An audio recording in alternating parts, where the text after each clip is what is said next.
Please, sign here. This document will be effective immediately upon signing, and you two may exit the Fortress of Meripede via the regular channels. It's been so long since we've been to the surface. Let's hurry up and... Huh? What's happening?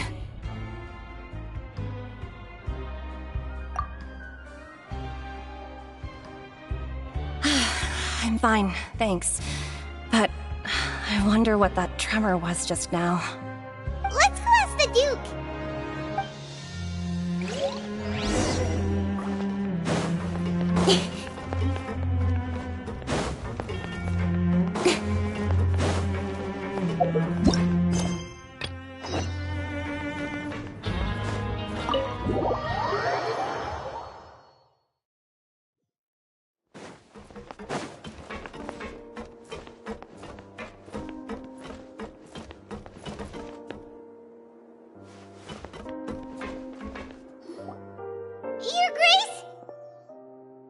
Ah, good to see you two. Is there something you wish to see me about? Yeah, what was with that earthquake just now? Ah, that. The tremor didn't originate from the seafloor. In fact, it seems it came from the surface. Over the years of serving as the warden here, I've developed a sense for distinguishing between what occurs on the surface and what occurs underwater. Besides, the seal that Monsieur Neuvillette set in place won't fail so easily. So the fortress is okay? If you recall our last incident, if there really were a problem, there would be crowds of inmates in a panic right now. Huh, you've got a point. Okay, seems we need to get back up to the surface and ask about what happened. By the way, do you know what day it is today? I believe today is this month's pipe cleaning day. Wait, seriously? Ah, yes. Have you completed your release papers? Yep. It's you two. Are you leaving now? That's right! Today is our last day in prison! But now that Paimon says that, it doesn't feel like we were confined here. It's actually been pretty nice!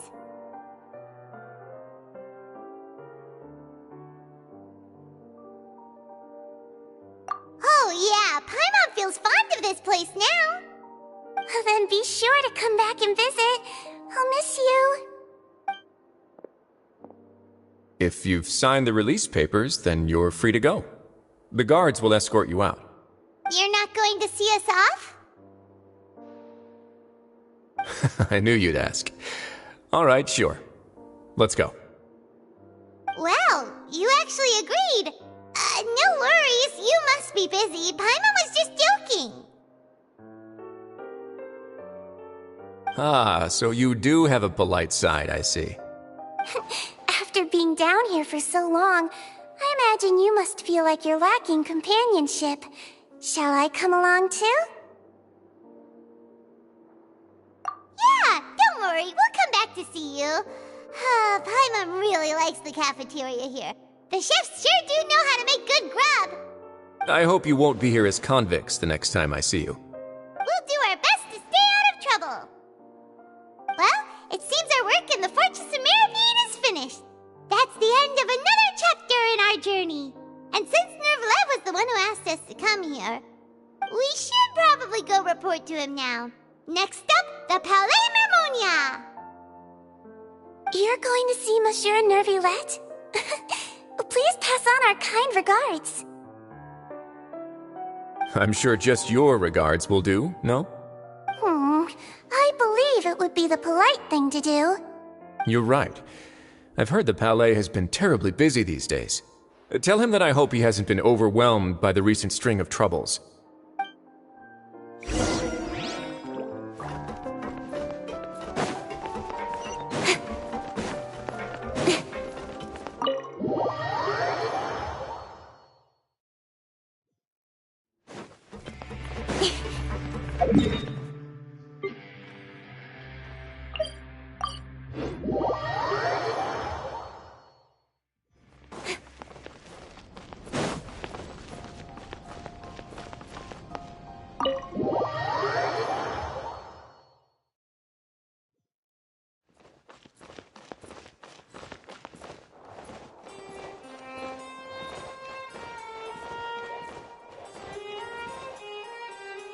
Palais Mermonia sure is buzzing with activity today. Halt! Huh? Oh, it's you two. Apologies. Monsieur Neuvillette did say you'd be welcome at any time. Excuse me, would you mind helping me take a look at this report? I'll be right there. Sorry, I've got my hands full here. You can see yourselves in. Everyone's so busy. Seems a lot has been happening.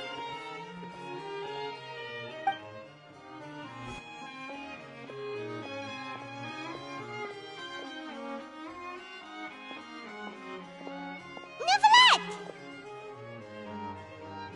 Hello. You've come at the right time, but you'll have to wait for just a moment, as there are some urgent matters I must tend to first. In the meantime, please, have a seat. If you'd like to have something to drink, let the Melusine outside know. That's all right. We just ate. Very well, then. Let's take a break over there while we wait for him to finish his work.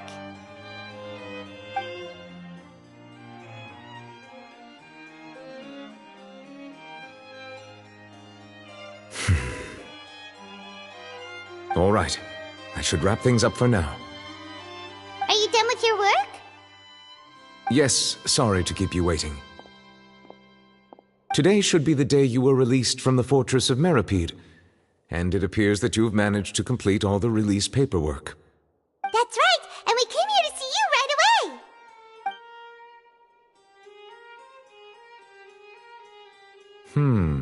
A massive whale. Do you have any idea what that might be? Judging from your description, that cannot have occurred in any ordinary waters, but rather something like the primordial sea. A whale of that size and shape cannot usually be found in the waters of Tevat. Therefore, we can only assume that Child is presently immersed in primordial seawater. Immersed in primordial seawater? But how? Is he okay?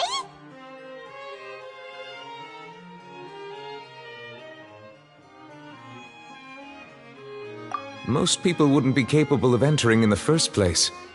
I'm not completely sure how he could have gotten there myself. Yes? What is it? Ah, right! Paimon felt it too! We asked the Duke and he said it wasn't from underwater, so we figured you might know something about it. It turns out that I have just received a report about this particular matter. In fact, that's exactly what I was busy with a moment ago. The source of the tremor was here on the surface near Poisson. After the shaking stopped, the water levels in the Poisson area rose at an alarming rate. The water levels rose? Oh no! What about all the people there? Fortunately, the water levels only rose for a short period of time and have already returned to normal now. However, I still have a bad feeling about the whole phenomenon. If the change in water levels is connected with the leaking primordial seawater, then the situation in Poisson may be much worse than it appears. Navia should be in Poisson, right? We need to go check on her! I would also like to go there as soon as possible, but I'm afraid I can't leave just yet. We must immediately formulate disaster prevention plans for the surrounding coastal areas to avoid potential catastrophes. I'll have to ask you two to go to Poisson first. I'll meet you there to check on the situation once I've finished things here. There's no time to lose! Let's get going! Please be careful.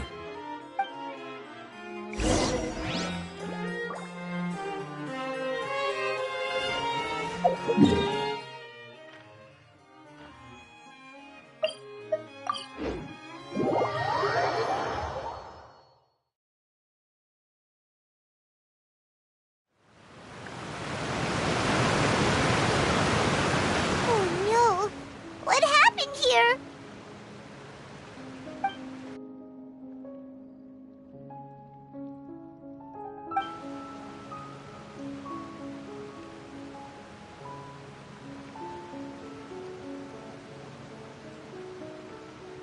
Navia should be around here, right?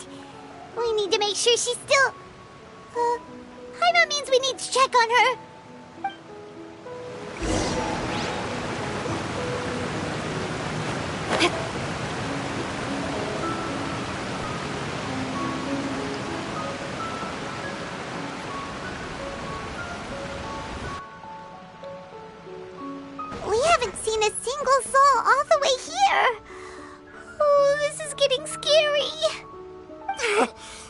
will I ever do now? Look! There's someone on the roof over there! Just stay put! We're coming up! Watch your balance! All right! Just hurry!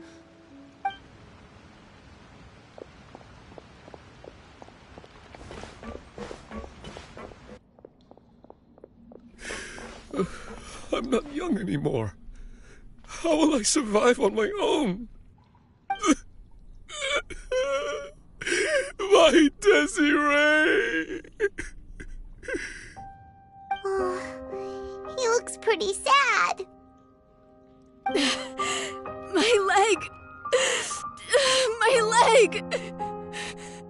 How could this have happened? It hurts! Just hang in there. Help is on the way. You can hold my hand if it makes you feel better.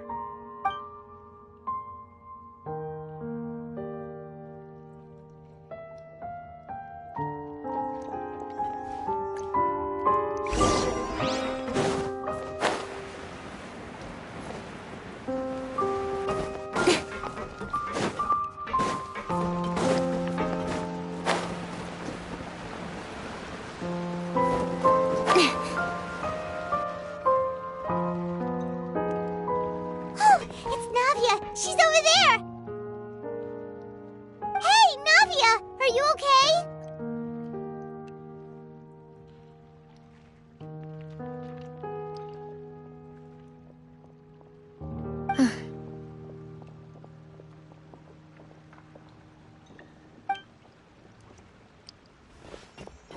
You're here. We heard there was a situation in Poisson, so we came as quickly as we could. Yes. As you can see, the water level suddenly rose. It caused quite the disturbance, in fact.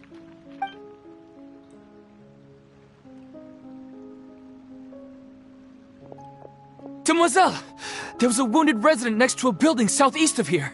We've already transported him to safety, but we've run out of medical supplies. He's wounded?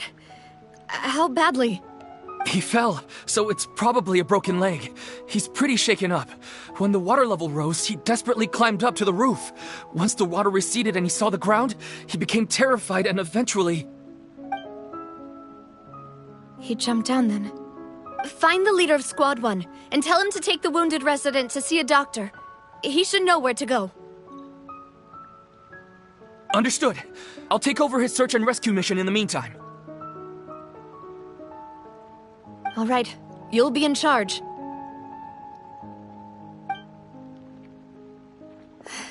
I'm sorry. Where were we? The situation in Poisson? Ah, right. Allow me to explain.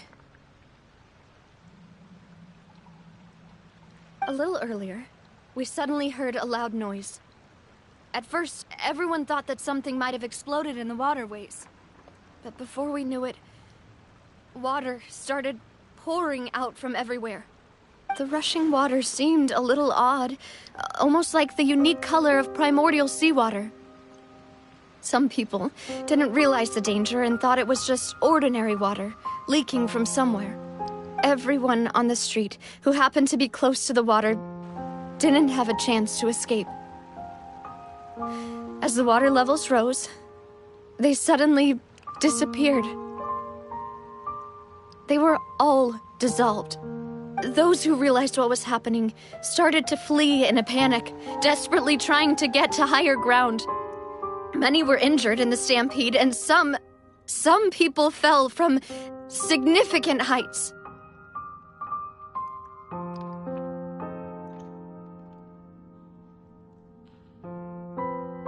The Spina di Rosula initiated rescue operations as quickly as possible, but there have been a lot of casualties. Fortunately, the water began to recede after some time, and the chaos came to an end. The water that flooded the area contained primordial seawater, so the lower levels of Poisson are still hazardous. To ensure everyone's safety, I've asked the people there to leave as soon as possible. No one knows if this could happen again. All we can do for now is try our best to help evacuate the residents. We still haven't completed the head count, but we'll have some numbers soon. How awful. And all of this just came out of nowhere. It was quite frightening indeed. I only wish that everything that just happened was a bad dream. Is there any way we can help, Navia?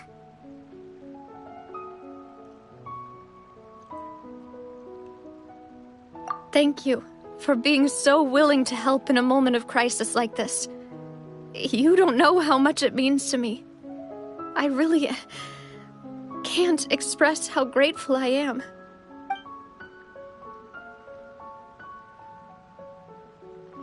Don't say that, Navia. That's what friends are for.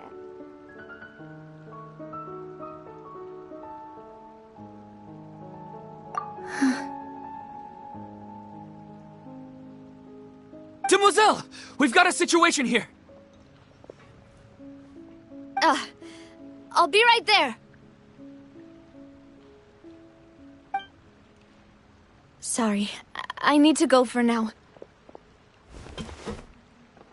And off she goes. Seems it might be a while before she can take a break.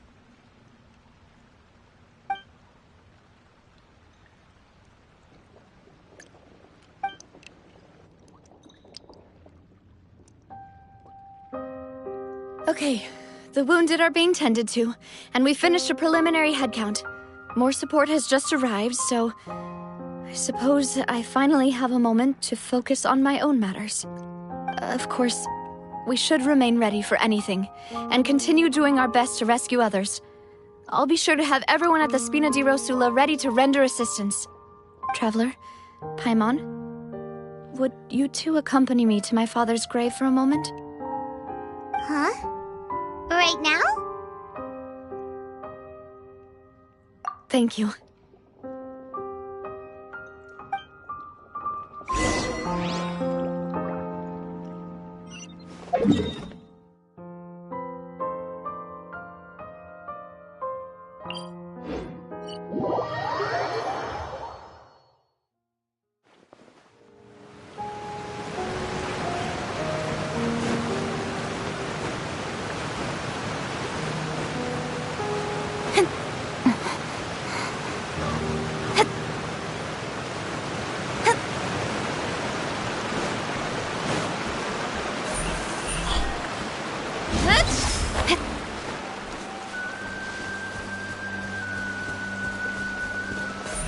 Incoming!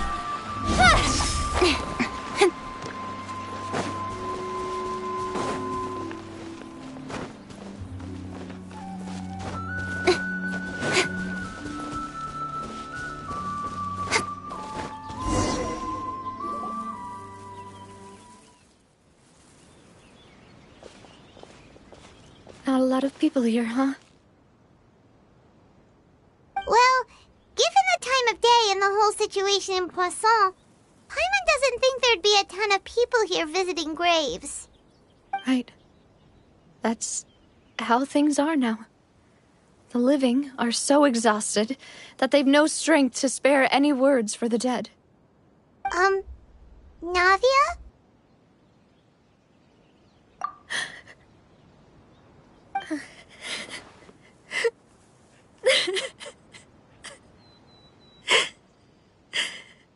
Navia, what's wrong? Sorry. I just...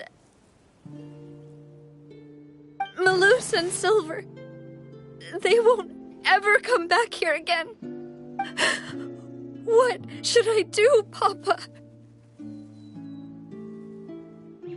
Huh? What happened to them? Everyone agreed on the rescue plan, but still, I was the one who initiated it. They were helping evacuate the residents, but they couldn't leave in time. And they were caught in the seawater.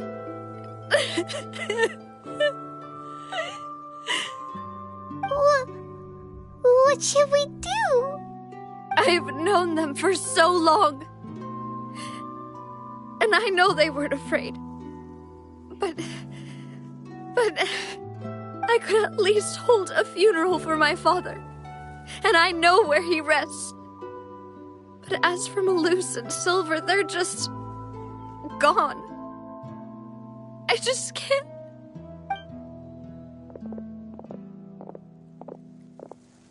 Everything looks so clean after it rains. Even the gravestones. I didn't expect that you'd enjoy a glass of red wine in front of Master Callus's grave. I can understand. Besides, the scenery here isn't half bad. See, it's not just me. I always want to bring something when I visit Papa. Perhaps we might even have a picnic. He wouldn't be angry, would he? How could Master ever be upset with you, demoiselle? Yet the cemetery is the home of those who have passed, is it not? Everyone ends up here sooner or later, no matter who you are. Buying yourself a plot in advance, are you? No need yet. But when I do, I hope you'll let me be buried beside Master Callus, demoiselle. Hey, stop joking around. I'm quite serious. That way, it'll save us both the trip to see each other whenever you visit your father's grave. That makes sense. In that case, could I be buried on his other side? After all, besides you, demoiselle, the two of us could certainly be considered Master's closest companions, no? Personally, I believe we fill those shoes just fine. Why are you bringing this up all of a sudden? Seriously. All right. I'll remember your requests. But I'd really prefer not to talk about this stuff. And what do you mean by saving me a trip? I'd make the journey even if I had to visit you two somewhere else. I'd promised to let them rest in peace here. But here I am breaking that promise. I'm sorry for letting you see me in a mess like this. I don't usually cry, really. Paimon doesn't know how to help you feel better. But, well, she understands how you feel. I had always thought I could make my wishes come true. But now that I think about it, that never solely relied on me. Many things can only be accomplished with someone else's help. Malus and Silver have helped me so much. But by contrast, I could do nothing for them. I'm so sorry. You can spend as much time as you need here, Navia. We'll stay with you. Thank you. Right now, you don't know how much that means. By the way, you can have a look at this. It's a list of victims from the incident that took place here. Obena, Khan, Burnett, Giverny, Francine, Karina, Daisy Ray, Joinville, Julianne, Esson, as well as Malus and Silver. So, everyone else is safe. But still... It's okay. I know what you're thinking. And you're right. We lost Malus and Silver. But we were able to save more than we anticipated. The overall outcome indicates that the cost was worth it.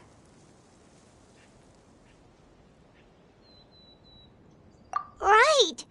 Don't think that way, Navia.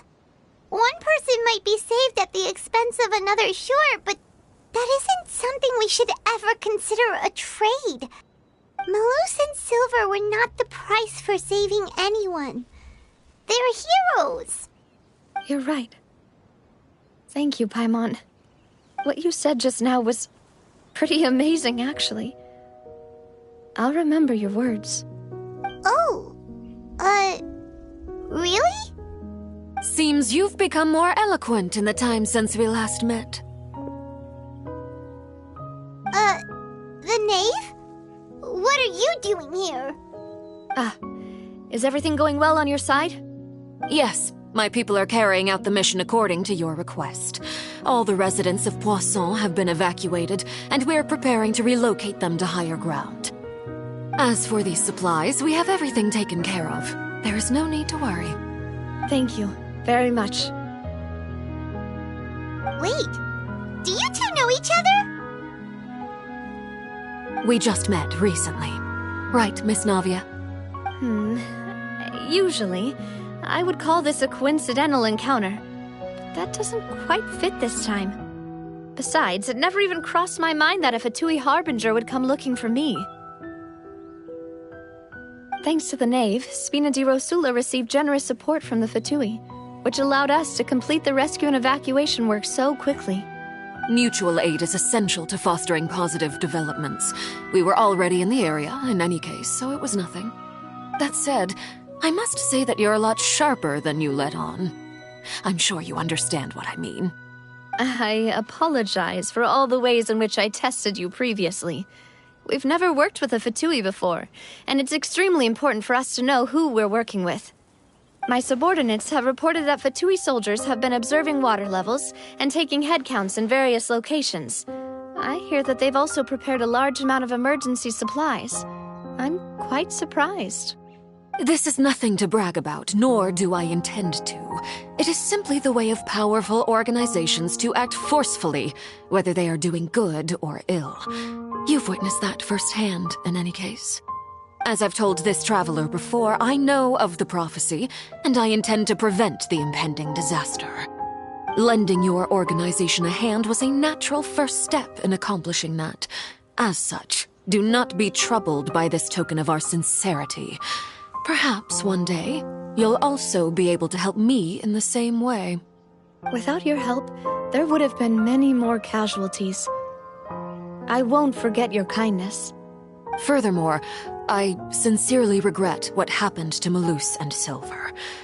I only wish that my people could have arrived a little earlier to prevent this from happening. Don't say that. You and your subordinates did everything you could. As Paimon said, Malus and Silver didn't choose to sacrifice themselves for any specific person. And they weren't the price paid for other salvation. They chose to become heroes themselves. I've never liked hearing people put it that way. It's like trying to relieve pain by saying some noble-sounding words. But right now, there's nothing more suitable. They really did become heroes. You're right. I'm sorry for your loss, Miss Navia.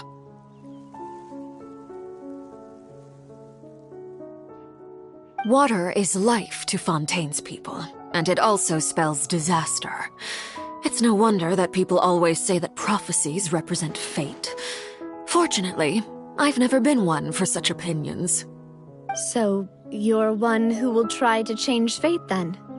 Of course. That is why I'm going to Hotel Bouffe de Thé.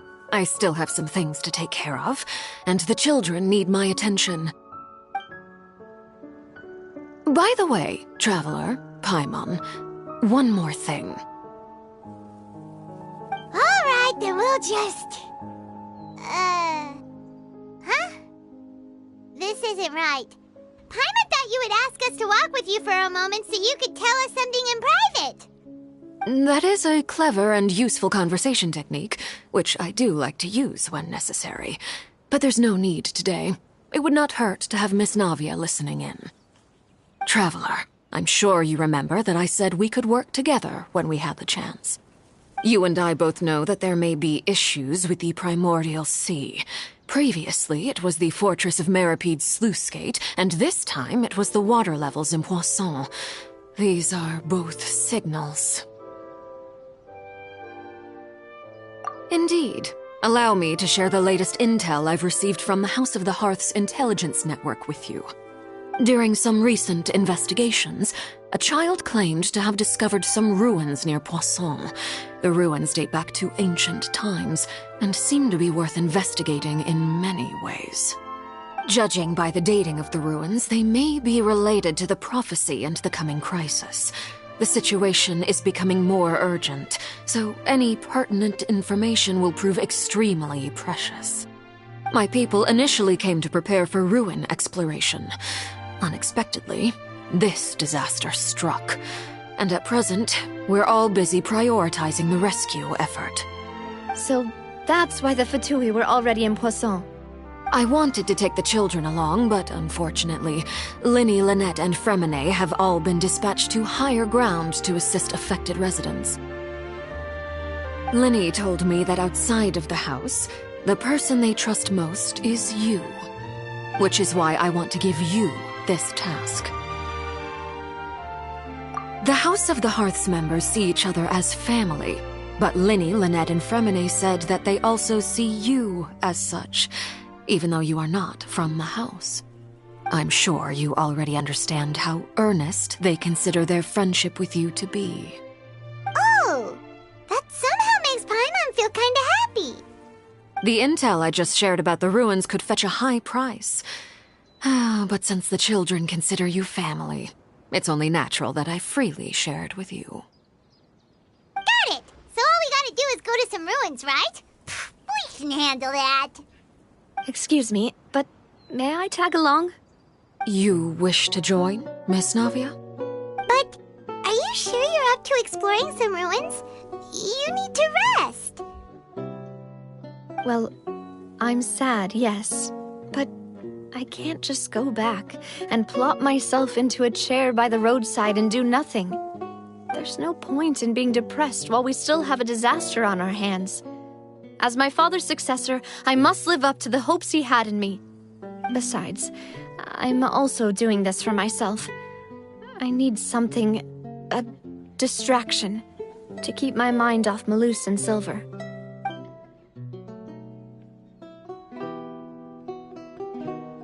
Since you put it that way, I have no objections. What do you say, traveler? All right. The ruins are to the south of Poisson. Here's the map. Okay, the three of us will handle it. Come on, let's pack up and get going.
So, are these the ruins the knave was talking about?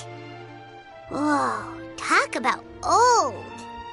They seem to be pretty ancient, all right. Let's go in and have a look. Just be careful.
With sword comes shadow.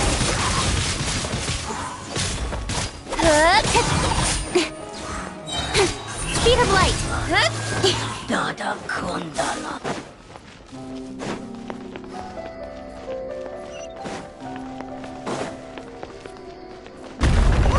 The floor here isn't safe.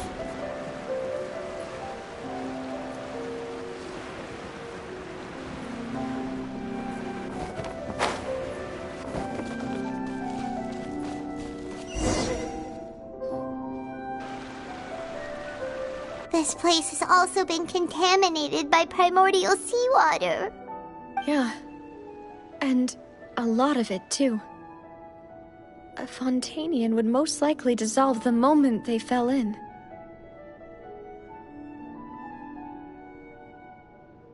Right! You can't go down if there's primordial seawater. It's too dangerous, and it won't be any help for you to just stay here. Don't get by my wrong. We're not saying you're useless. It's just that... No, you're right. I can't do anything in this situation. I'll leave this to you.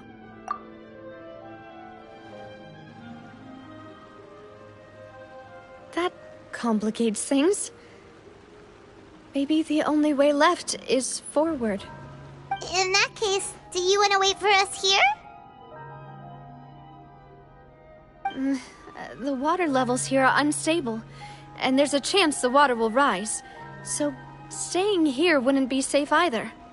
I'll go together with you. Perhaps we'll find the exit just up ahead.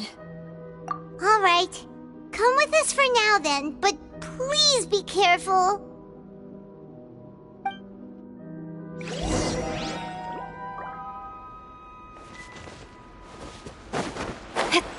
Oh no, it's a dead end!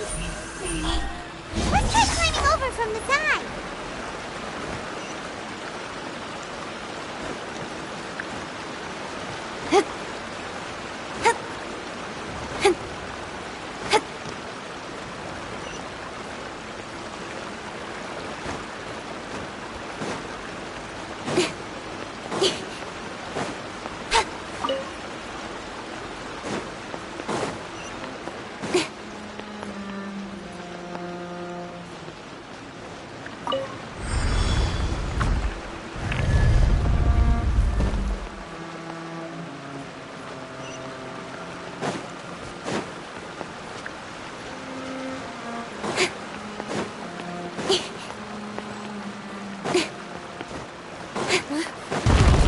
There's something wrong with this bridge! Run for it!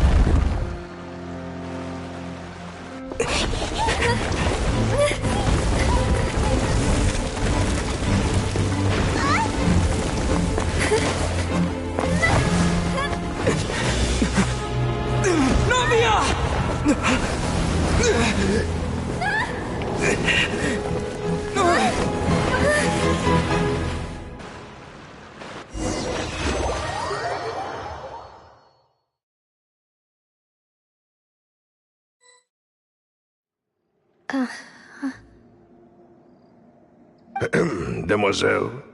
Huh? Demoiselle, what are you doing here by yourself? Would you be standing here till dark if I hadn't come to get you? Maybe she just wants some time to herself, Malus. Oh.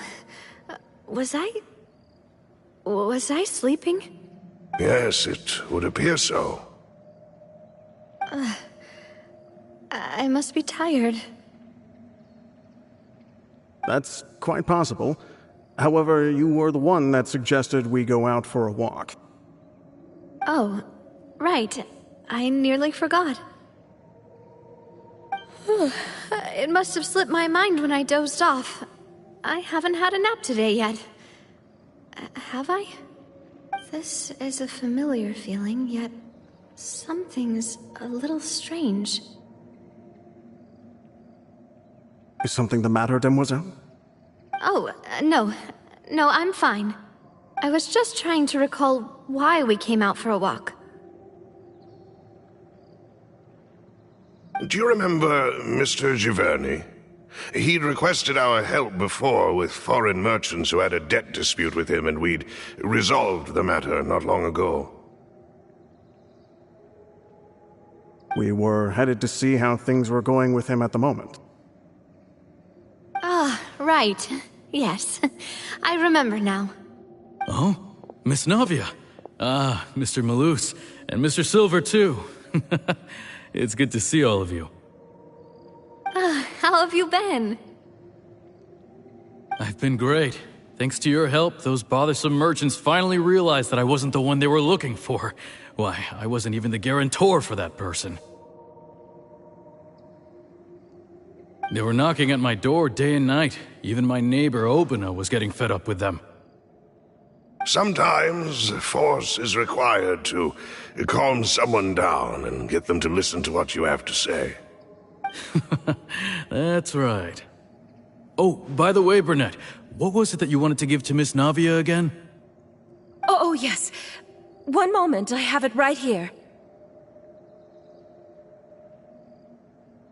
Miss Navia, these are some flower seeds that I prepared. Please take them. They're a very good variety, and they'll become very big and beautiful once they bloom. I don't know what we would have done without your help, so this is a little token of our appreciation. I hope you won't refuse. Ah, did you cultivate them yourself? Thank you so much. I'll certainly take them. Malus, we do still have some empty flower pots at home, right? Why, we can have as many pots as you'd like, demoiselle. Perfect. In that case, we'll swap out some of the decorative plants for some of Mrs. Burnett's flowers. Very well. Wait. Something seems to be off here. Excuse me, madam. If I'm not mistaken, your name is Burnett, correct? That's right. Is something wrong? No, it's nothing. This is the first time we've ever met, but your name seemed familiar to me. I must have heard it when I was discussing things with your husband previously. I've heard this name before. Sometime recently, I'm sure of it. And why are there so few people around here? Where did everyone go? We must mind the time, demoiselle. We still have important things to attend to today. Huh? We do? Like what? Well, now, did you forget? Miss Navia, here you are. I've been looking for you. Please, come to the Opera House. Your trial is about to begin. My trial? Wait, why would I need to go to the Opera House? Yes, she's right, demoiselle. It's just about time now, so we should get going. Oh? All right then.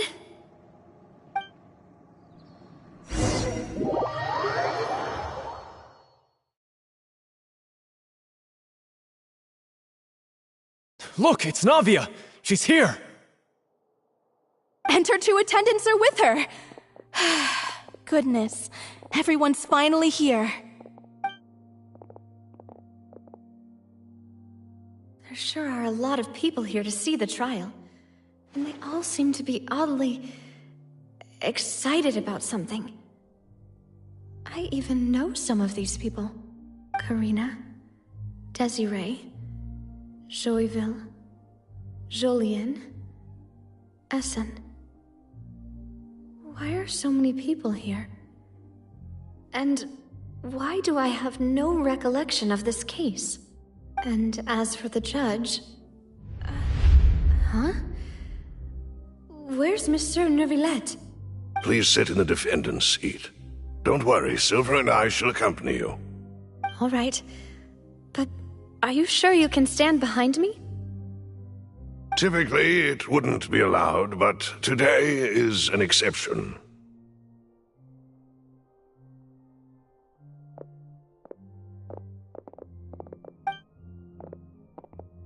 Hey, what kind of place do they think this is? Come on, do they have any idea what they're doing? Seriously. Enough with the whispering! Could someone please tell me where Monsieur Neuvillette is? And why I'm standing trial. My dear Miss Navia, have you not yet realized what you've done? In that case, allow me to explain. As all here know, you are Master Callus's successor, the head of the Spina di Rasula, someone held in high regard by every soul in Poisson. After you took over the Spina, you treated all of us just like the late Master Callus had. If anyone in need reached out to you for help, you responded. Not only you, but your butler, your subordinates, nearly everyone in the Spina di Rasula fought for the well-being of those in Poisson. Wait a moment. Aren't you just proving that I'm a good person? Yes, correct. Absolutely right. And that is why you stand accused. You have helped so many people get through so many difficulties. You are one with us. We are inseparable. We are one big family, all of us who are from Poisson, inextricably linked. And with you being so important, we couldn't possibly do without you. Therefore, this fair and honorable court shall declare you guilty, and you shall stay here. You will be together with us forever. Huh? What are you saying? Everything you have said is correct. I have indeed done a lot for my hometown, and I would be willing to be with you all, but what is the purpose of having me stand here like this? What is there to discuss? Ah, well, if that's what you think, then I have no further comments. How wonderful, Miss Navia!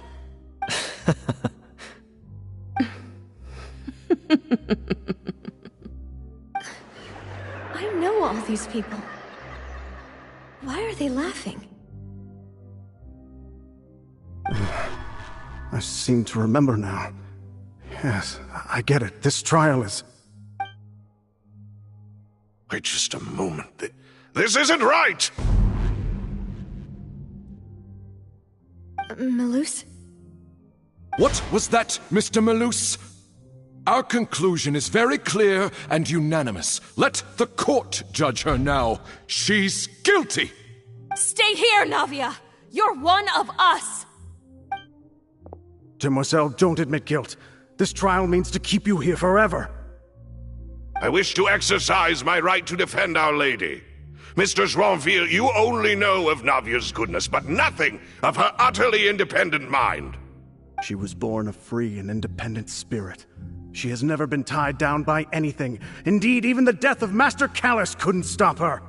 Her actions cannot serve as proof that she identifies herself as part of any group. She merely acted as an individual, extending her hand to help others. Please do not mistake her actions as being otherwise. Really? As an individual, you say? Don't forget, we are all Fontanians here. This is the nation of justice, the nation of Hydro. Even if Miss Navia only voluntarily rendered her assistance, that doesn't change the fact that her beautiful soul must return to everyone. Water accepts all, blends with all. It will surely accept her kindness. Everything is measured here in the nation of Hydro, and in the end, everyone shall meld together. Thus, when a unanimous opinion emerges, that opinion represents justice. Now I speak for everyone. Our opinion is consistent. Navia should stay. We and Navia are one. And you would call this justice? Preposterous. You are merely jealous that Demoiselle still has a chance to exist as an individual.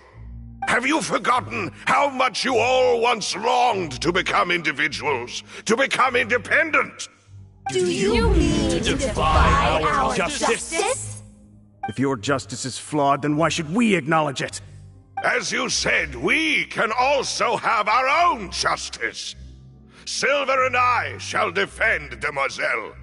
And that is how we will enforce justice. Ugh, my head... It hurts. Demoiselle.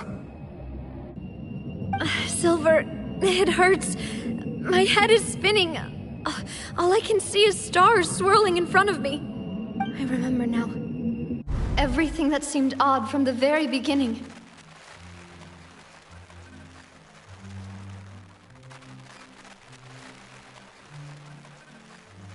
Karina, Desiree, Joyville, Jolien, Essen, and Mr. Giverny and Mrs. Burnett, who we met earlier. Even Malus and Silver. I don't want to admit it, but they're all dead.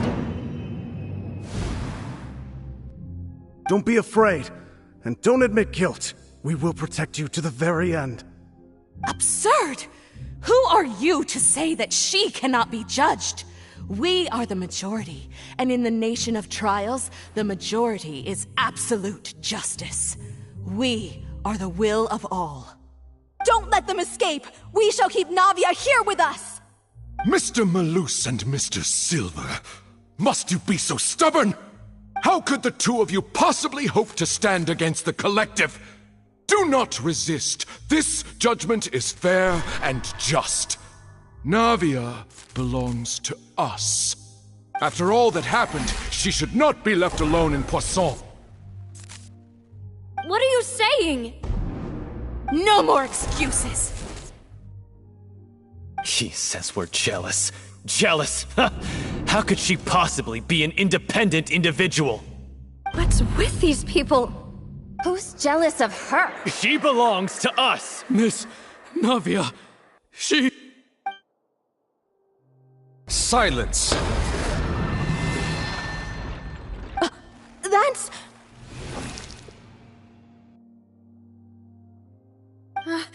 Monsieur Neuvillette! Such commotion is prohibited in the court. The accusations you just presented are nonsense and cannot constitute a proper trial. The court will adjourn for the rest of the day. In this, I shall hear no objections from any unauthorized party. Our thanks, Monsieur Neuvillette. Please leave with me, Miss Navia, while there is still time. But... Go on now, demoiselle. This is your only chance to leave this place. What, can't bear to leave us behind or something? Malus. My apologies. I couldn't resist making one little joke once I realized that this shall be our last goodbye. Malus. Silver. Quickly, you must come now. Goodbye, demoiselle. Farewell.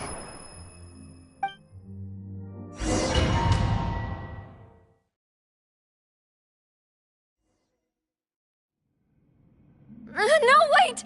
Just a second! Navia? You're awake. Good. I must have been dreaming. Malus and Silver were still alive, and they were defending me at some insane trial. It looks like you're all right. Did all the sad feelings cause you to have a nightmare? Paimon could give you a hug. The ruins you were exploring suffered a cave-in. When I arrived, I found you falling toward the water. You were just about to be dissolved within, but I...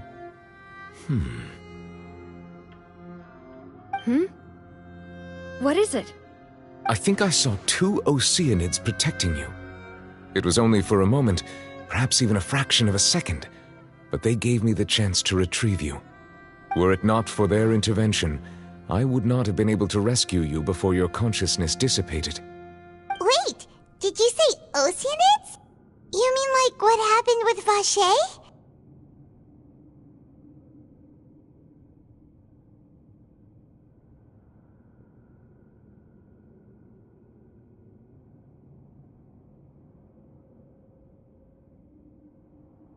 Perhaps those 2 Oceanids were the people you saw in your dream.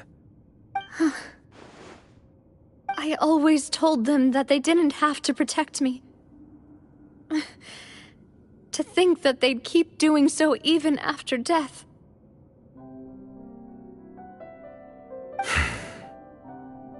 Please come with me.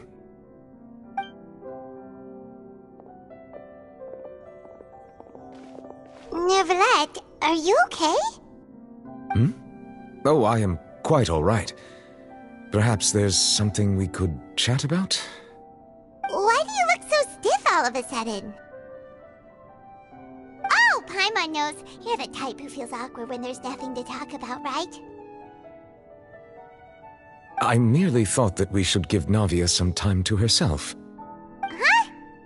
Why didn't you just say so then? Don't you think it's even more awkward to call us over like this and then have nothing to talk about? I suppose so.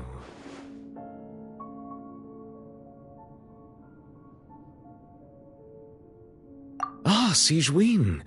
I hope all is well with her these days. Her work in the Fortress of Meropide has not been too much for her, has it? No way! Don't worry. She's doing fine down there. She's an amazing head nurse. I see. Well, that is good. I have always worried that Sigewinne would need a lot of time to understand the world of humanity, just as I have. Oh, and the Duke also says hi! Even though Sigewinne made him do that. He hopes that you haven't been overwhelmed by all that's happened lately. Thank you. I have indeed been busy lately, and I also hope that everything is going well in the Fortress of Meropide. He still doesn't know what to talk about. Let's chat about something else then.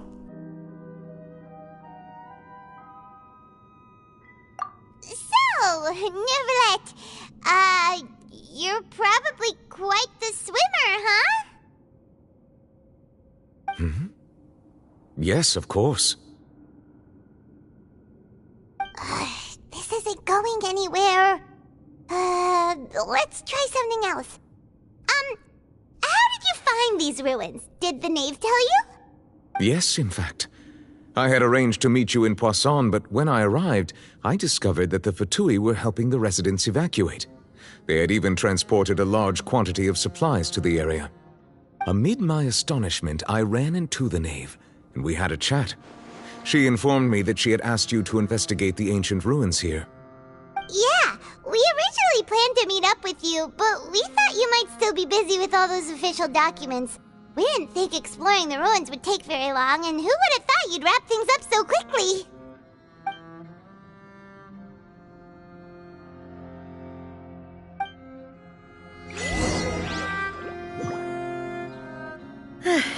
I'm sorry to have kept you all waiting like that. I'm feeling much better now. I guess we should get going again. Will you come with us, Monsieur Neuvillette? Yes, if you wouldn't mind my company. All right!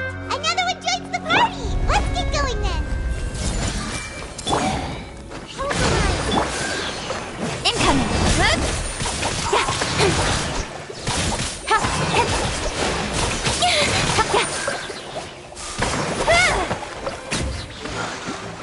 Dada Kondala.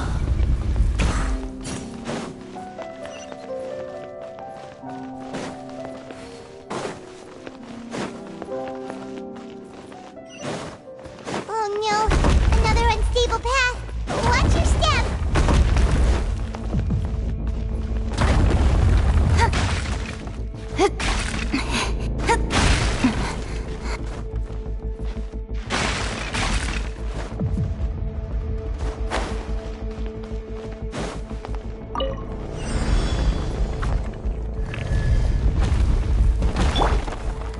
I see everything!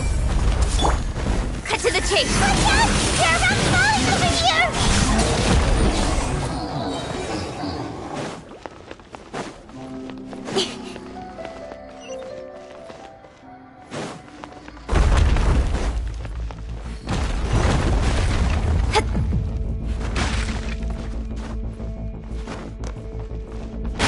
Seems we're almost at the top. Keep it up!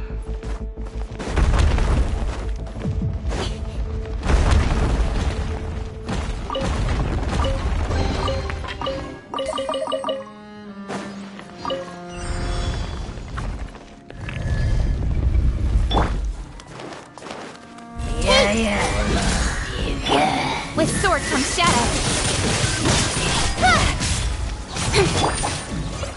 Allow me! Access denied.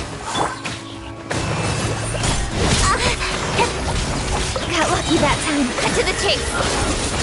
Not up.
Looks like we've reached the end.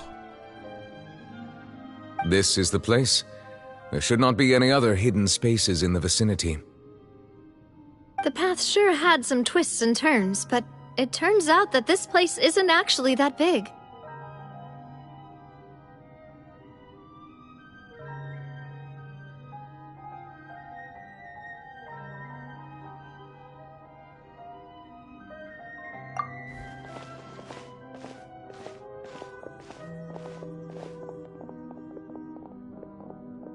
Stone slates? It seems like they were put here as an offering. Could we take them down and have a look? Perhaps we should just leave them be for now.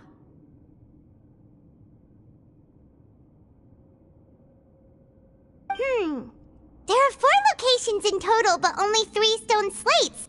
The slate that should be in the first empty spot is missing. The surrounding walls also show signs of damage. There's something written below. Let Paimon see. Reason dictates that this nation be destroyed. I shall record the history of its future here in its past. Say what? It feels like someone left these slates and these words here for a purpose.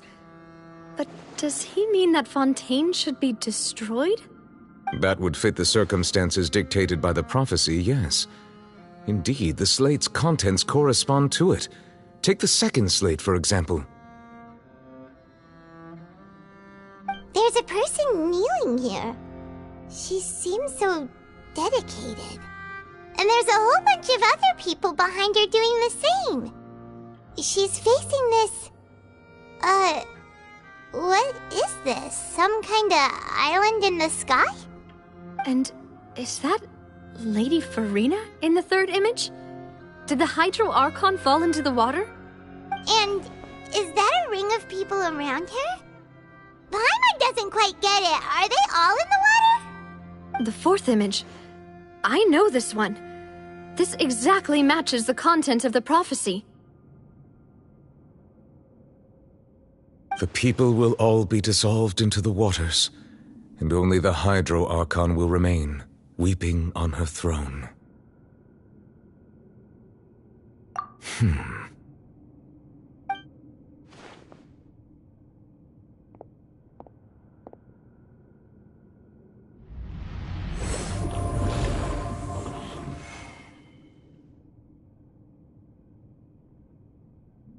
More information should be hidden in these slates, but I fear I cannot easily uncover it, most likely due to us missing the first slate. I am very sorry. Don't blame yourself, Monsieur Neuvillette. Deciphering ancient stone slates isn't one of your duties.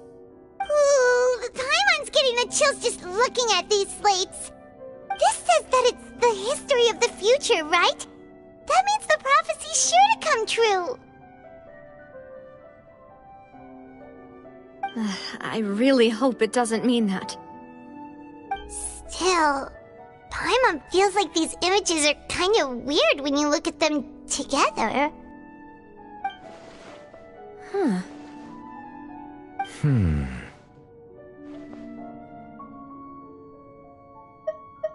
That's That's right! If the images are in chronological order, shouldn't the fourth, the waters drowning Fontaine, come before the third, where the Hydro Archon herself falls into the water? And yet the order is reversed here.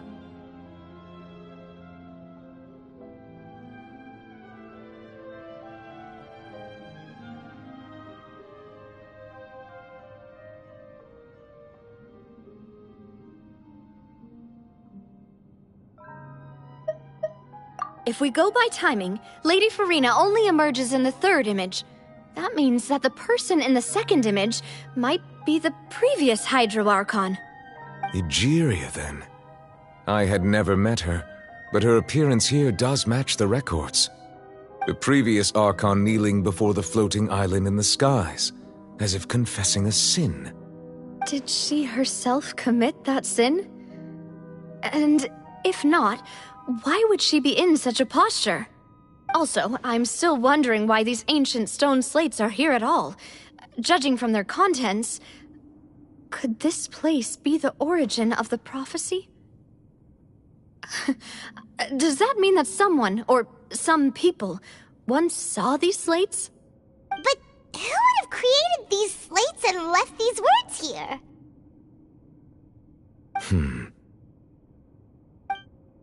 It seems that any further clues will have to come from Farina. In that case, there's no time to lose. There's nothing else to be gained here, so let's head back first. Yeah, we better get somewhere safe for now.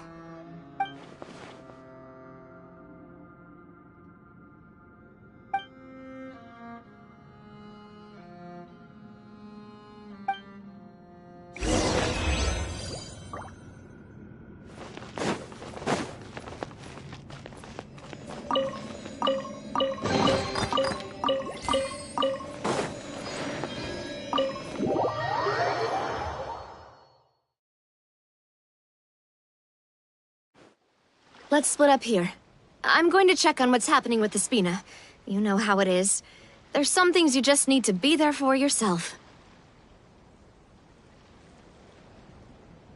You still have energy for that, Navia? Paimon's already beat! Just head back to the Fleuve Cendre and have a rest then. Thanks for keeping me company all this time. I'll depart as well. Thanks for your hard work today. Rest well, everyone. Traveler, I will go talk to Farina tomorrow morning to ask about the stone slates. I'm sure that you're concerned about this matter as well. If you have time, drop by my office. I will share the results of our discussion with you. Are you really gonna talk to her about this directly? Will that be a problem? Paimon's getting a little scared now that it's come to this. She has long been harboring secrets and will not give them up easily, which makes it all the more my duty to ensure that she understands the present situation. Alright, we'll leave it in your hands then. You're probably the best person to talk to her anyway. I will be carefully considering my words tonight. Traveler, Paimon, our safe house at the Fleuve Cendre is always open to you as ever, so please don't think you're an imposition. All right.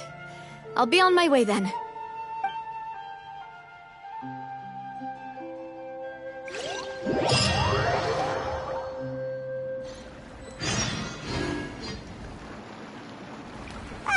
We're finally back! Welcome back. We've got a special menu prepared for you two tonight. Yay! And there's good food too! Navi, no, the boss is the best. Ooh, desserts! Nice! These are all Paimon's! Paimon's already starting to forget what happened today. Oh, that voice. Is that who I think it is? Huh? It's you two. What are you doing in Fontaine?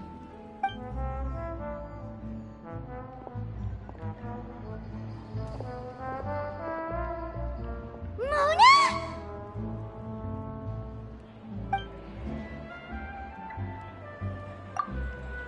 seriously, nobody just uses a scry glass whenever they've got time to just see who they'll meet on the road. Still, we didn't expect to see you here. Wait, you're not a Fontanian, are you, Mona? Well, I have some business to attend to here, so I booked a hotel in the city. I was just out for a stroll when I bumped into you. Quite unexpectedly, if I might add. Why did you think I was from Fontaine, though? Is that because Magistus doesn't sound much like a Mondstadter surname? Yeah, let's go with that. Well, I used to have my own surname, which was, well, some other thing.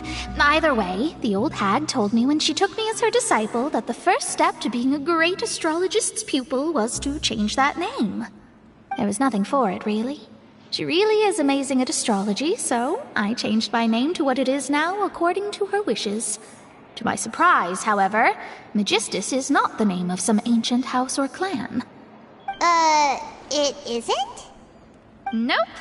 Although it is used by us in place of surnames, it generally just means great. Wow! Imagine including a boast in your name. Wait, are you gonna have to put that into your genealogy as well? I reckon so. In any case, I'd give my disciple a name like this as well, if I were to take one.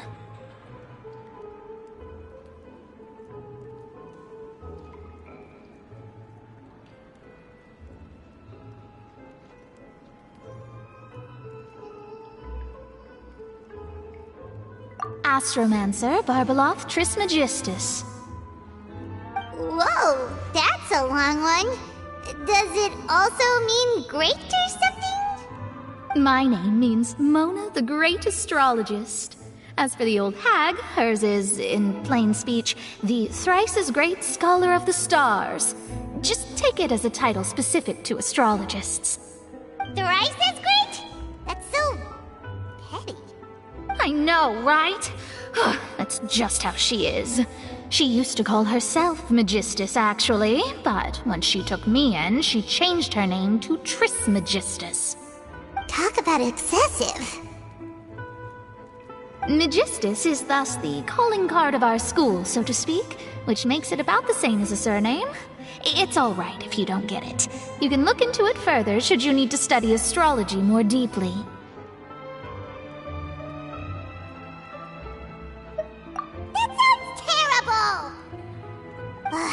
But anyway, you're not Fontanian, are you, Mona? You're from Mondstadt, right?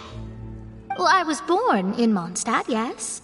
My parents migrated to Dornman Port, and I traveled with the old hag for a while, after which I settled down in Mondstadt City. Oh, that's a good thing then. At least we know you won't be dissolved by Fontaine's waters. Speaking of that, I'm sure you're aware that a bunch of things have happened here in Fontaine, right? I know you're not a local, but I'd avoid getting too close to any water that looks strange all the same. There's something ominous about it. Well, the water, I mean.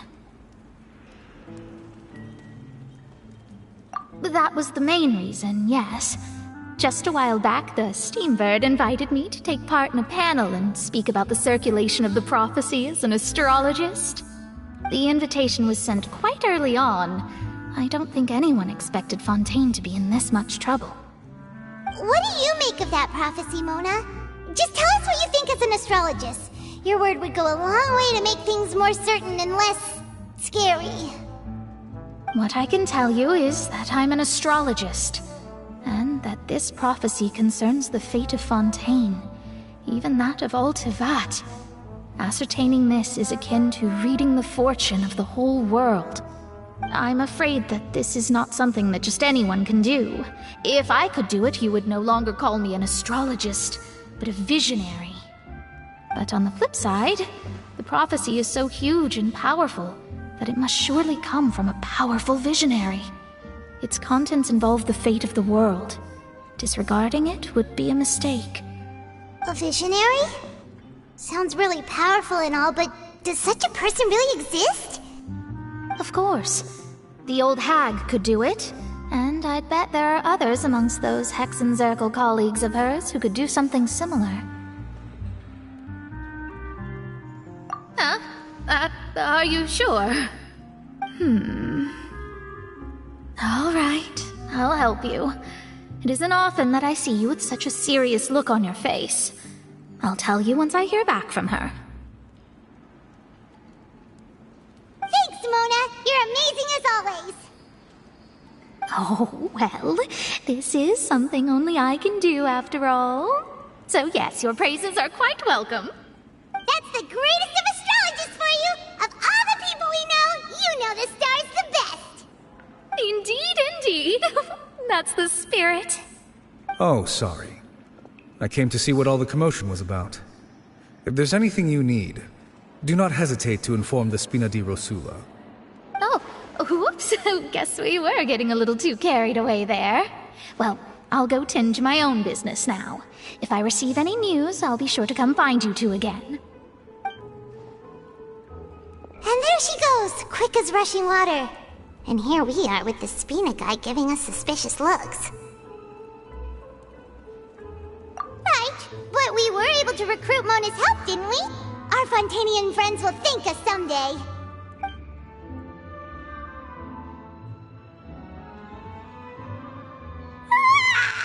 Good morning. To be honest, I'm still feeling kind of sleepy. But it's time to get up, Traveler. We agreed to go see Neuvillette, so let's pack it up and get going.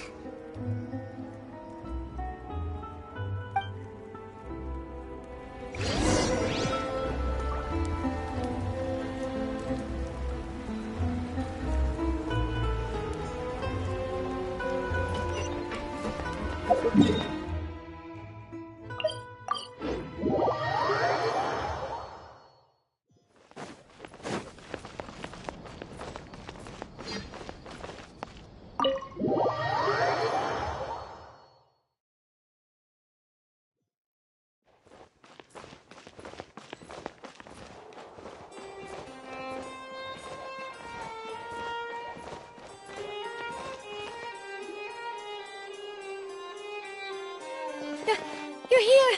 Finally! Is something wrong?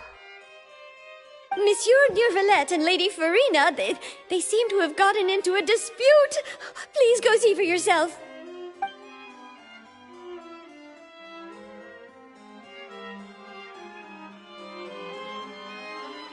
Like I said, I've already explained everything.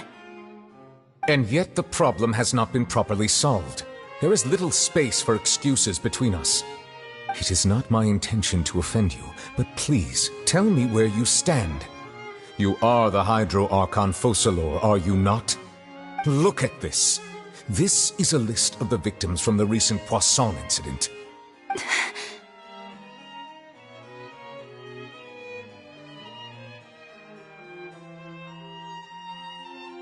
You mean...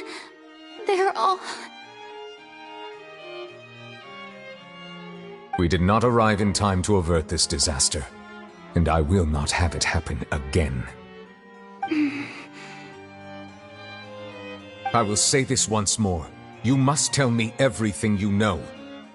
Yesterday, I found 3 stone slates in some ancient ruins near Poisson. Do you know anything about those?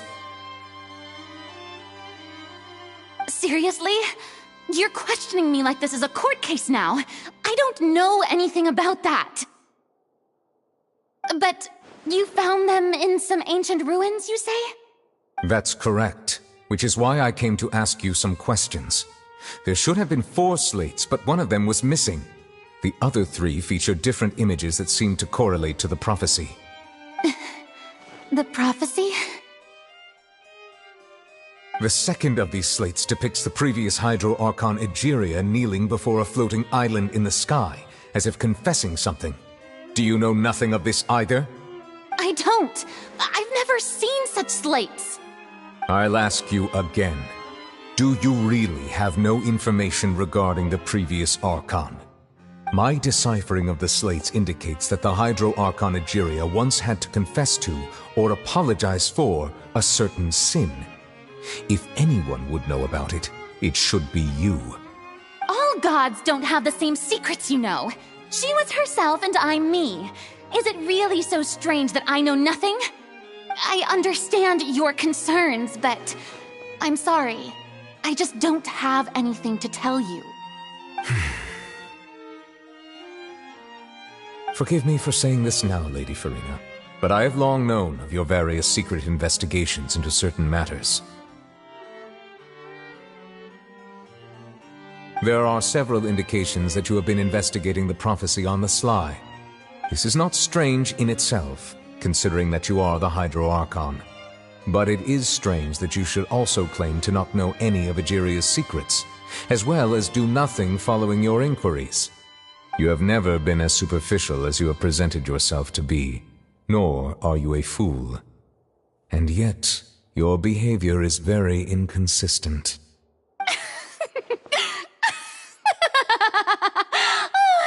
So you've been watching me all this time, have you?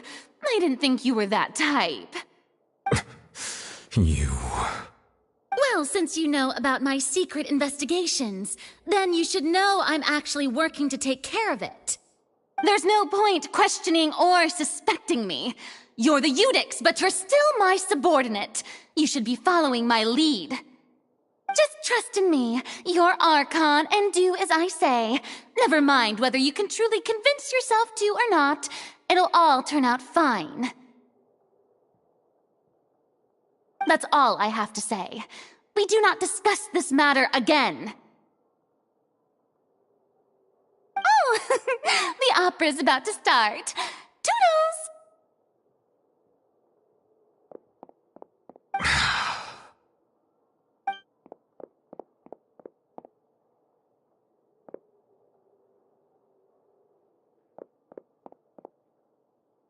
Did Farina not notice us standing by the door? Wonder what's up with her. She was smiling. Huh. She didn't seem in the mood to care if we were listening in or not. I assume you've been outside for a while now? Oh! You noticed! Seems Farina didn't even realize we were here. She was in a great panic, though I cannot discern the reason. Our discussion reached impasses time and again, a state of affairs that we cannot allow to continue. Still, I do not understand. Dialogue is the basis for understanding, so why did she keep refusing to engage? Everyone in her inner circle has noticed that she is hiding some secret. The issue is her attitude. I fear that she will not reveal anything unless absolutely forced to. We may have to create a situation in which she will have no choice but to speak. Oh? Like what? Normally, people will only reveal the truth when standing trial. Perhaps we must have the Hydro Archon experience just such a scenario. But Farina's seen so many trials, and she's really good at dodging questions. How do we make sure that she won't just slip away at the first chance she gets? We will need to consider this thoroughly, join forces with various parties, and then do what we can. If at all possible, I would prefer to recuse myself from this affair, but we must prevent the prophecy from coming to pass. This may be cruel to her, but all Fontaine is in crisis. The information a god possesses is too precious, and so we must take a chance on this. But who will lend us their aid to do such a thing?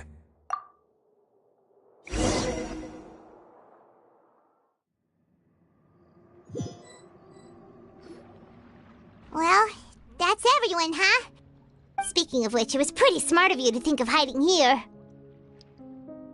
Poisson was just involved in a disaster, so it's presently devoid of people. That naturally makes it the best choice. And here you are drinking tea like it's the most natural thing in the world, huh? That's what families should do. Sit and enjoy a leisurely time together. It's nice to enjoy tea here, you know? Care for a cup? Lend me your ears, everyone. Or perhaps one of you might like to start us off. How about you, friend? Me? No, I don't think I can. Then, how about you, good sir? I fear that I will cause the mood on this boat to become as somber as it is in court. Well then, I guess we're lucky we've got a local like me to organize things. Wonderful, the spotlight at last. I guess I'll be facilitating things from here. That was a little long-winded, don't you think? Oh, you might be right. Anyway, to cut to the chase, our friend here, the Traveler, has brought us together to discuss something. As for what that is, well, let's start by saying that we'll be pooling our efforts together to create a series of traps. Oh, how intriguing. Well, it's just an expression, really.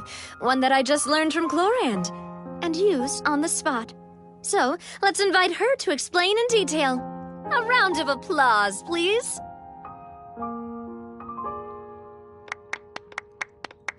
Huh? Didn't you say that you would be facilitating this? Oh, come now. Your work doesn't involve much public speaking, right? This is a good chance to practice. You might even pick up some fancy oratory tricks to impress your boss with in the future. I see. And what does my boss say?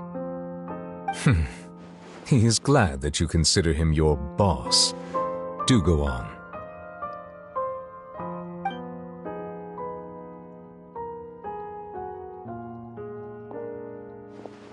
In that case, do any of you have experience hunting? Not that I recall. Fremine and I once used a wooden stick in a basket to catch wild rabbits when we were younger. As for Lynette, oh, right. You were sick that day, weren't you? I've also gone diving to catch some fish before. Does that count? I'm afraid not. You may or may not have heard, but Fontaine once played host to a group known as the Marechaussee Hunters. Though that was their name, they did not hunt animals, but rather various monsters left behind by the ancient dynasty of King Remus. Today, Fontaine's monster population has already thinned greatly, so the hunters have blended back into society, taking up arms in other lines of work. They even left a unique methodology of hunting in their wake. A trap comprises of the following components: bait, a trigger, and a containment device. Sometimes a lethal implement will also be necessary to deal with the prey. So, if we were to build a trap together, right now, what would you choose to build it with? For me, I would prefer something basket-shaped. Pigeons and rabbits will see the bait and naturally enter the snare.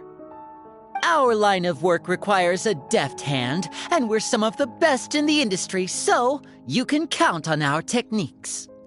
You used some of those techniques while moving the people of Poisson, didn't you? My subordinates mentioned that you even performed some magic for the bawling children. Yes, and I even managed to gather some intelligence in the meantime. I'm quite the multitasker if I do say so myself. I'm afraid I can't claim that as my strong suit. I prefer more stable methods, like placing bait in the water and waiting for the fish to come within reach. That's the kind of method I would count on. Calm and steady. Exactly the kind of person who would catch loads of fish.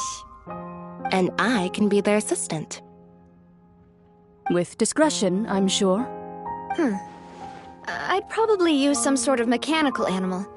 Papa once bought me some small clockwork squirrels, mice, and such. When placed in the forest, they can attract others of their kind. I remember that you liked those too, didn't you? I did. And that would be a good way to go about it. If they're realistic enough, animals of the same kind will follow them all the way to the trap. What about you, Monsieur Neuvillette? I fear I do not have any related experience. That makes sense. You usually solve problems directly, without the use of any such tricks. But I do have one more question for you, Monsieur. If we were to create a trap now, how would you design it? I would like for it to be effective, but bring no harm to the prey. A more gentle trap would be ideal. Kind, as always. However, our intention doesn't necessarily change the containment device and the type of implement we need. If we wanted to kill the prey in one strike, we would need a powerful implement. However, that also goes for prey that must be captured and safely contained. Wait, why's that? Only a hunter who's a true expert at subduing their prey can snare it without harming it. The line that divides life and death is often exceedingly thin. So are we going hunting together? Huh. We hadn't thought of seeing ourselves as hunters. It kinda works, but maybe it's still not the best metaphor. If our means of capturing and dealing with our prey is to put them on trial, then the hunting metaphor is actually quite accurate. But we shall require much more courage than any hunter to judge a god, a being whose seat is an exalted throne. Oh, so that's what's going on. Sounds very interesting.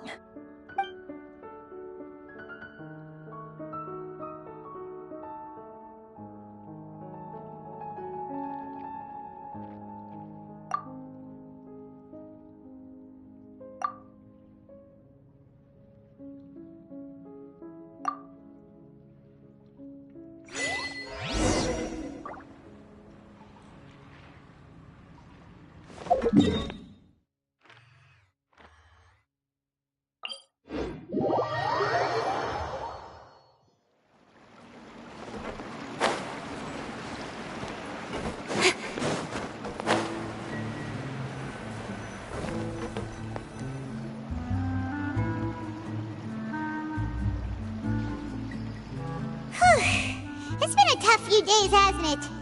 So much has been happening. Hyman didn't think the meetings would go on for so long, but everyone seemed pretty fired up, huh? Hyman thought they'd be at least a little frightened. Well, Fremine was, now that Hyman thinks about it, but everyone else just looked a little surprised. Well... It's hard to say. Paimon doesn't have any experience with this sort of thing. But with you around, Paimon sure will do great. After all, you're the most reliable person in the world, aren't you? Did you just pour some tea? Paimon didn't notice you doing that at all. Then what's that? Paimon's never seen that cup before. Don't be frightened. I'm just joining you two for tea.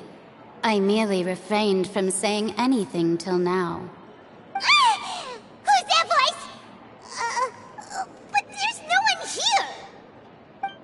Ah, have you forgotten me already? Wait, you are familiar. You're the voice we heard from the sky in Sumeru. The voice from the sky, I fear that description is wrong. Though, not completely wrong. You're feeling lost now, just as you were feeling previously. I sensed that confusion and thus came to you. Guiding people is an irresistible hobby of mine, after all. Consider me a passerby, just accepting a commission from my friend's disciple on a whim.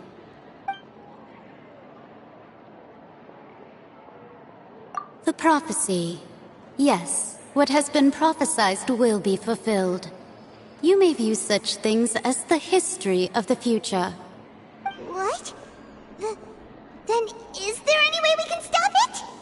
I believe you have witnessed a failed attempt with your own eyes. Can everything in Tevat so easily be changed? So you've caught on. Just as prophecies are usually only the future as seen from the perspectives of the gods, could things be happening in hidden corners where the gods' gaze does not fall? Are the things that you shall see different from the fate that the gods perceive?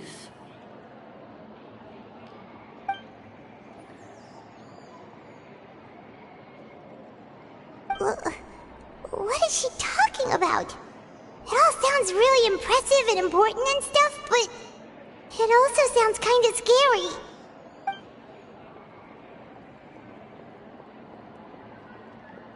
I believe that you understand, right? Some things are insignificant, but others you must reach out to change. Ultimately, Fate shall serve as your only guide, no matter what will happen in Tevat's future. All you need to do is to play your part. This was good tea, by the way. Thank you for your hospitality. Well, that'll be all for today.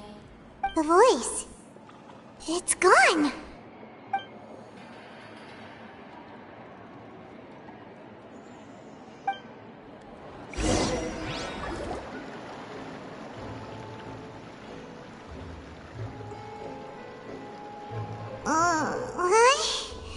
I want to hear someone talking.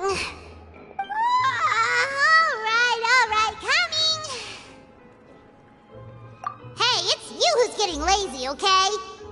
Well, I see I've walked in on some lively banter. Luna!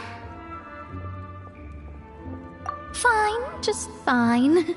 I went to take part in that Steambird panel. It turned out to be more interesting than I expected. Not all Fontainians are pessimistic about this.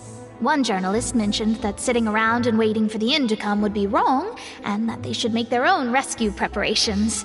I agreed, so we had a brief chat with her. Did she have pink hair by any chance? Why, yes! It was Charlotte. You remember her, right? That daredevil journalist? I'm in full support of her view. Prophecies are very important, but how can people allow their lives to be commandeered by just a few words? That's right! Paimon's glad to hear something sensible for once. Ah, yes. About what we had discussed before. I did try, but I'm afraid I couldn't reach the old hag. I'll try again tonight, but I wouldn't get your hopes up. Huh?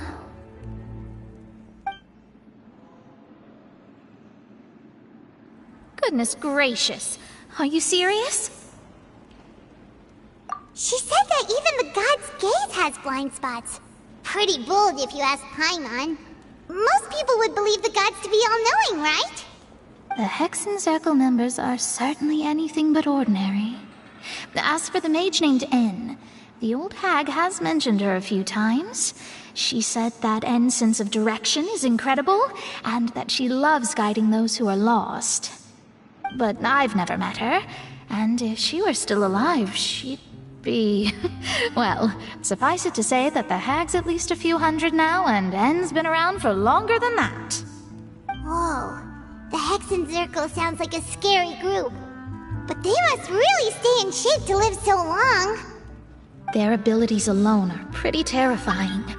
If she came to see you personally, then the problem you're facing must truly be of great importance. Well, it's not like Paimon could understand anything she said. Yes, she was quite cryptic, but I suspect she means that there is still a way to turn things around. She didn't say when or what that would be, though, so... perhaps it is something that you cannot know right now.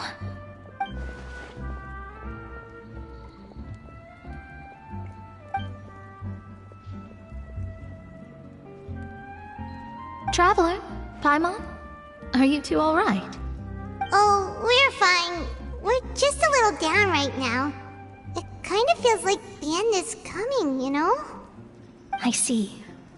I feel that same sense of desperation, too. I guess you could consider me someone who has often witnessed fate. So far as I have seen, it cannot be swayed. But even so, I still hope for, and believe in, miracles. Astrology is eternal and rational, but fate may not be. It is cruel, but it can also be beautiful. Perhaps that's what En was trying to tell you. Not to lose heart, and to believe that what you are seeing playing out before you is not yet set in stone. I did originally think of steering clear of all this, but I couldn't. Even if this is all futile, I still wish to help everyone. If we don't struggle to the last, then how can we face the end when it comes? Huh. You do have a point. There I go, talking about astrological principles again. Sorry about that. The moment I start talking about work-related stuff... I need to get going.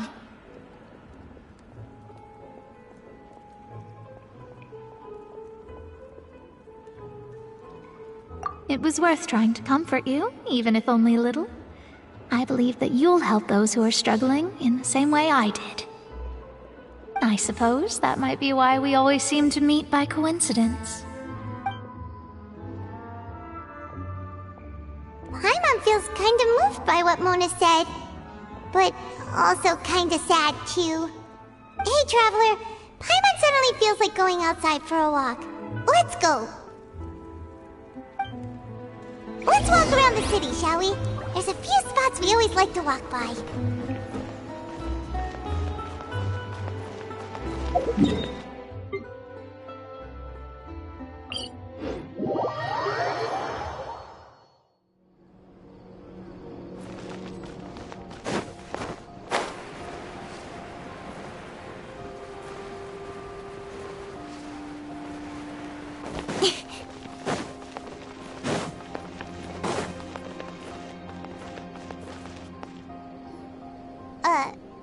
Huh?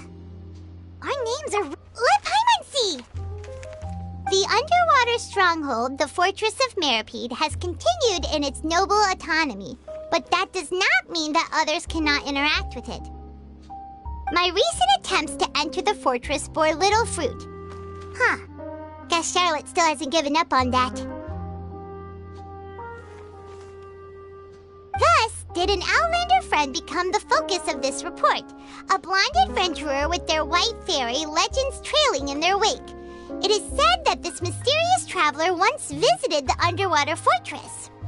So while the fortress's interior remains a mystery behind closed doors, do not fear, for the tales of the traveler contain surprises in spades.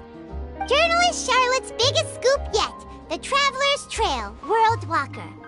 Huh. Charlotte took so many awesome photos of us and we never even noticed her.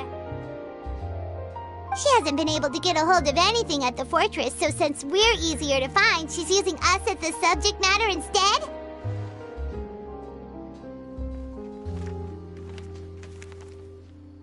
Ugh, seriously? Well, fine. Those headlines and photos do look cool, so Paimon will forgive her this time.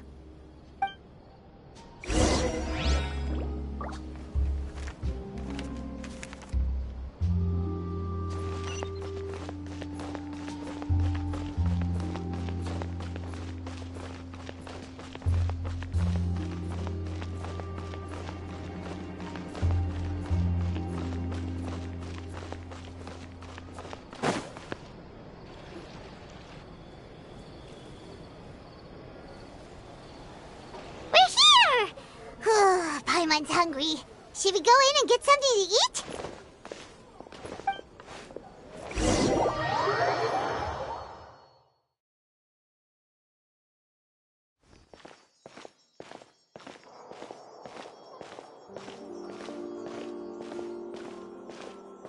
Hey, quick!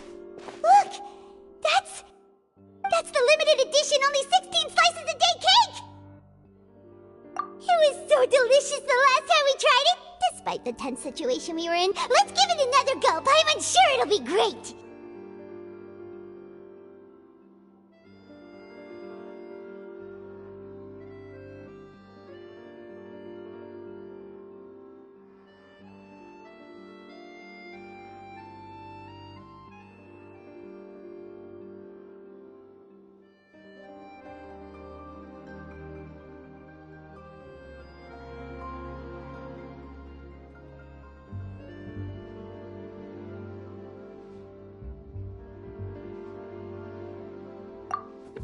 One slice of cake, please. Someone showed up after all! Oh, wait, you're the one from the Palais Mermonia. Oh, are you here to buy cake too? It seems Monsieur Nervalette was right. You really can eat. Wait, did he really say something like that? That's right. Even he has his own preferences when it comes to food. As for me, I love the cake and coffee here. Do you come here often? Usually every day. Every day? It's part of my daily schedule, apart from work. I shall have my cake and coffee. Then what if someone told you one day that this place would be closing soon, and you wouldn't get to eat cake here anymore? What would you think? But why would it close? Well, Paimon doesn't know either, but maybe the waters will rise tomorrow. You know, like in the prophecy. Oh, the prophecy. To be honest, I haven't paid much attention to that. No, still, even if there'd be no more cake tomorrow, that wouldn't keep me from having some today. No, it's the same for eating in general. You might not be able to eat tomorrow, but if you can do so today, then you should carry on. That's what people call living, you know. Huh. Don't be sad. Excuse me, could I have 2 more slices of cake to go? These 2 slices are for you. Sijouin said that this kind of expression you're making is what humans call being sad. Oh, you know Sijouin?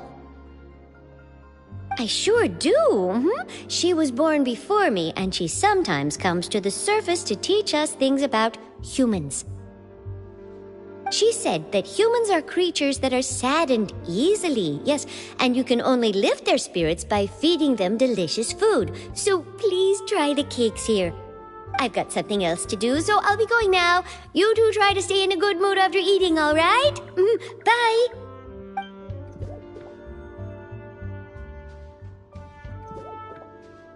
And there she goes! Alright, let's dig in. Paimon's sure this cake will be delicious.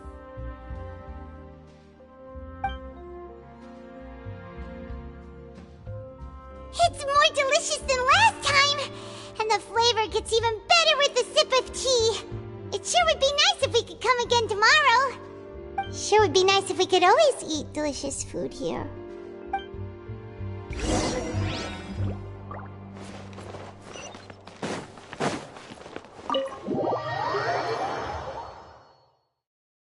Oh, we're near the Seabird office. Let's go look for Charlotte and have a chat.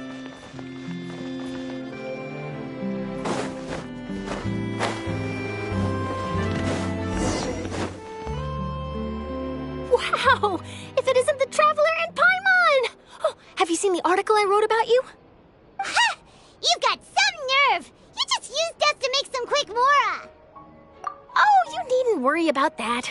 I heard that you were in Poisson some time back, so I sent you a letter to discuss just that. It appears you didn't receive it, though. It's all right, though. I've set aside the amount intended for you. I've even set the table with some food. Really? Oh, you're the best! You're almost a little too easy to win over, Paimon. If I were a journalist with ulterior motives, you'd be in trouble now, you know. Oh, Paimon knows you're not like that. Still, what brings you here all of a sudden? Were you looking for me? When Mona mentioned you, we thought of coming to see you at work.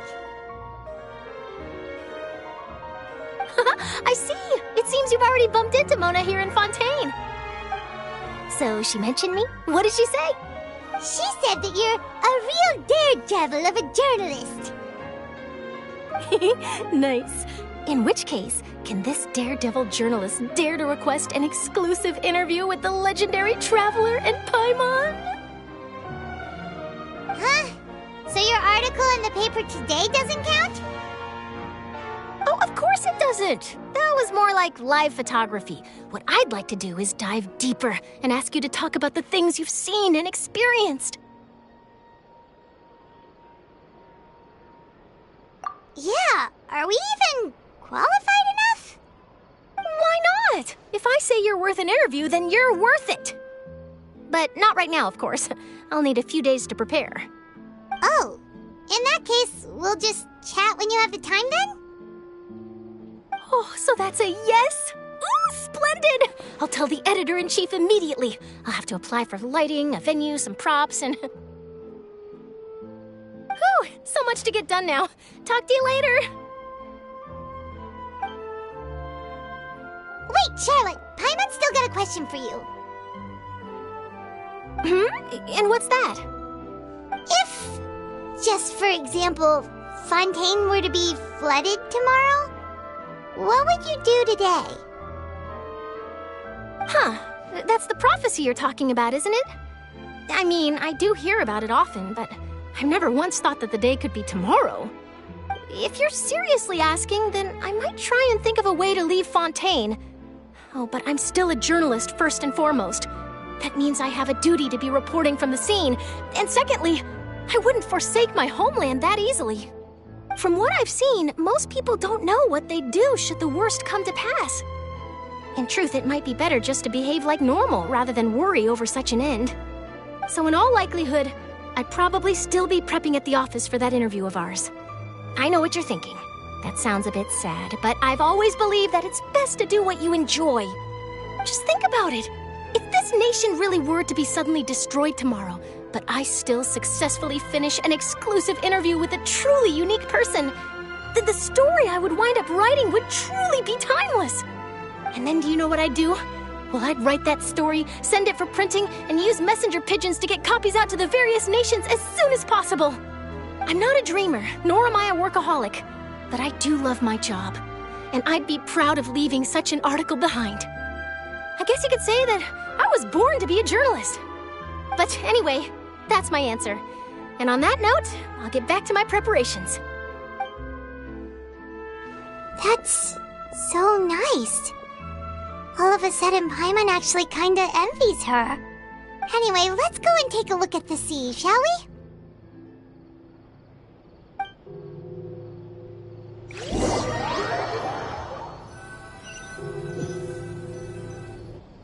The sea breeze and scenery can be a pretty soothing combo, huh? Paimon's been thinking.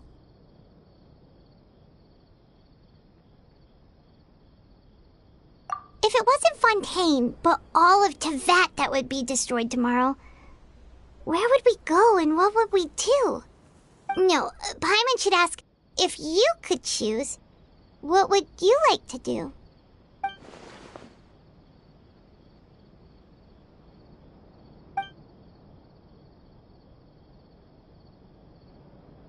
We've always been moving to the next destination, so we haven't spent much time thinking about these kinds of things. We didn't have to either, with us always being on the road and whatnot.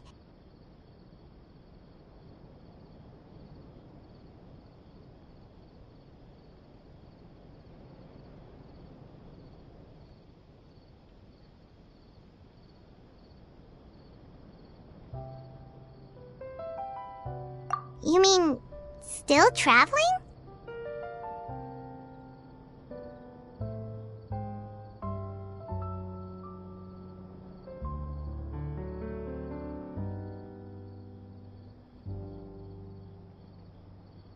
Huh. Wait, isn't that what we've always been doing?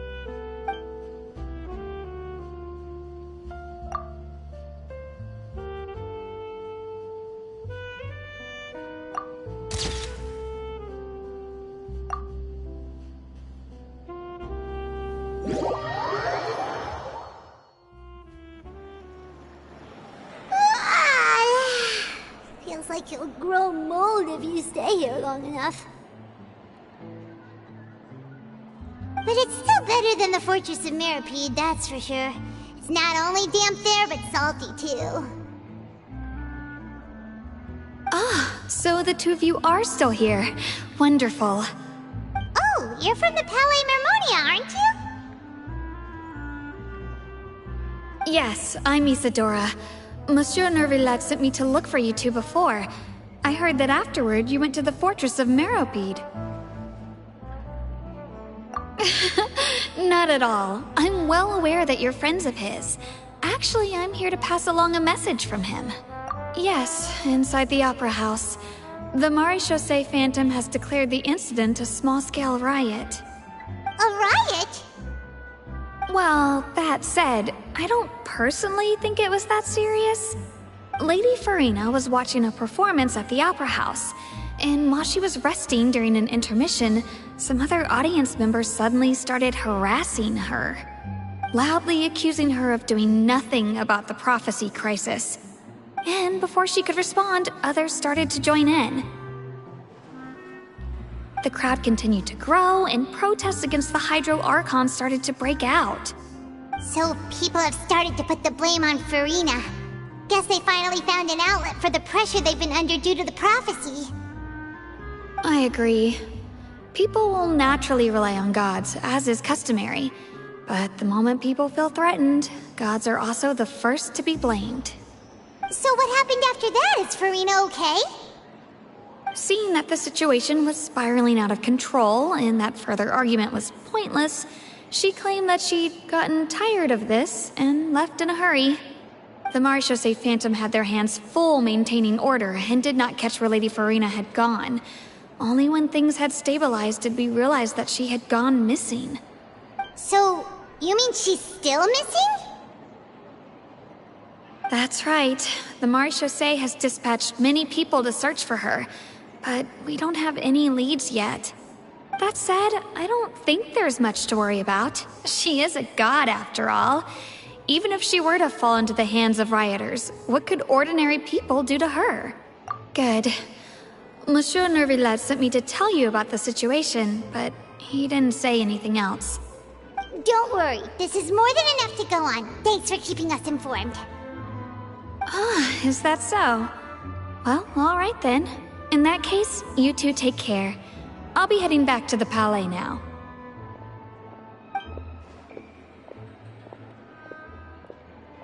Well, sounds like we should hurry over to Poisson then.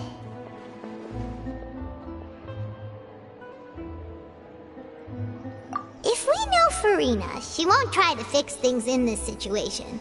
Instead, she'll look for a place to wait out the heat. And, as we also know, she may be loud and dramatic, but she doesn't have a heart of stone. When Nervillet was talking to her in the Palais Mermonia, and she heard about Poisson, she couldn't hide her sadness and remorse. It would be hard for her to ignore being accused by the public today.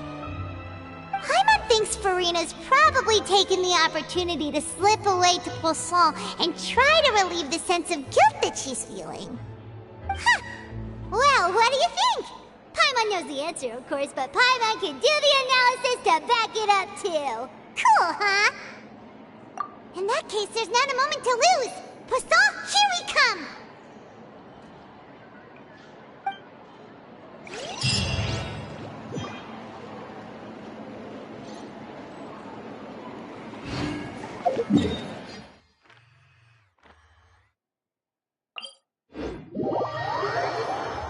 This place looks deserted. Guess all the survivors must have evacuated already.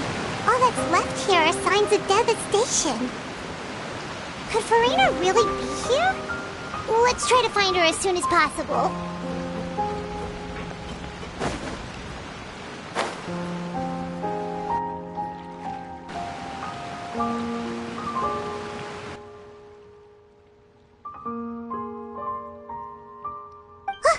That's Farina, right over there. She really is here all on her own.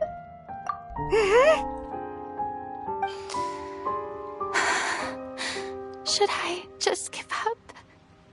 This is all meaningless. What was meant to happen did happen after all. Everyone's dead. I'm sorry. I am so sorry. Give up, Farina. There's no point in holding out. I'm sorry. But what can I even do other than to repeat meaningless apologies over and over? Who's that? Don't worry, Farina. It's just us.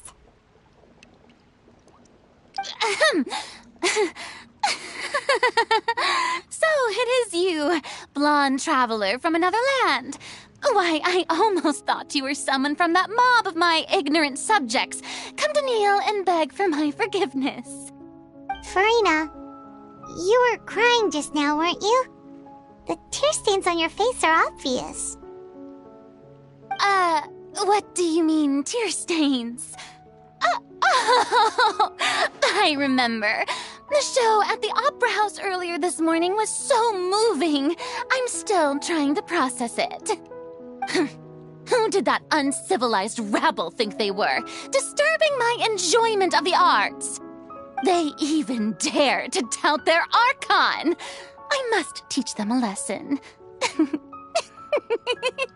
I can just imagine their twisted and frustrated faces once they realize that I'm nowhere to be found. Oh, and I'm sure Nouvellette and those people from the Maréchaussée Phantom are freaking out right next to them, too.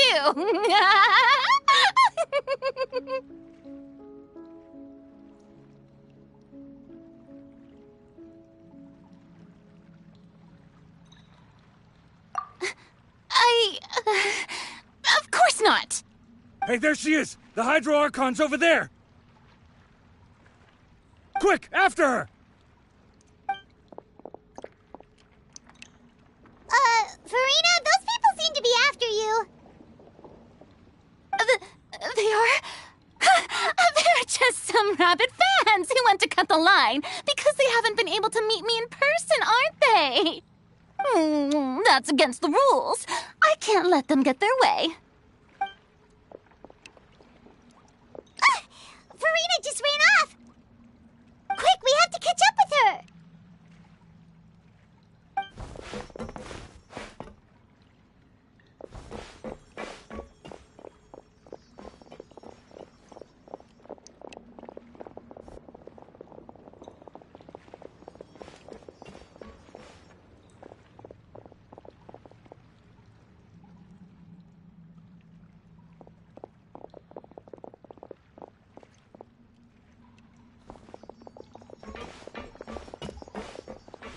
This should be the place, right? Hey, Farina! There's a good hiding spot over here. Quick, come to Paimon before the rest of them catch up to you. What is this place? Hurry, they're almost here! Fine. I suppose haste is warranted. Lead the way.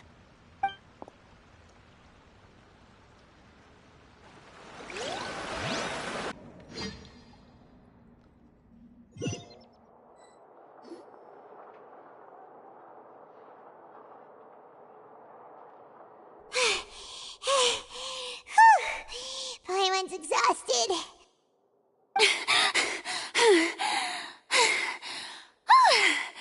I'm so tired.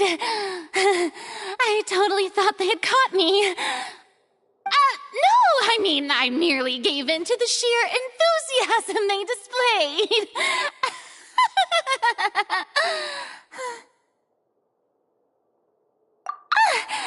You're right. Yep, that's a good girl.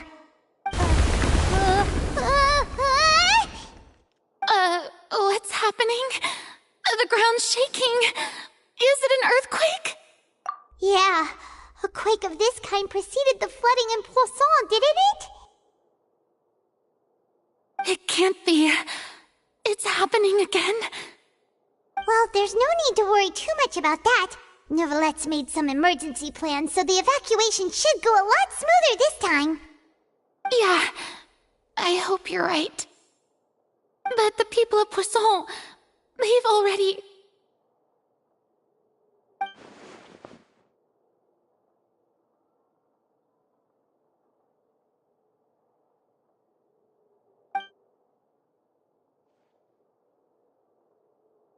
It's true. I've been investigating the prophecy for hundreds of years. I once had informants all over Tevat, searching for clues and feeding information back to me. I've tried all kinds of ways, too, to hold back the sea. Anything to keep the coastline from advancing. But all my efforts proved to be futile in the end. Really, the truth has been clear to me for a very long time. We cannot make an enemy of the divine. No matter what we do, the will of the heavenly principles will have its way, and the prophecy shall be fulfilled.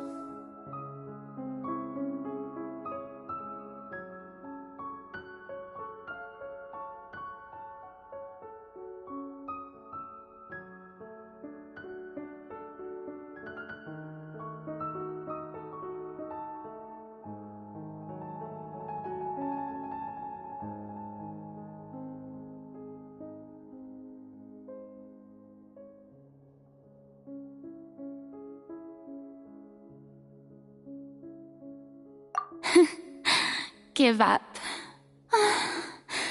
I do love the sound of that phrase. It would mean finally coming to terms with fate, but also for me to finally be free. Indeed, I've thought about giving up so many times, especially after we almost lost Poisson. Fate is really unreasonable, isn't it? It has no heart and obeys no rules. The prophecy has only just started to come true, and so many people have already lost their lives. But just now, it all became clear to me. I still don't have the right to come to terms with fate on behalf of everyone else. As long as the final moment hasn't come, it's still not too late. Don't worry. I will keep hope alive for everyone until the very end. Well, that's enough for now. I got the impulse to play the stricken maiden, but honestly, considering my rank and station, that wasn't a good fit at all. Don't take any of what I just said seriously. How could I possibly let Fontaine fall to the whims of trivial prophecy? Come on! Paimon could have sworn you were actually being honest just now.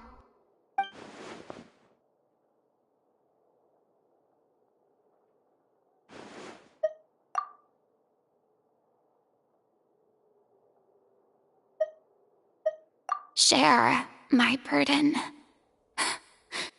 That's impossible. It was fated right from the start that this would be my duty alone. A witness. Yes, I've heard that you came to Tevat from beyond the stars, yes. In other words, you never belonged here. And if Tevat is, in its entirety, a show on a stage, then you're just a spectator, aren't you? If that's the case...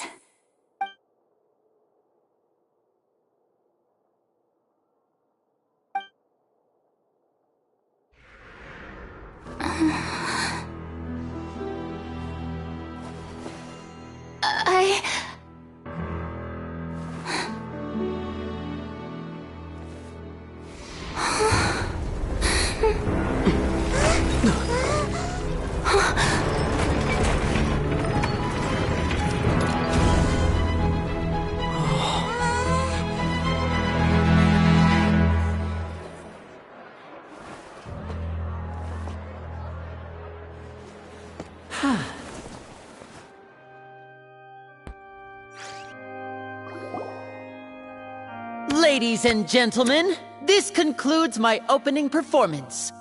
Now, without further ado, we may proceed to the trial of our god. So this is what it is. Yes, you deserve praise for the effort you took to raise the dramatic stakes. Do not forget, however, that I am Focalor, the god of justice, the embodiment of justice itself. Does it not strike you as even the least bit absurd to bring the very concept of justice to trial? May I interpret these words as your refusal to stand trial? In that case, you will have the opportunity to defend your honor through a duel. You would draw your blade against a god? I see. It seems like you have made up your mind.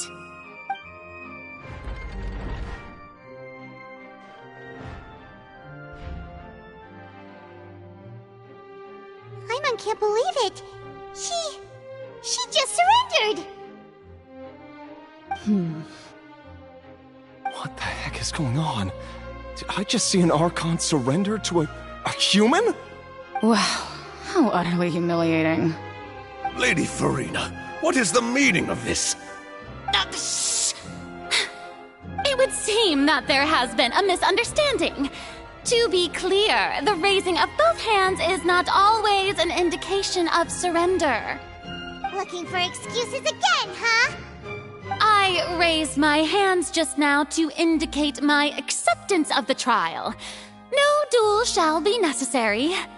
I will admit that I've been running away for a long time. I'm sorry, everyone. I was unable to protect the people of Poisson. It is my duty to stand trial for my crimes. You are not the only ones to be disappointed in me. I, too, am exceedingly disappointed in myself. But now, it is time for the Hydro Archon to show you her courage and resolve. I, Farina, will use this trial to show the world the true meaning of justice! This time, I will protect you. Applaud and rejoice! One of the most outrageous and fantastical arcs known to the opera epiclese is now unfolding before your eyes. Mark my words, this shall be one of the most exhilarating and brilliant shows ever to grace the stage of Fontaine! The trial of the Hydro Archon, Focalor, will now begin! Woohoo! Oh, now we're making history! Why does it feel like Farina just took over the whole thing? Like, come on! Didn't she just get forced to stand trial for her crimes? Also, even though she's still acting super dramatic, she is taking this seriously this time, right? All right, then. Who will be my opponent in this trial? The court asks the prosecutor to please take the stand.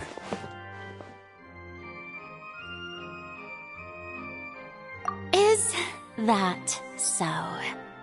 Very well. Then please speak, witness of Tivat, my accuser and fated opponent.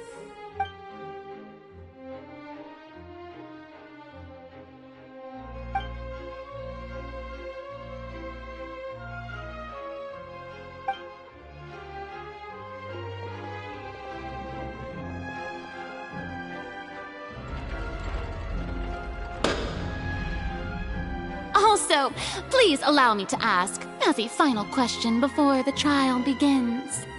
Just how much work did you do to force me onto this stage? Well, we did do a lot of prep after the meeting that day.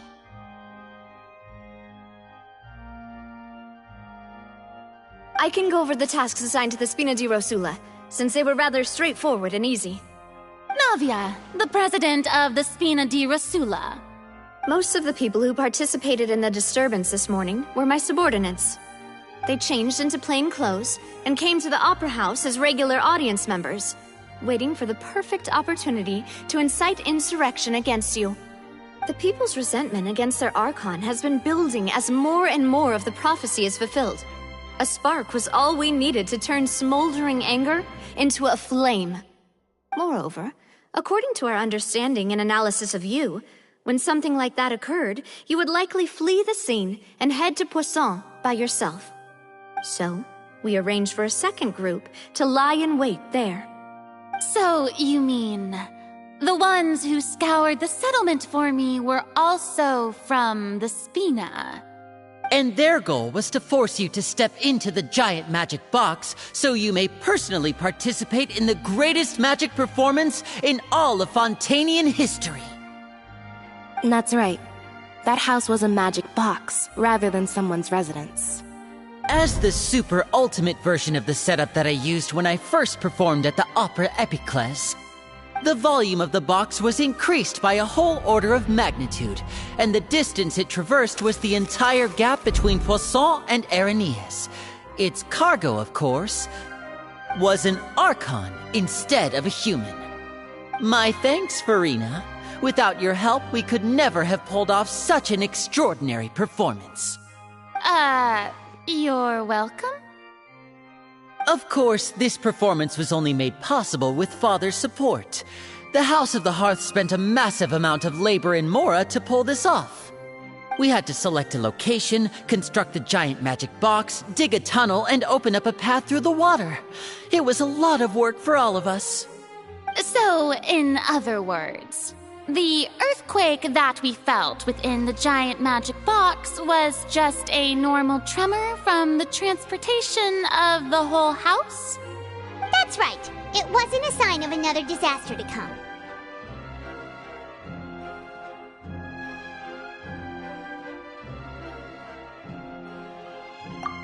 Then, I can guess Nervilette and Cloran's parts. You gathered a crowd, prepared a stage, and made sure that the champion duelist would be immediately ready for a fight. Also that as soon as I appeared on the stage, the trial may commence without a hitch. Am I right? Yes, that is correct. Well, Cloran, I must commend you for your courage. Only the most outstanding champion duelist in all of Fontaine would accept a duel with an Archon without flinching. Thank you. As for you, Traveler, I suppose your role was to keep me distracted with conversation once you found me in Poisson. You'd make sure that I didn't notice anything amiss before revealing yourself as my prosecutor once we'd arrived onto the stage. Oh?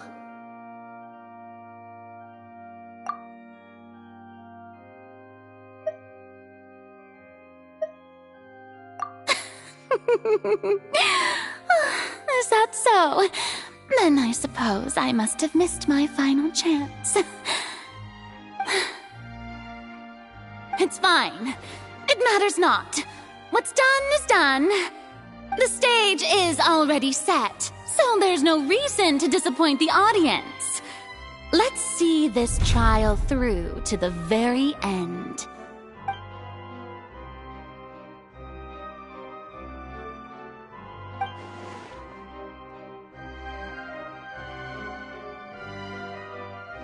Sir Prosecutor, please allow me to pass this along. This is a document that Miss Charlotte applied for and received permission to share with you during the trial. According to her, it should speed up the proceedings. Huh? Charlotte wanted to give us something? Oh, so she's here too! Hey, Charlotte! Oh, let Paimon see. Isn't this the exclusive interview that she did with us before? So she's already finished it, huh? Wait, then that means this document is a perfect timeline of everything that's happened ever since we stepped foot in Fontaine! So in other words, we can refer to this anthology of evidence every time we want to use something from our journey as evidence for an argument! Let's quickly confirm the information in it. Just think of it as a refresher, alright? You defeated the Hydro Archon in the very first duels you took part in at the Opera House. That's one for the history books, all right. I didn't think that you'd wind up getting to the bottom of the case I'd been following all this time. I guess you could also see this as a happy coincidence. I didn't think that this is the first time Monsieur Nervilette had a difference of opinion with the Oratrice. Even the Hydro Archon can't figure it out. A Fatui Harbinger. She's an extraordinary person. Her instinct must mean something. The fortress of Meripede was almost destroyed in a single day. That I didn't witness that scene personally will always be a source of professional regret, I think. According to Monsieur Nervilette, both Child and that whale should have been in the primordial sea at that time. I nearly lost my awesome friend Navia. To be honest, that still gives me shivers. The words of someone as extraordinary as a witch can probably only be truly understood when something surreal happens to you.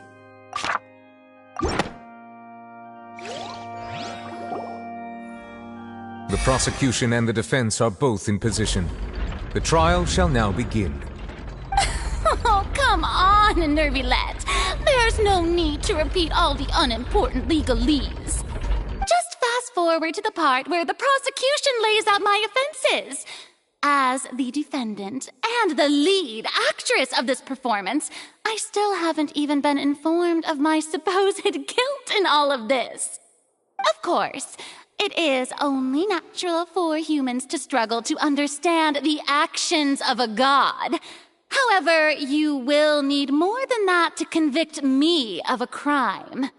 That's true, but my charge here is unrelated to your conduct as an Archon. Instead, I would like to charge you as a fraud who's never been the Archon in the first place. Wait, what was that? Lady Farina's a fraud? Hey, I came here thinking that we were going to try the Hydro Archon for forsaking our duty, but did I hear that right? She's not our Archon at all? Charge accepted. Lady Farina, do you plead guilty to the charge?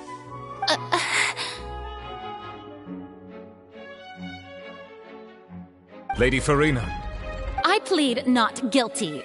How can I be guilty?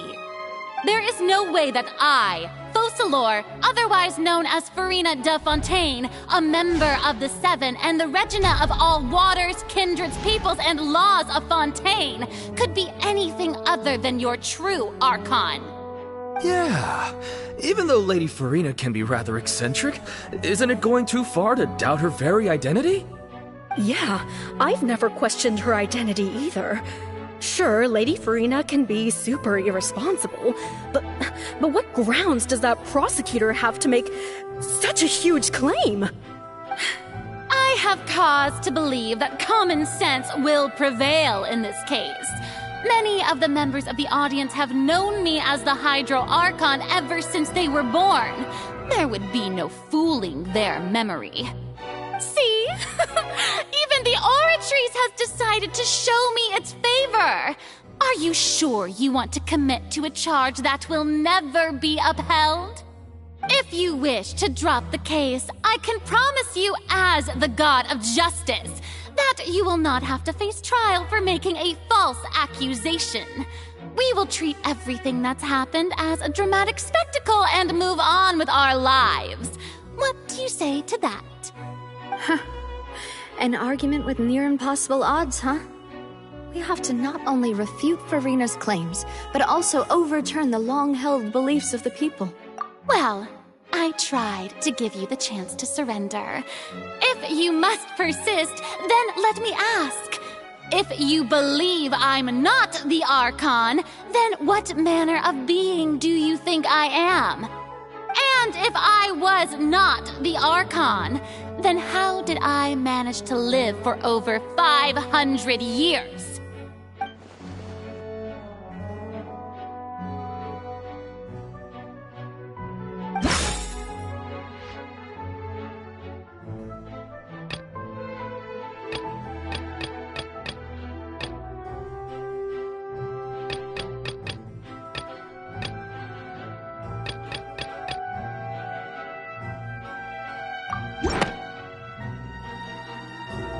First of all, you may be a member of another long-lived race, which would allow you to naturally possess an extended lifespan.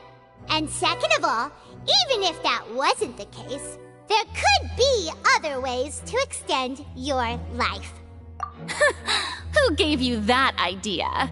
Was it the knave? You'd sink so low as to use a harbinger's words against me. A curse? I once thought it possible that the aura of an Archon might naturally resemble a type of curse. But in light of this claim, perhaps what I sensed was not your divinity, but a curse after all. You sensed it too, huh, Nervalet? Lady Farina is actually a human? Well, it is true that it's extremely difficult to tell humans and gods apart just by looking at them. It's not impossible.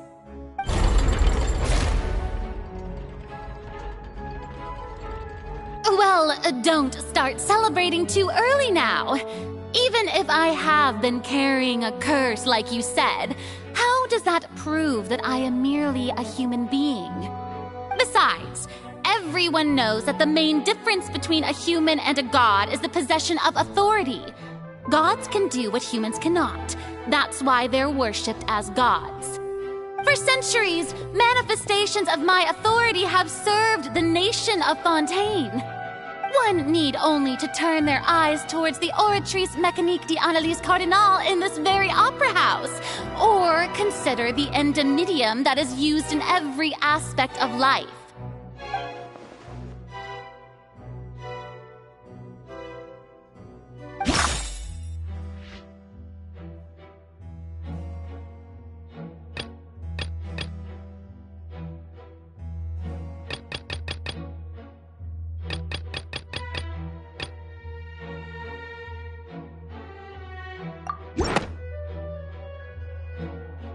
You tried to reference the Oratrice, but weren't you as confused as all the rest of us when the Oratrice declared Child to be guilty without any proof?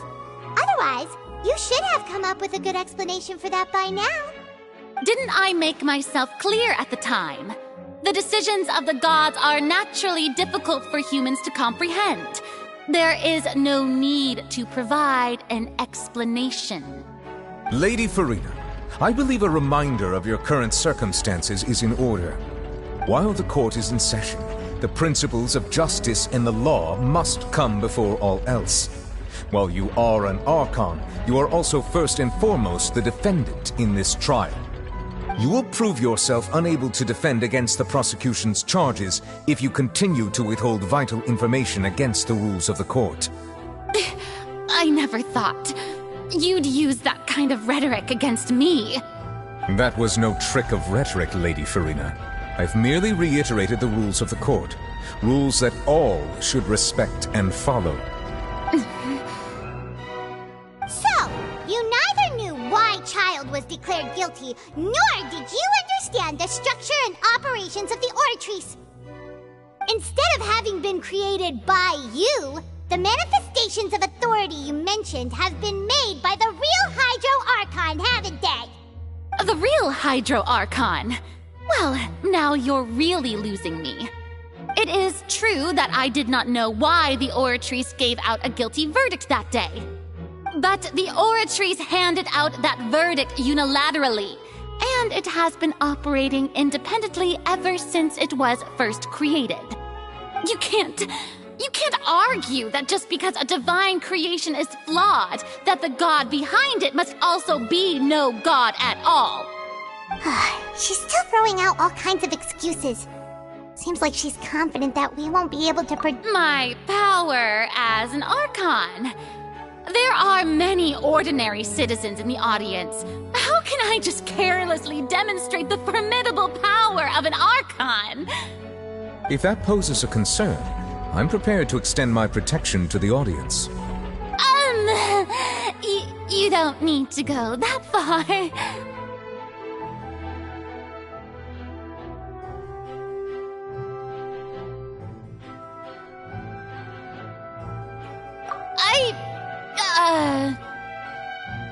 Aren't you the Hydro Archon?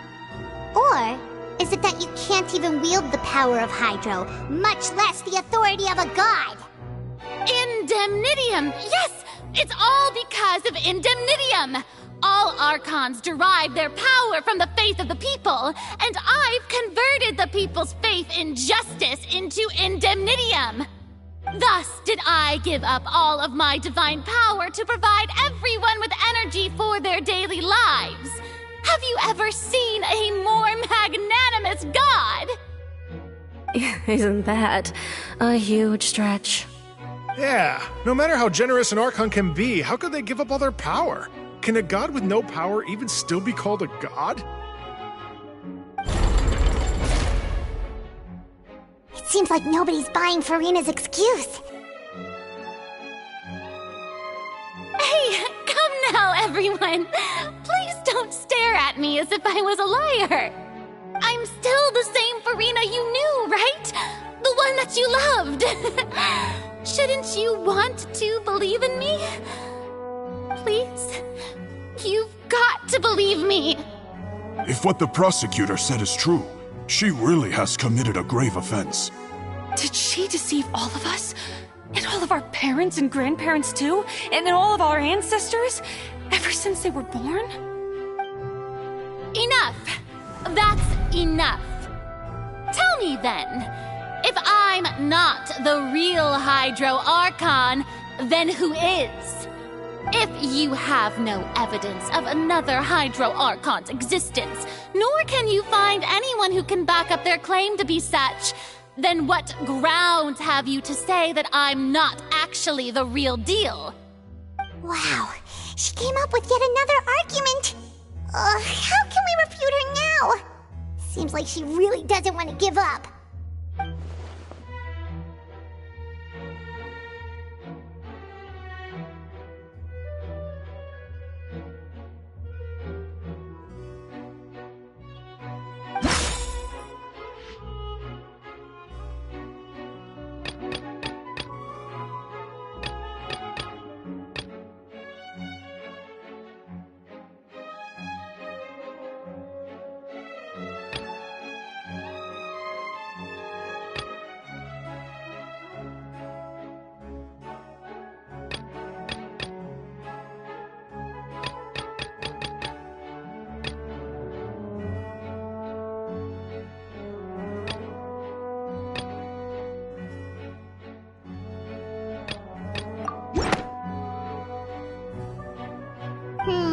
That doesn't sound right.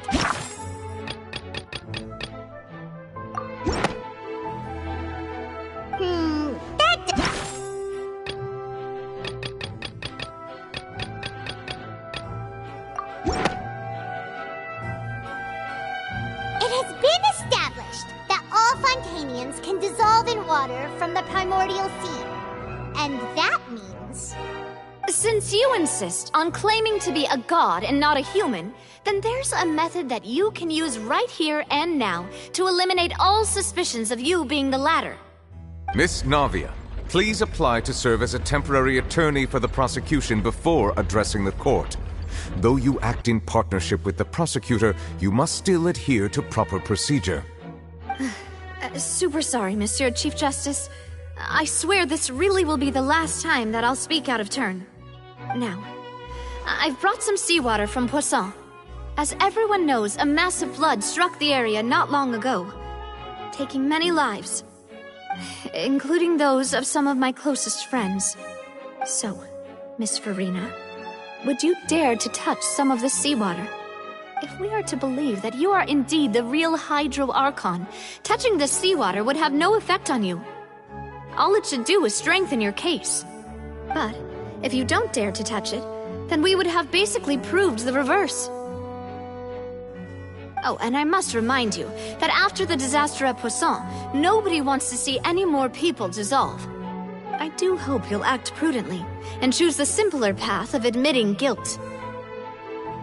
Navia from the Spina di Rasula.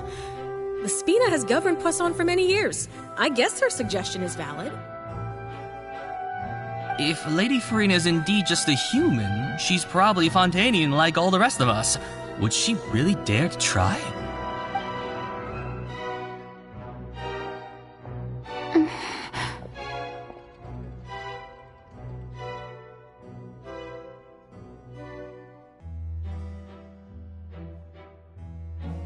Lady Farina, this test has been unilaterally proposed by the prosecution. As it falls outside the realm of standard court proceedings, you possess the right to decline participation. Well, of course he had to tell her that. But refusing to participate is basically the same as a confession of guilt. She's just staring at the water without saying a single word. It really does seem like she's quite terrified of it. That could only mean... What's going on? Is she really planning to... That's not what we thought she would... Due to the inherent risk of the test, Lady Farina, you may... What? Hey!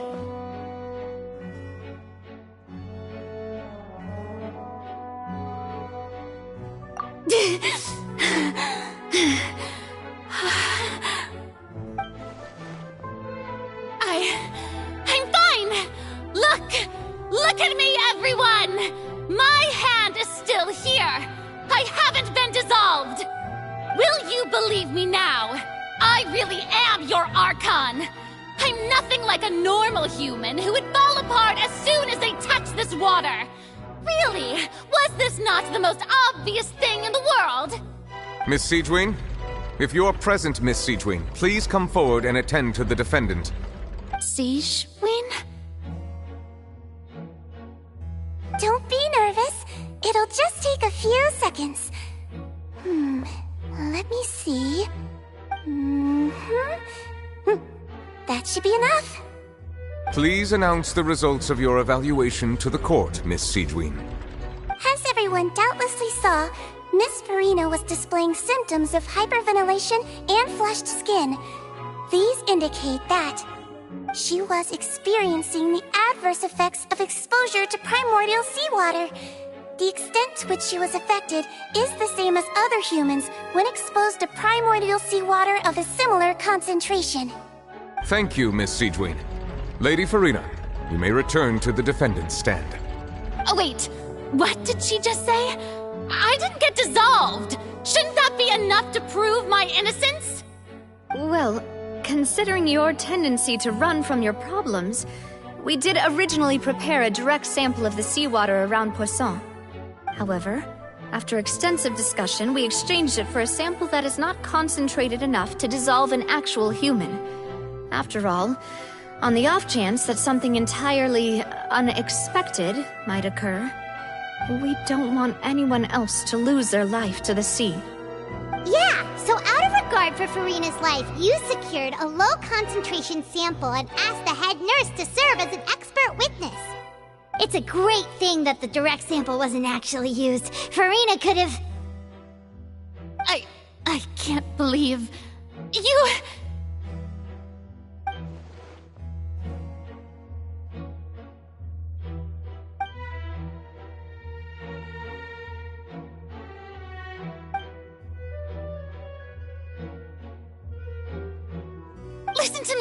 Listen to me, everyone! Please don't give me such cold and disdainful looks! What happened just now didn't prove a single thing! Think about it! How can you conclusively prove that an Archon can't also be affected by the primordial seawater? Also, if I was really just a human, why would I dare to just put my hand in that kind of water?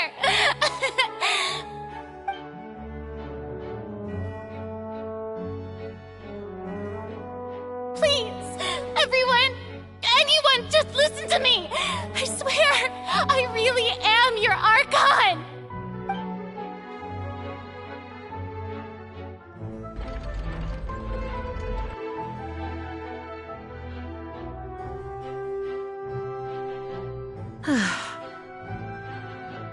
I don't think anything she says at this point will sway anyone. The odds are just too stacked against her now. With all the things that have been said, Paimon doesn't think there's any way left for Farina to win. I believe the time for arguments and presentation of evidence has come to an end. If there are no objections, we will move on to the final judgment.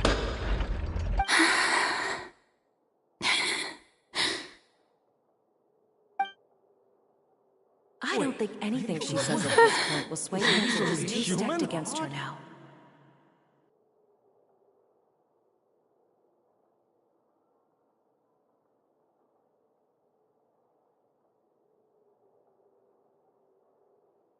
In my capacity as Chief Justice, I shall now render judgment on Farina's misrepresentation of herself as the Archon of Fontaine. As a human who knowingly deceived her fellow citizens, Farina is... guilty.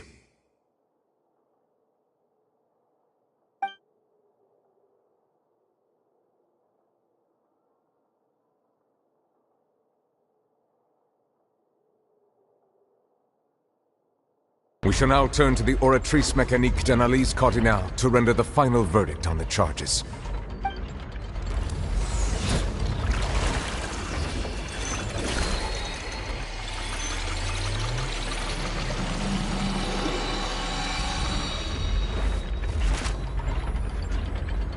According to the judgment of the Oratrice Mécanique d'Analyse Cardinale, Farina is... Well, what's wrong? What's the Oratrice's verdict? No, The Oratrice also displays a guilty verdict. Isn't that correct then? However, the exact wording of the verdict is thus. The Hydro Archon, guilty, to be punished via the death sentence. The death sentence? That's actually one of the available sentences? I've always thought that it was just a myth. The one and only time the death sentence has been handed out at the court, and it's been given to the very person we've worshipped as the god of justice? What an unexpected twist. Furina's been sentenced to death by the Oratrice? We just wanted to use the trial to show her the seriousness of things so she'd tell us the truth. How did things escalate this quickly? This outcome is indeed quite strange. According to Fontaine's current definitions of justice, as well as its recommendations for criminal sentences, is this sentence really appropriate for the crimes that have been committed? Yeah! Even Fauché wasn't sentenced to death by the Oratrice. You know, the real evil mastermind behind the serial disappearances case. Indeed. Not only is Furina's sentence overly excessive, the very point of our trial today was also to prove that Furina has never been the Hydro Archon in the first place. But now, the Oratrice seems to have deliberately invoked the title of the Hydro Archon. What does this mean?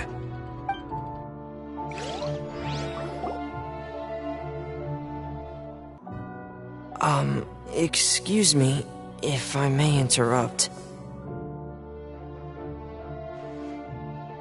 Is the trial still going? Fremine! You finally made it. I assume this means you've completed your mission? Mm-hmm. Any mission Father assigns to me will always be top priority.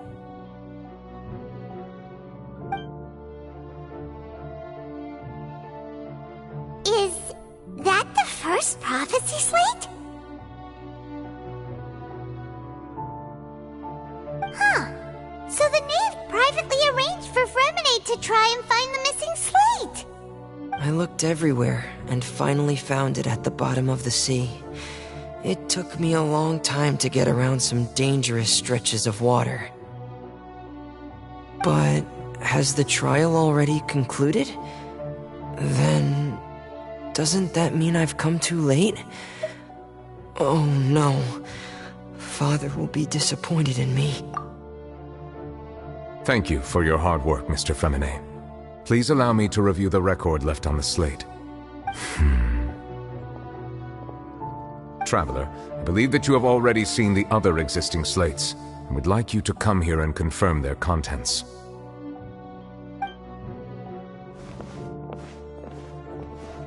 Huh?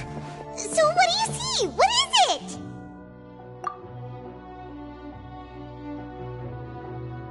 I believe I have now made sense of the Hydro Archon's crime. It has to do with Fontaine's lost history. Huh? Isn't the Hydro Archon just guilty of deceiving her people? Oh, wait, no, that's Furina, and we've already proven that she's not the Hydro Archon. So when you say Hydro Archon, do you mean the real Hydro Archon we've been kinda talking about? In truth, everything that you've encountered in Fontaine up until this point can be traced back to the contents of these stone slates. However, I'm uncertain as to how much sense they currently make to you. Okay, let's try to recall the contents of the other 3 stone slates. Paimon will do her best to help you remember.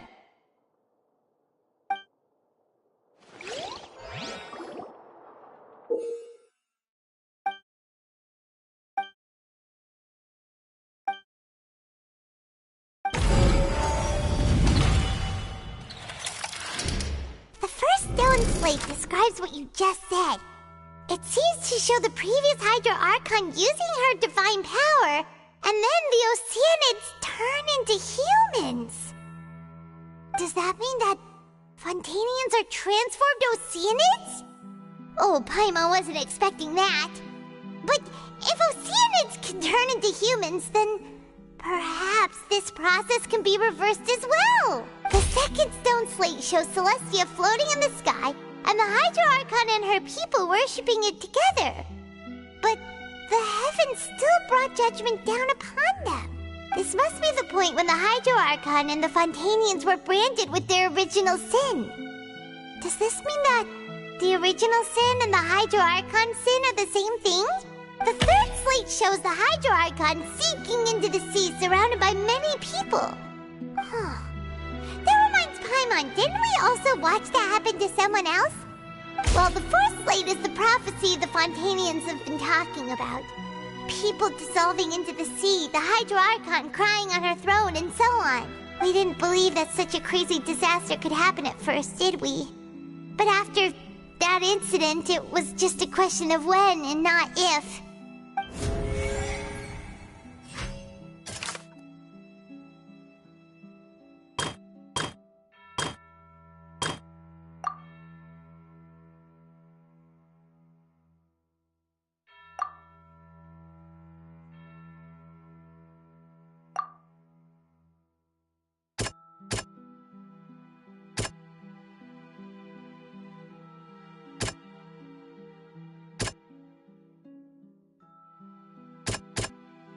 That doesn't sound quite... That doesn't sound quite right. That doesn't sound quite... We know from the case of the serial disappearances of young women that Fontanians can be dissolved in primordial seawater, and the first stone slate tells us that long ago, the Hydro Archon used her power to turn Oceanids into humans. This might be the reason that Fontanians can dissolve.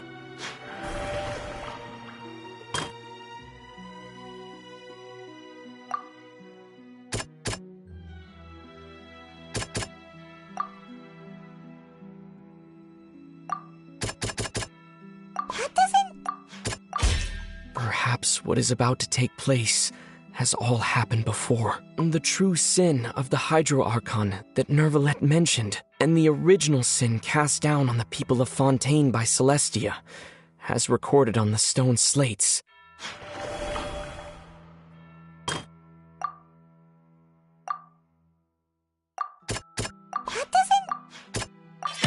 It's not as simple as falling into the sea. When Navia fell into the sea, her consciousness was subjected to judgment. The stone slates show the people gathered around the Hydro Archon in the sea. Could that be alluding to the same thing?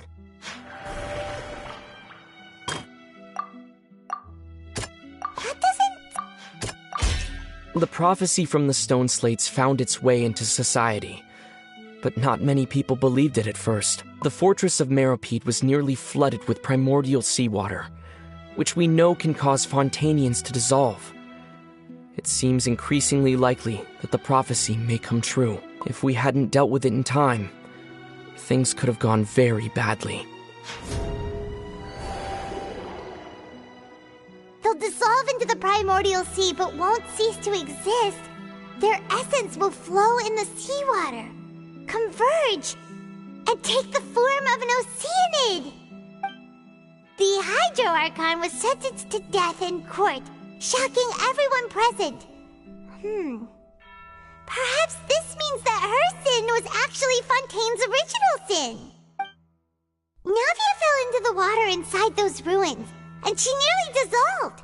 She was surrounded by the people of Poisson in a court within her consciousness, and was forced to take part in a trial meant to make her stay. The eruption of the primordial sea at the fortress of Meropide was the surest sign that the prophecy was about to come to pass no matter what. The prophecy's contents can all be verified by recent events. If we combine what we know together, loads of truth should come to light.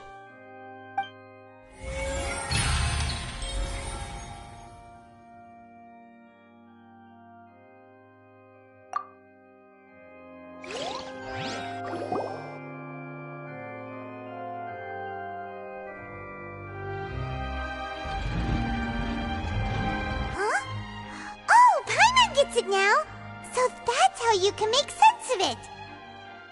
But then it feels like we're going to have to share some truly shocking revelations. Let's hear them. Incredible. Linny, did you hear that? We're not real humans. All Fontanians were originally created by the late previous Hydro Archon, with Oceanids as their basis. The evidence for that can be found in how only Fontanians could dissolve in primordial seawater, and how all the girls Vacher dissolved were also turned into Oceanids. Oh, and according to Navia, when she was about to get dissolved, she also saw everyone gathered around for a trial, all of them in the shape of Oceanids. Indeed. Yeah, and it follows from the content of the first slate that she probably angered Celestia by creating humans without prior permission. That could also explain why the Oratrice judged the Hydro Archon to be guilty. It's to account for that ancient sin. The Hydro Archon's true sin was creating us? And yet, after many hundreds of years, the Hydro Archon's creations have turned around to try to judge the Archon within the Opera Epiclese. The twists of history are often the most unexpected of all. Yeah, isn't the image here just like when Navia fell into the sea?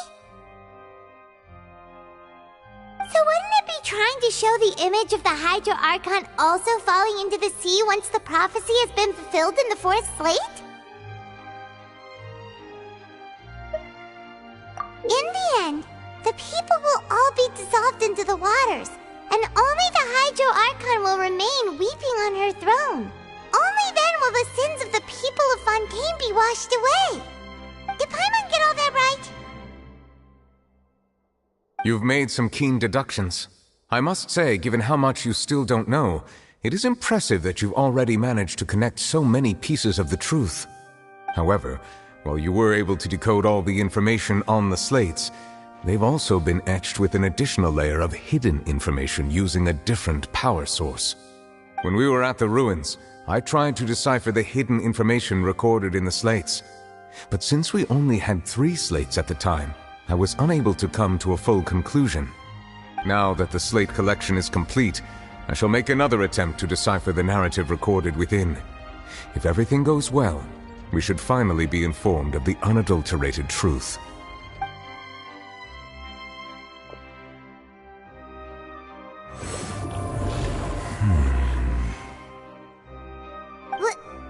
Well?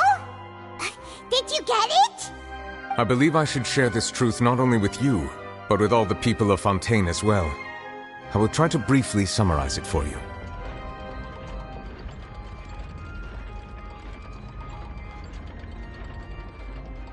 Your hypotheses regarding the origin of Fontanians and the sin of the Hydro Archon were both correct. In the Fontaine of old, the previous Hydro Archon sensed the yearning of her Oceanid familiars for life on land.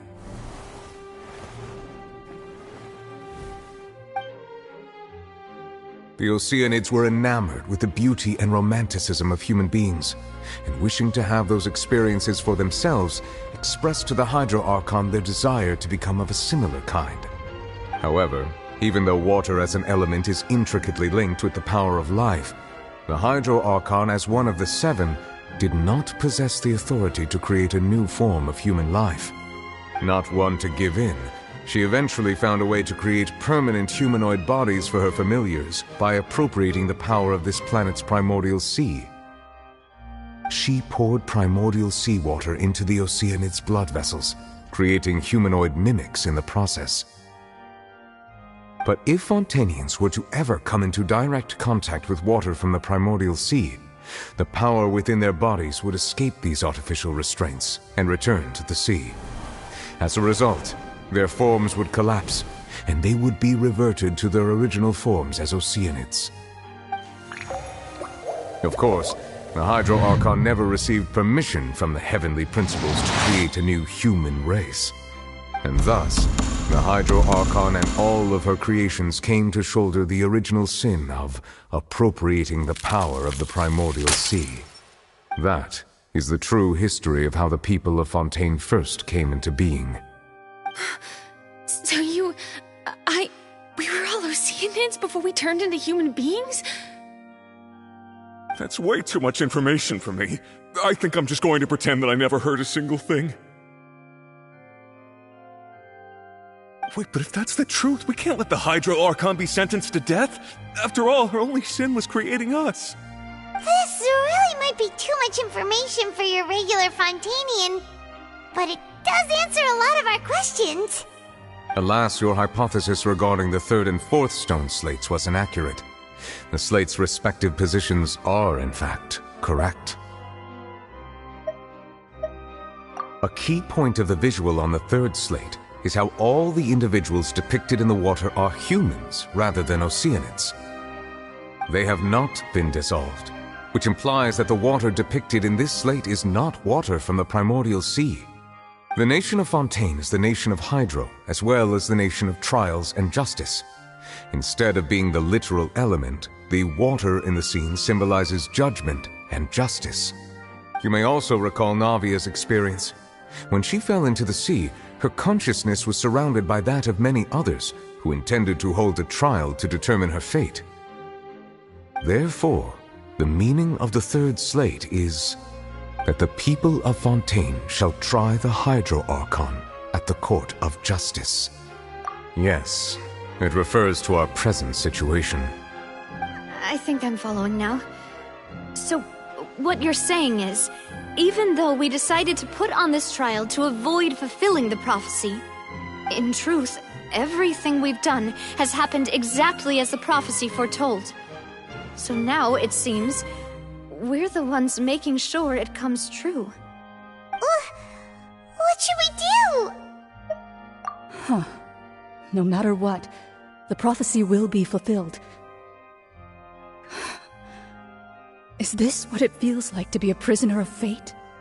If that's the case, does that mean the scene in the fourth slate will also be fulfilled soon? Traveler, I would like to point out another small fallacy in your deductions.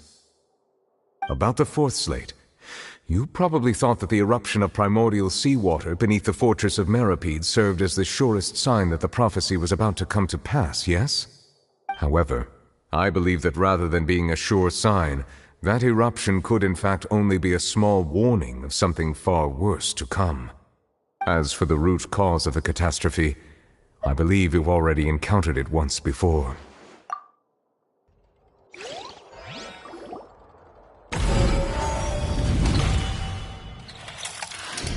This eruption was just a small warning of the things to come.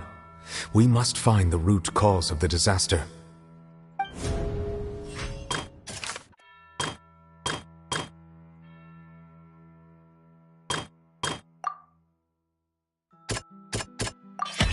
It was both dream and reality. If we're talking about a true culprit, that could only be that thing inside the primordial sea, right? The truth, the original sin, the trial, and the root cause of the disaster.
That was way too close!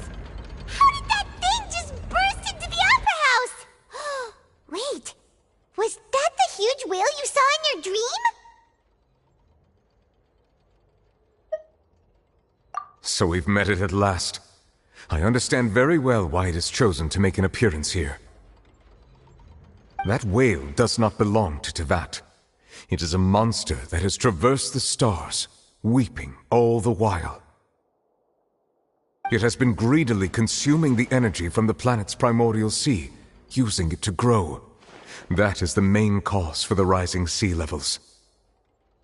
And once it has finished consuming all of the energy contained within the sea, its next step will be...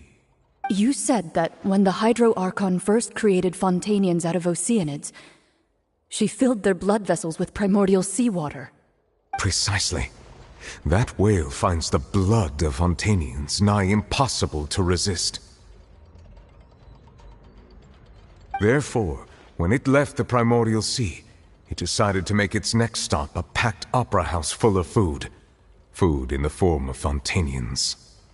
We just barely managed to push it back, right? In that case, won't it come back to target the people again once it's managed to recover its strength? That is correct. Indeed, it is more accurate to say that we should thank that Harbinger for buying us some time. Without him, the whale would have likely come onto land far sooner. From the way he looked, he must have been fighting the creature for quite a long time. That battle maniac. We've always known that he had a special connection with that whale, but we definitely didn't expect it to help us out like this. Anyway, now that we know that this whale is the actual cause of the disaster recorded in the prophecy, all we need to do to stop the prophecy would be to find a way to beat it up, right? It is too late.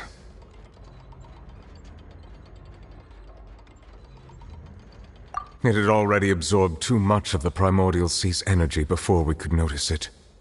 At this point, it has become practically integrated with the sea itself.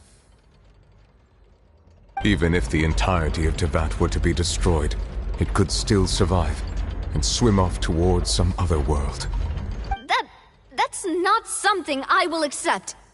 We've already done everything we can, and we even found the true culprit. We've come so far. You can't just tell me that the last hurdle is some impossible foe. That's just not fair. Indeed, that's not how a grand performance should end. I'll fight it to the end, no matter what. So the prophecy will be fulfilled no matter what, huh?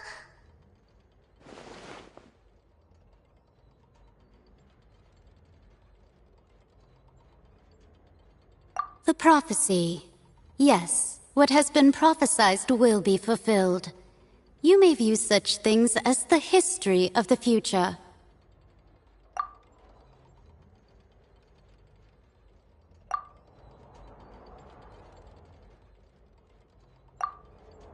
Just as prophecies are usually only the future as seen from the perspectives of the gods, could things be happening in hidden corners where the gods' gaze does not fall?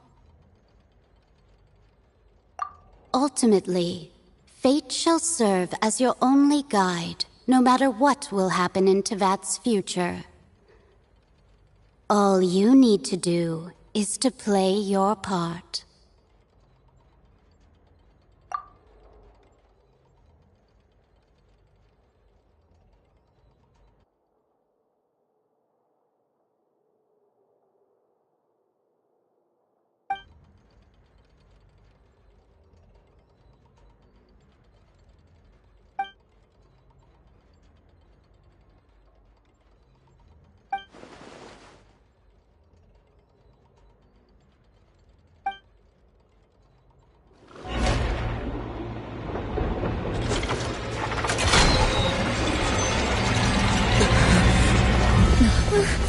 What's happening with the oratories?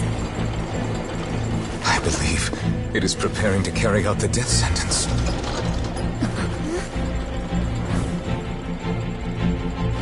Verena!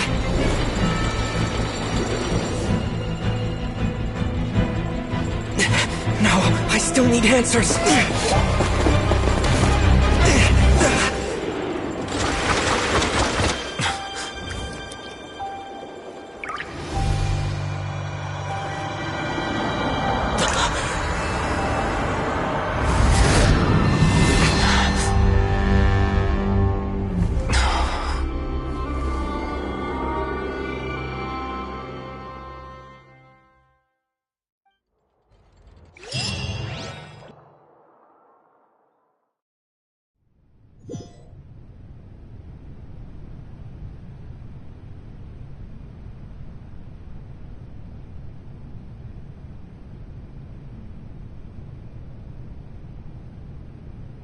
You...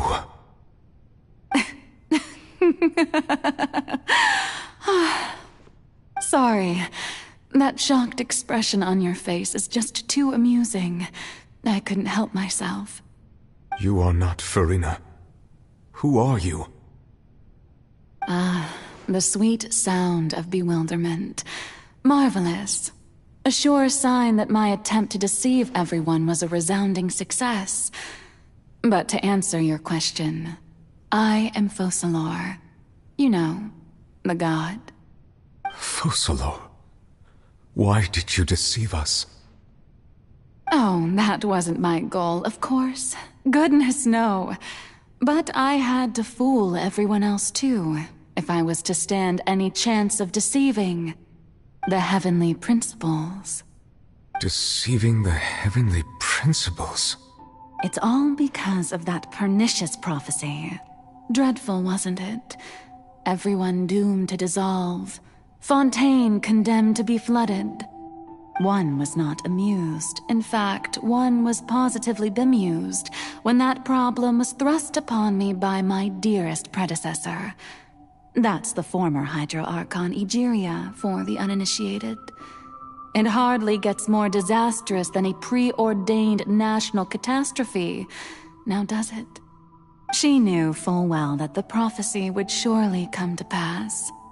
And as one of the seven, she also knew full well that one defies the heavenly principles at one's peril. So yes, as you have no doubt surmised, it was a rather impossible situation that I found myself in. I spent a terribly long time mulling it over, alone on the ocean floor. And I was almost growing barnacles by the time I finally realized there was only one possible solution to this confounding conundrum. I had to outwit the heavenly principles, allow the prophecy to be fulfilled, ostensibly at least, while saving everyone at the same time. I'm a genius, I know. I can only assume that's why Egeria chose me as her successor. Although, looking back now, it was hardly the inheritance one dreams of. Between the task of saving the nation, the quotidian duties of the Hydro Archon, and not to mention the original sin of creating a new race of humans, I dare say she left me quite a colossal mess to clean up. But one can only play the hand one is dealt. I did not choose this, any more than I chose to be one of her Oceanid familiars. So you were also once one of the Oceanids, transformed into a human by Egeria's hand? Yes, I was. I always dreamed of becoming human. And I still do, even now. In my eyes, to be human is to be part of the greatest opera ever known. After becoming a god, I separated my divinity from my body and spirit, leaving behind only a self that was as naive and bewildered as my past self on her first day as a human being. The me you see before you now is that divinity. And the human counterpart I left behind, I named Farina. She could feel joy, sorrow, and everything in between. She could be as vain and conceited, or as meek and vulnerable as she wished. Her strengths were of a kind only a human could possess, as were her shortcomings. But in my eyes, Farina's humanity was what made her perfect. She was perfectly human in every way. The person I always wanted to be. Anyway, so then I cursed her. All part of the plan, of course. The plan to deceive the heavenly principles. Do you still remember the final scene of the prophecy? The Hydra Archon alone, weeping on her throne.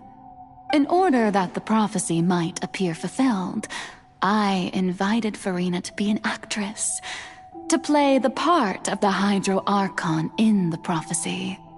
Under the curse I placed on her, so long as I, Focalor's divinity, continued to exist, she could not die. But nor was she free to live her life in the pursuit of happiness. Instead, she was forced to take the stage in the opera house, to embrace the role of leading lady, to forever play the part of the god from the prophecy, all to create a deceitful appearance of that prophecy coming to pass. I suppose now you probably understand why your court is called the Opera Epiclese. But Farina is only human, isn't she? Even though she has had a long life, her mind is no stronger than that of any other ordinary human being. I cannot begin to fathom what she has had to endure. It must have been torture for her. It has indeed. And although she is, in a sense, me in human form, I most definitely owe her an apology for it. It's been 500 years, and all along, she's been playing her part in the most unimaginably long, unbearably lonely, and agonizingly painful opera of all time.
Oh? Who permitted you to come onto this stage? Now, I understand your admiration for my august self, but I must ask you to keep to the rules. All right. It is not my intent to reprimand you. There is no need to state your name. Just be off with you. Do not distract me from my performance. Oh, do not jest. Can you not feel it? I am Focalor. The eyes of countless Fontanians are upon me. I must, at all times, display the utmost elegance and nobility.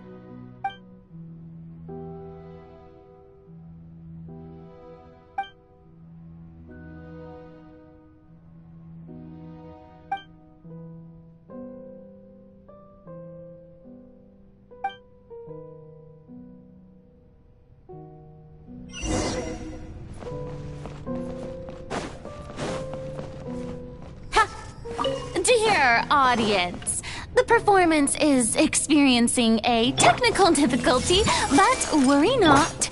The guards shall resolve it soon. Everyone hold hands!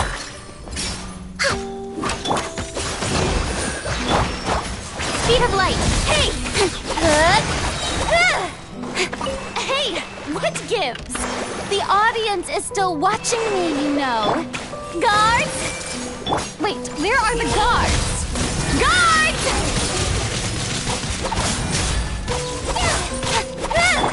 Rest and rebuild! Speed of light!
Farina. Farina. Huh? Who's that? Who's calling me? Where are you? Be not nervous. Be not afraid. I am before you. Wait a moment. You're near me? How can this be?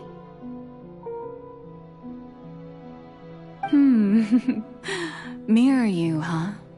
You know what? That's not bad. Let's go with that. Mirror me? What do you wish to say?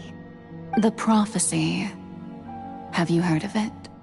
What prophecy? Oh, wait. I know. I think.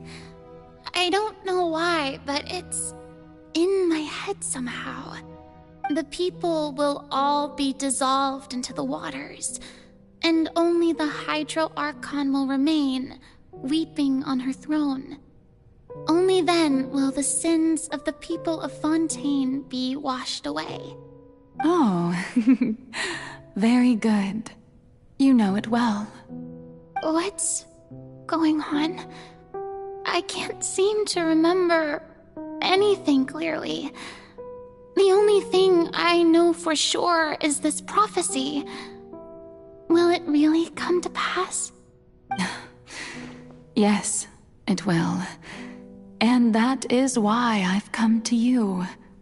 Disaster will come to Fontaine sooner or later.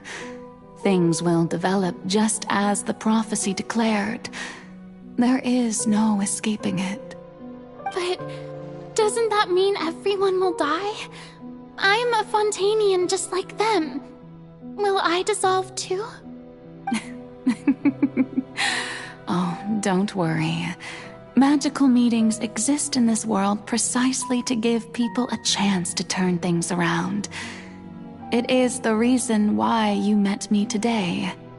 I will tell you how to save everyone, but you may have to suffer somewhat. Oh, so there's still hope after all. Goodness, you frightened me. You spoke so much and with so much certainty. As for the suffering, well, I will admit that the first thing that came to mind was, why do I have to be the one to suffer? But if the prophecy will come true, I'll also die anyway, right? So if I've already met you as my magical meeting in this world, if there were scales, with all the people of Fontaine on one side and my pain on the other, is it not obvious where the scales should tilt? You truly are the perfect human, my ideal. I suppose this would also be the justice that belongs to you. Huh? Don't worry, it's nothing. Listen well. Fontaine has just lost its Hydro Archon. I need you to play a role, that of the new Archon. Play as a god? That's right. You must begin a never-ending masquerade. You must never let anyone suspect your identity. If you can keep it up, then I shall have my way of defying this prophecy. But should your identity be revealed, then all hope will be lost. But how will I do this? A human assuming the role of a god without being exposed. Don't worry. What you must do is not to turn yourself into a real god. You simply need to play the role of a god as humans imagine them to be. Being a human yourself, I'm sure you already know what such an entity would be like.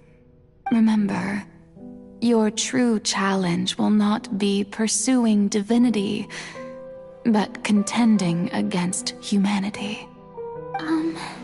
I'm still not sure I understand, but I'll try. I'll try to do this. So, how long am I going to have to play this role? To accomplish this mission, you will have to stay on the stage for many, many years. You will endure and not grow old until your task ends. But I promise you, all will eventually end in a magnificent and dramatic trial, and everyone will be saved. A trial, huh? How exciting. I'll be looking forward to it.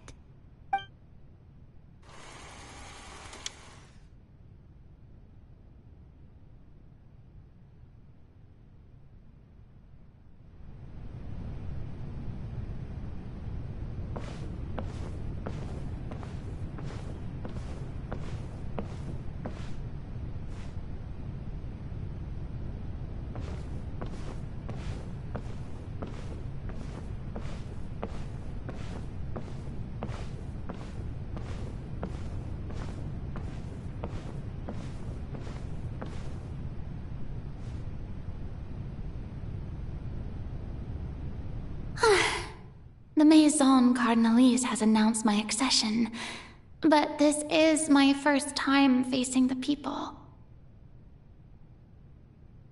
What should I say to most appear like a god? To be honest, I still don't know. Perhaps I should first try to act natural. Ladies and gentlemen, good evening, and welcome to the Opera Epiclese. I'm sure you've all heard about how I have taken on the role of Hydro Archon. Indeed, I am Verena de Fontaine, your new Archon. In truth, I know little about becoming a nation's new god, but it will be my honor to guide you all. As the god Focalor, the god of justice, I shall do all within my power to lead you into an age of fairness and justice. Once again, thank you all for coming. If you should have any questions or suggestions, please send them to the Maison Cardinalise. The future of Fontaine will require us to work together, after all. This should do it. I thought I might stammer, but thankfully, I was able to convey my thoughts just fine. Okay, and next. That's the new Hydro Archon. Is this some kind of joke by the Maison? I would have thought that a being that surpasses humanity would be a bit more assertive. Hey, did you hear that? She even told us to send her suggestions there at the end. Shouldn't gods be all-powerful? She's being so modest. What's the difference between her and an ordinary person, then? If you ask me, perhaps the succession didn't actually happen. She might just be a Maison-backed puppet. Wait, what's going on? Why is everyone suspecting me of being a fake? Oh, this is bad. If I get exposed here, there'll be no saving the people from the prophecy. Right. Mirmi said that I just need to play the role of a god as humans imagine them to be. Calm down, Verena. Think. What do the people want? How would they imagine a god to speak and act? Assertive, with a strong sense of presence. One who can dispel all doubt. That is the character I'm fated to play.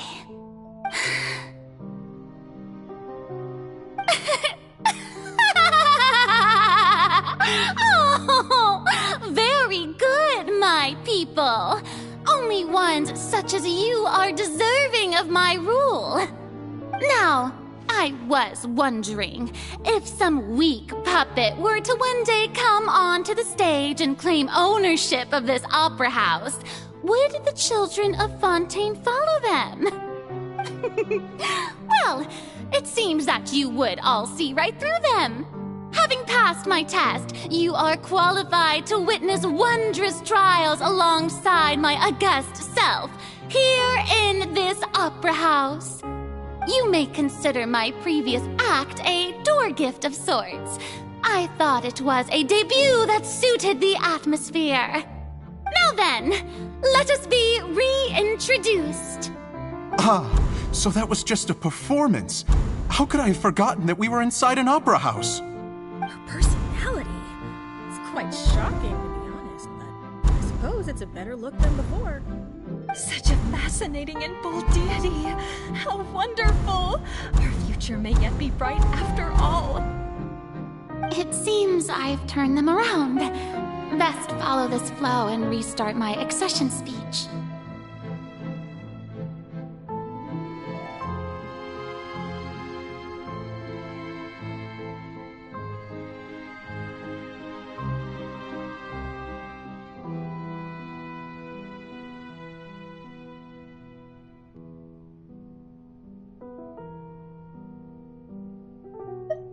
My dear people, whether you acknowledge me or not, whether you trust me or nay, I say to you, keep faith in your ardor for justice. We have heard it said that this nation's sins can no longer be washed away. Well, I say that justice is most fragrant when it blooms amid sin.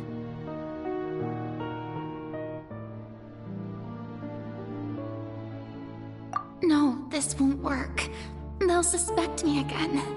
I must play the role that they want me to. The scales of justice should not weigh heavy in the hands of its god. On one side, it must carry fairness and justice. And on the other, praise and applause. May law be the prayer on our lips. May judgment be our worship. Let us light the fires and drink to the future of Fontaine! There is no trouble in this world that justice cannot solve. All that is needed is for you, my people, to believe in it, heart and soul. So long as I, the Archon Focalor, stand within the Opera Epiclese, so long as I stand before the Oratrice, I shall even judge the gods of this world!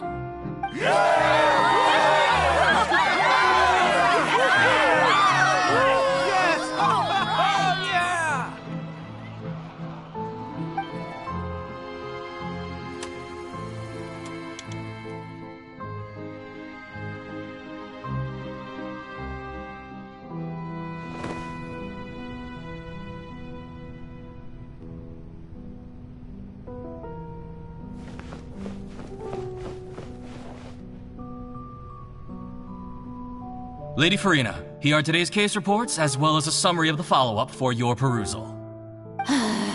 Come now. Was I not just at the Opera House in person? Leave these kinds of things to Neuvillette. Besides, none of these trials were the one that I'm looking forward to the most. If I may be so impertinent, what kind of trial are you truly looking forward to? A magnificent, dramatic, and wondrous trial. A trial to end all things. How could you hope to understand? That's true. I fear I lack the ability to grasp your divine thought, Lady Archon. No need for fright, and do not take what I said before too seriously. Go now, do your duties. The trial I await. It will come one day.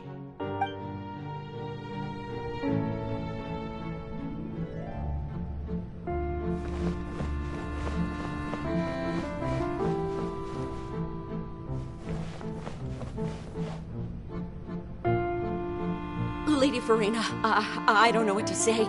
Thank you for agreeing to see me. No need to thank me. Or rather, thank your own sense of perseverance instead. Long have you stood in line to meet me, have you not? Oh, I'm afraid that's just an inevitable consequence of my divine charm. All right, Deoteria, is it? How is your son's illness? You remembered me, and you knew of my family, too. He is doing much better now. In fact, he is far more of an ardent believer than I.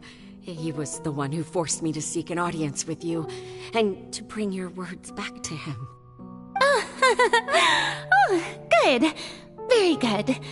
If this should happen again in the future, please do not hesitate to come and tell me. Going down to citizens' homes every so often, while not usual practice, should serve as a fine change of pace. Oh, you're such a gentle and wise god. Thank you once again, on behalf of my son.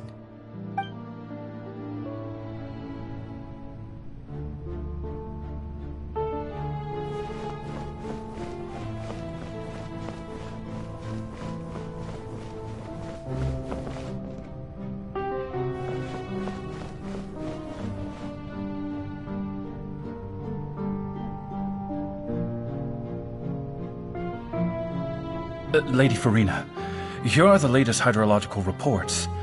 As for the specific parameters you asked to take note of, I'm afraid things still don't look good. I see. It's as I thought, then. As your god, I did already expect this, but I wanted to see how far your human wisdom would allow you to analyze it. All manner of signs indicate that the prophecy will still come to pass. Forget it. That's not something you need to worry about right now. Well, as I understand it, the Fontaine Research Institute is also trying to find a way to counter the rising water levels. Really?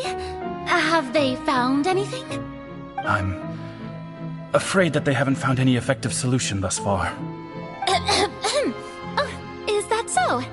Well, no wonder. This issue has reached the realm of the gods, after all. Still, their spirit is praiseworthy.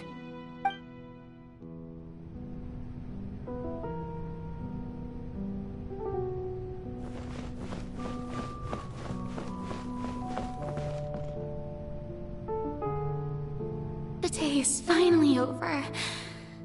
I haven't had a moment to breathe this whole time. But it's good to see that everything's getting on track. There are no longer any voices of suspicion. Maybe this is fine. I just need to keep going, and everyone will be saved. Alright, Farina, don't think too hard about this. You need rest. Tomorrow's a new day.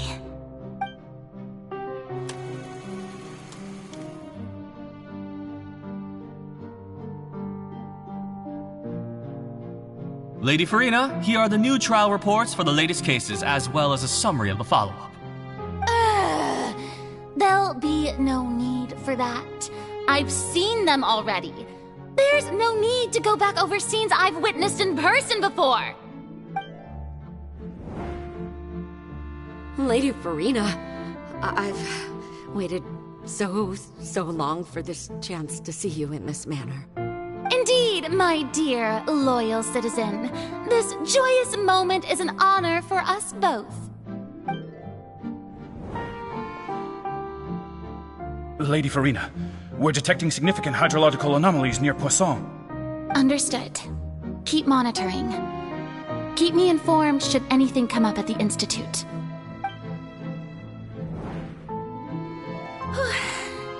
I don't think I let anything slip today. I must show the people that there is nothing to worry about. I just don't know when these days will end. I feel utterly exhausted. Best to rest early today, too.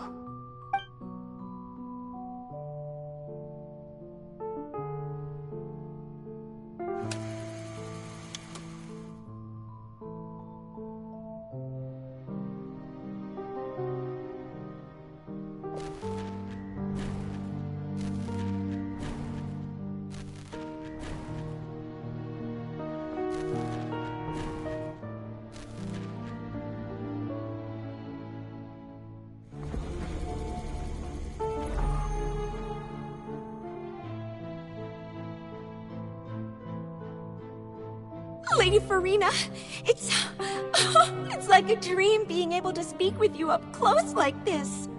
I've heard that the first member of our family who was honored to receive an audience with you was Madame Dioteria, almost 20 generations ago.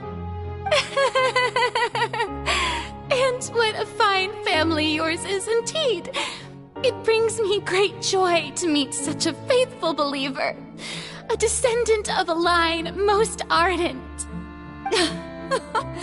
Surely you exaggerate, Lady Farina. My lady? What is it, good citizen? Oh, are you crying? Oh,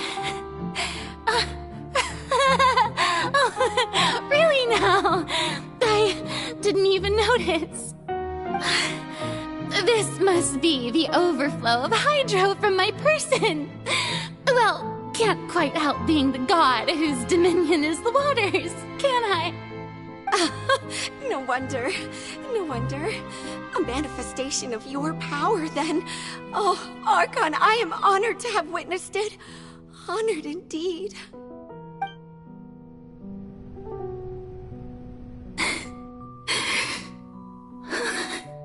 So interminable.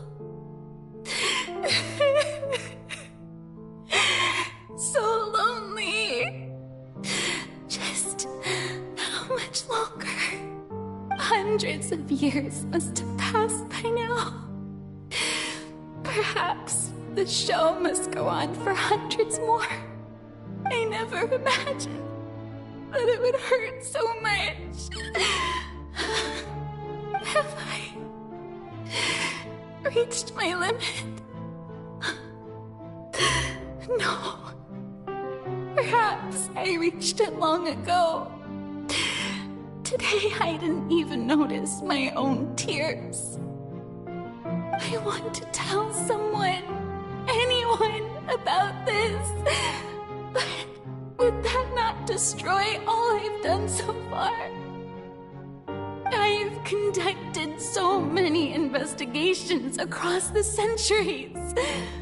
But there's not even a sliver of hope that we might break the prophecy. All I can do is keep heart. I must maintain this act. It is the only way to save Fontaine. Please, mirror me. You have to succeed.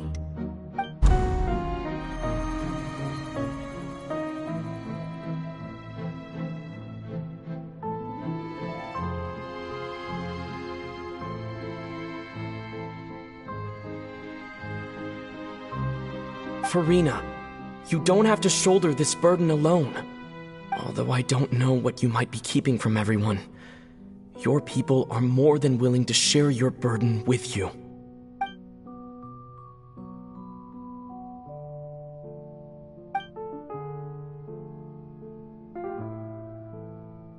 Share my burden. That's impossible.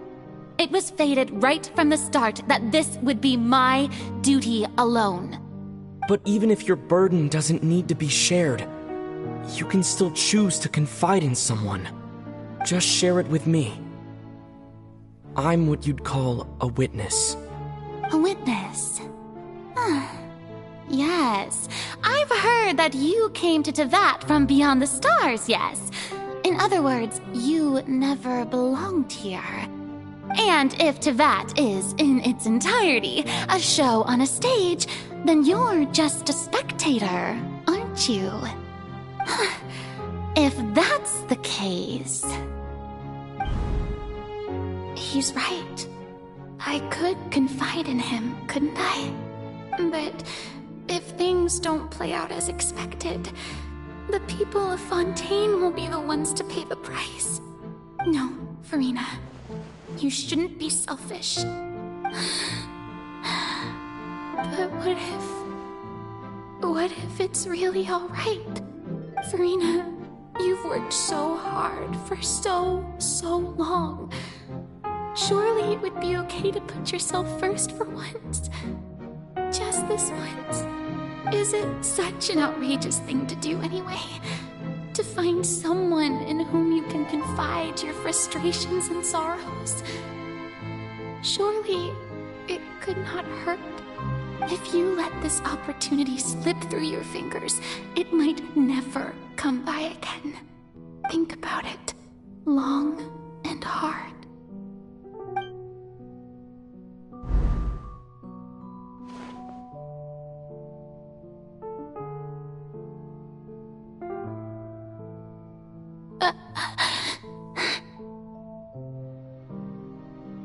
No, I have nothing to say.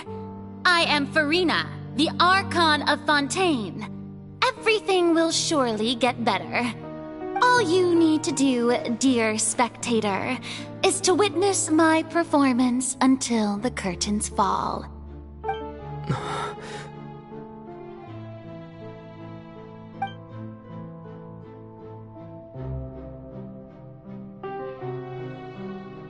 Fine.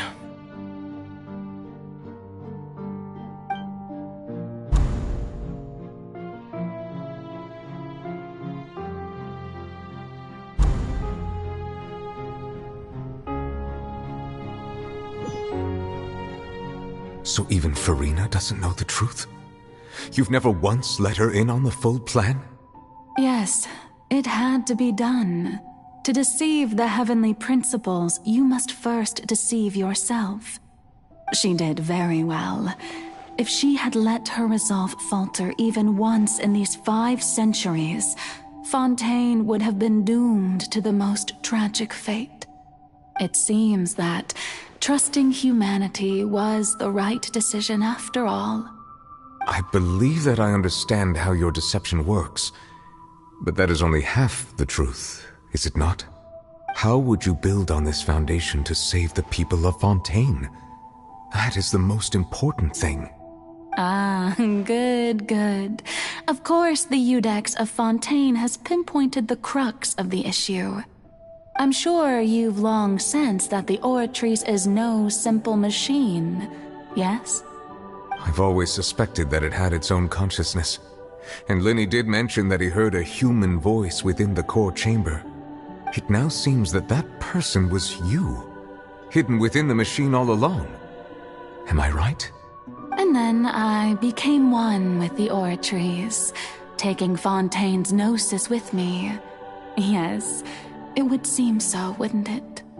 Alas, your understanding of this device still lacks sufficient depth. In truth, it is no enactor of justice. It is, in fact, a device created to kill the god of justice. I beg your pardon? Oh, you have it. And to be more precise, not only will the Oratrice take down the god of justice, it will also take down the divine throne upon which she has been placed. I mean, did you think I would be the sort to enjoy peaceful repose while Farina suffered? My work over these last 500 years has been to constantly accumulate indemnitium within the Oratrice. But really, some have already discovered that only a small fraction of the energy generated by the device was ever used to provide power to Fontaine.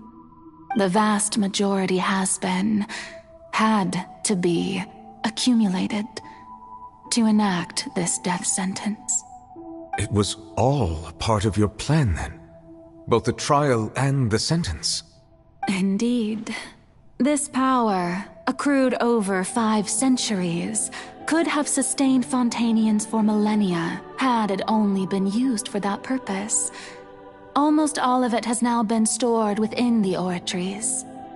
But only power of this magnitude could hope to destroy the Hydro Archon's divine throne, shaking the rules established by Celestia and breaking through the institution that is the Seven.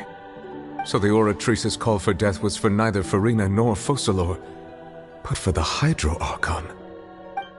The destruction of that divine throne. If I do not misunderstand your intent, you must be... Returning what's rightfully yours to you, of course.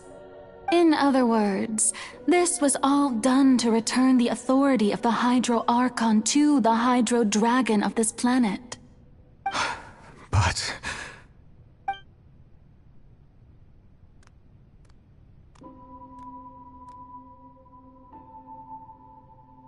What?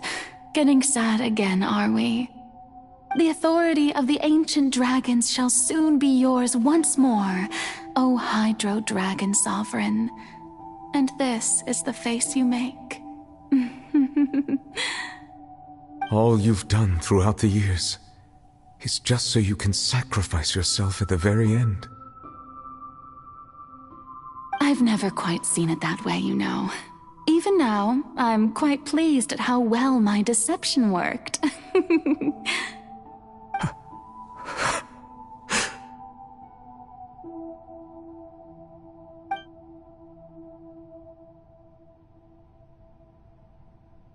Hydro Dragon, don't cry.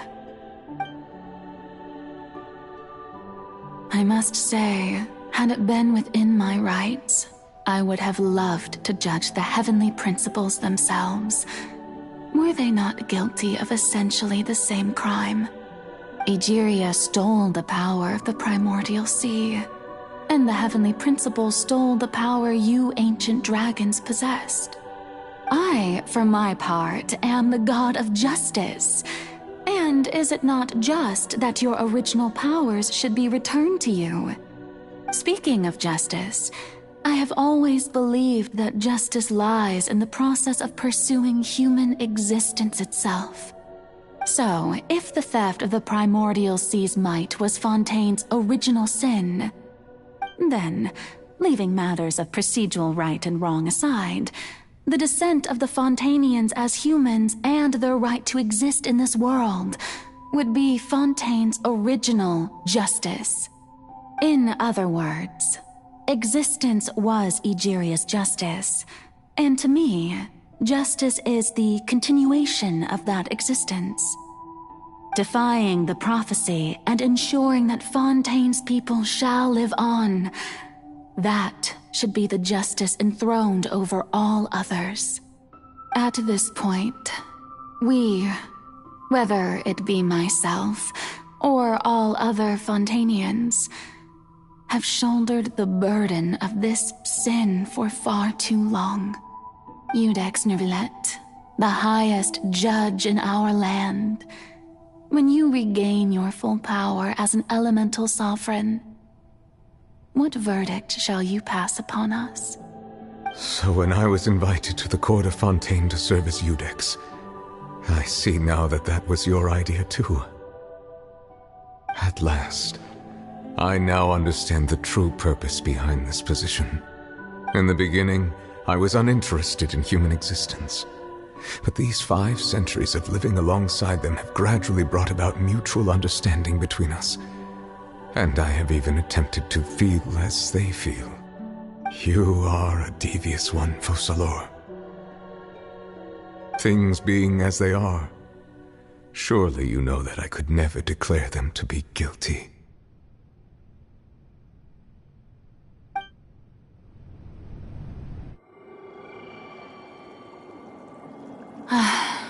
The hour of my execution is almost here. For the sinner, the curtain call has come. I know I may not sound it, but faced with death, I find myself a little afraid. Perhaps this is one thing both gods and humans have in common.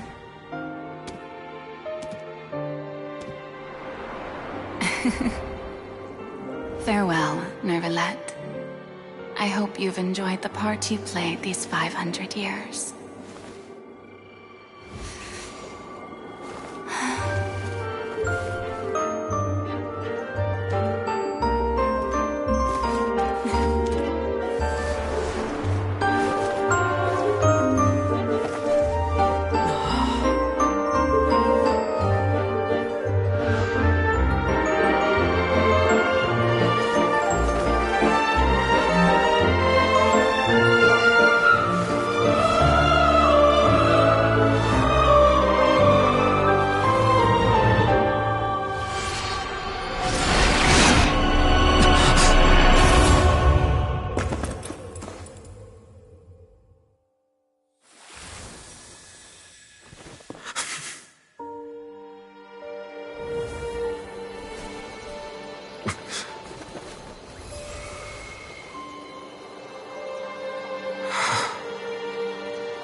I, Eudex Nuvelet, hereby declare, people of Fontaine, your sins are forgiven.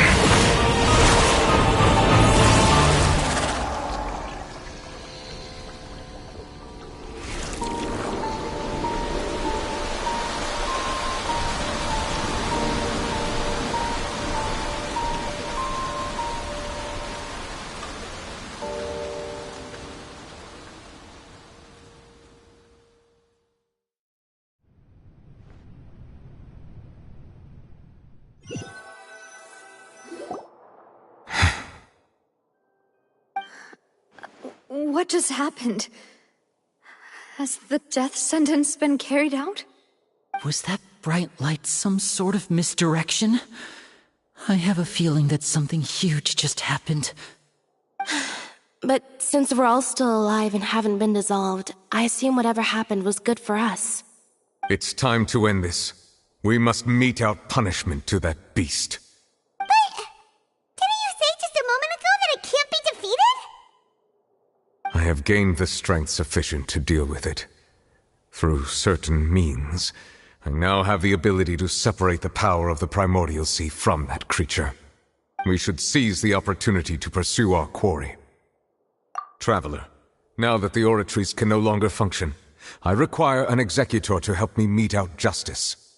The root of the calamities befalling Fontaine, the beast that enacts the prophecy. Its name is the all-devouring narwhal.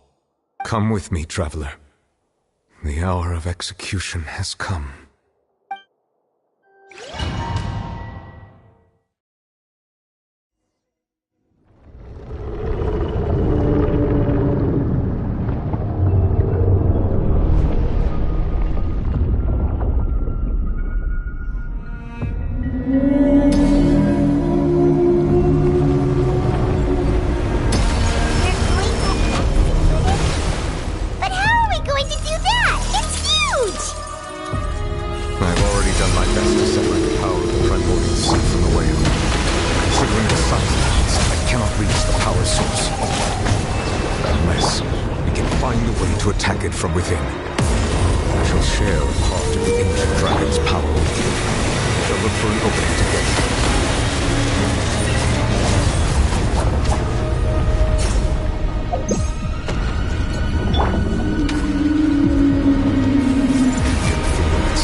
Resist its instinct to devour.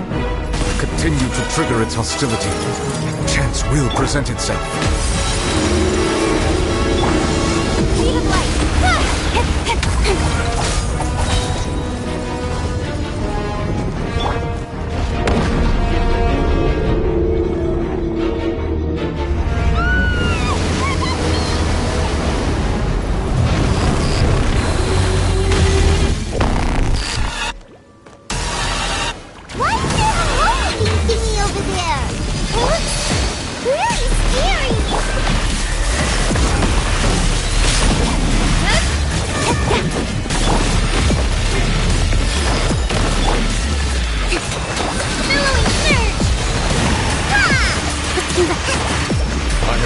You my protection. Do not fear. Seize the moment and use my power to suppress its root from within.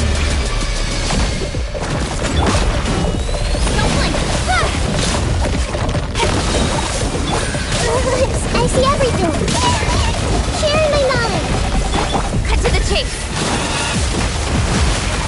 Speed of light.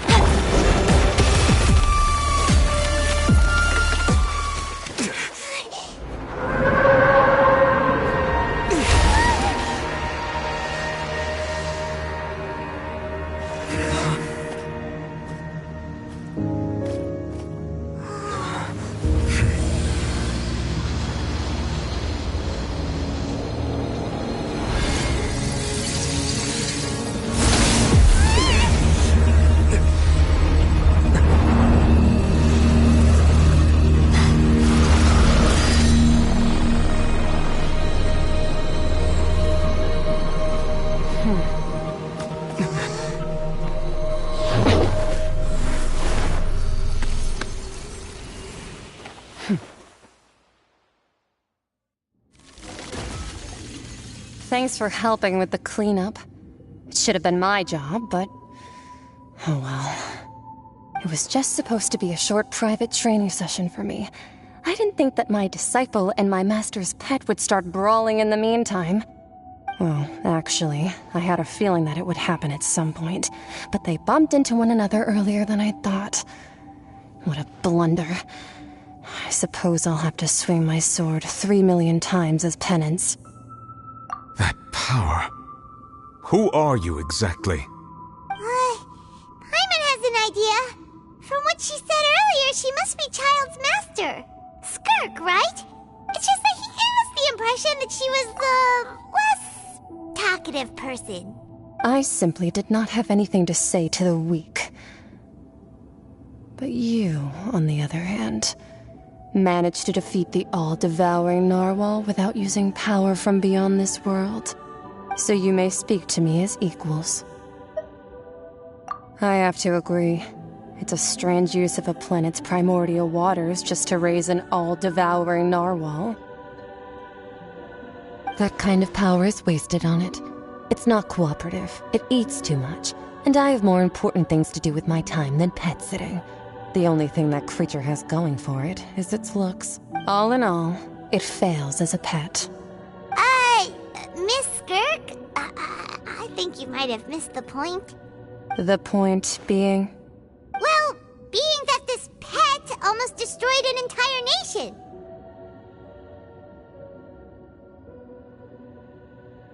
So what sort of person is your master? Well, Child's master's master. Wait, is that right? Oh, right. So you don't know him. Sorry, I assumed you did. His name is Sertologi. Huh? I am unfamiliar with that name. Huh. So Master is insufficiently famous.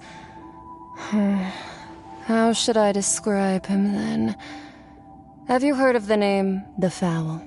The Fowl? Still nothing? Well, how about the Visionary? Vetterfalnir, then? Or Gold Rhindaughter? Ooh, that one we've heard! Rhindaughter's part of the Hexen Circle. She's Albedo's mom, right? Oh, so you do know that name. To be honest, I also heard all of those names and titles from my master. I don't actually know them either. But I suppose you understand now, yes? My master is likely a similar sort to Rhindaughter. They are both pursuing some form of perfection. Wait! Didn't you also mention a visionary person? Paimon didn't quite catch their name. Actually, never mind that. I believe it expedient to inform you that the all-devouring narwhal used up nearly all its strength fighting you. Such roiling hydro energies will prove difficult for the planet's deep seas to digest. As such, the fontaine back on the surface has most likely been thrown into chaos. In other words, the prophecy that you've been fretting over should now be in full swing. What?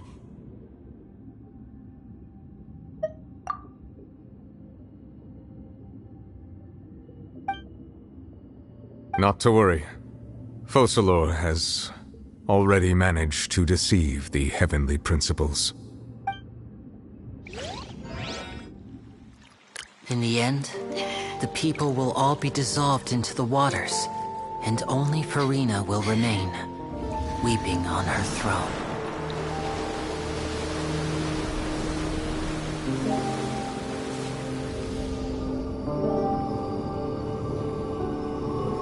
Only then will the sins of the people of Fontaine be washed away.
Archons initiate emergency rescue!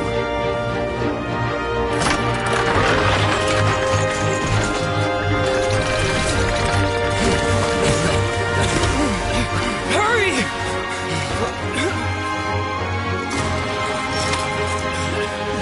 Hey, lend a hand!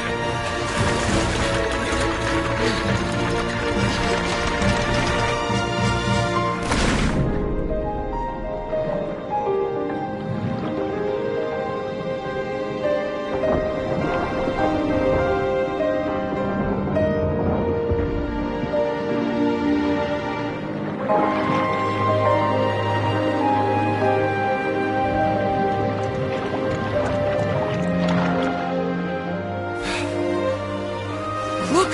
The water's receding!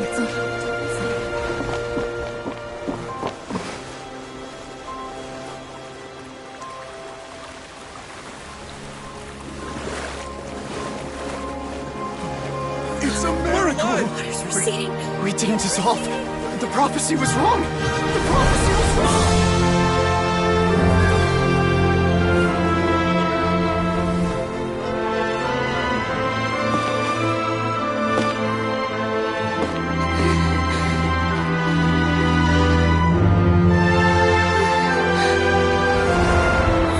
Are you alright? Yeah. We're saved. The prophecy was wrong.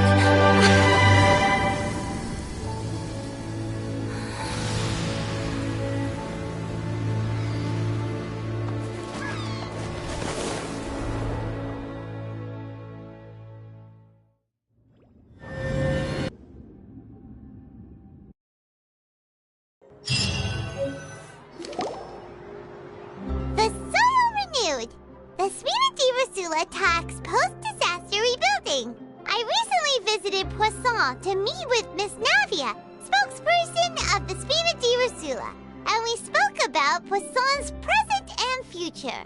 Old soil can still give birth to new bloom, Miss Navia stated.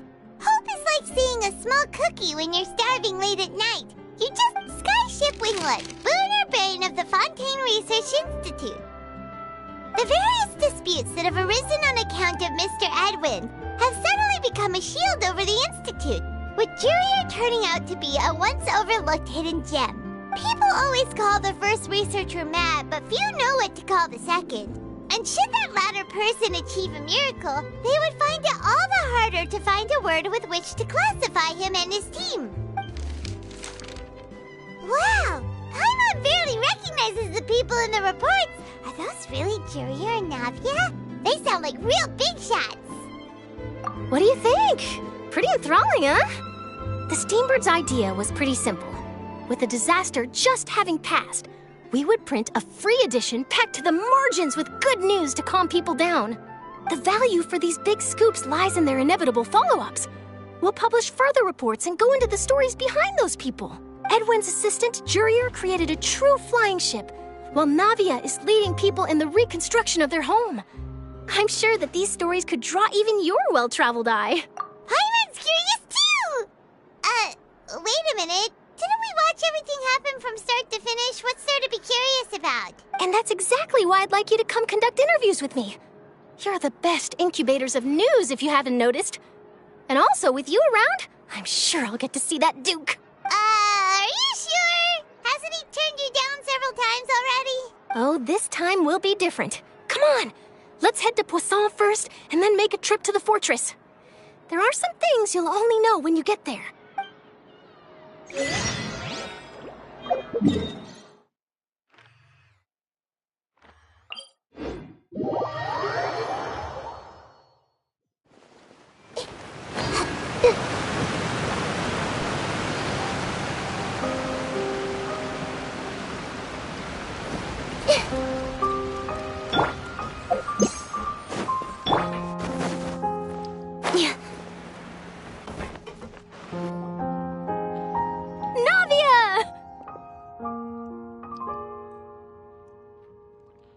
Oh, it's you.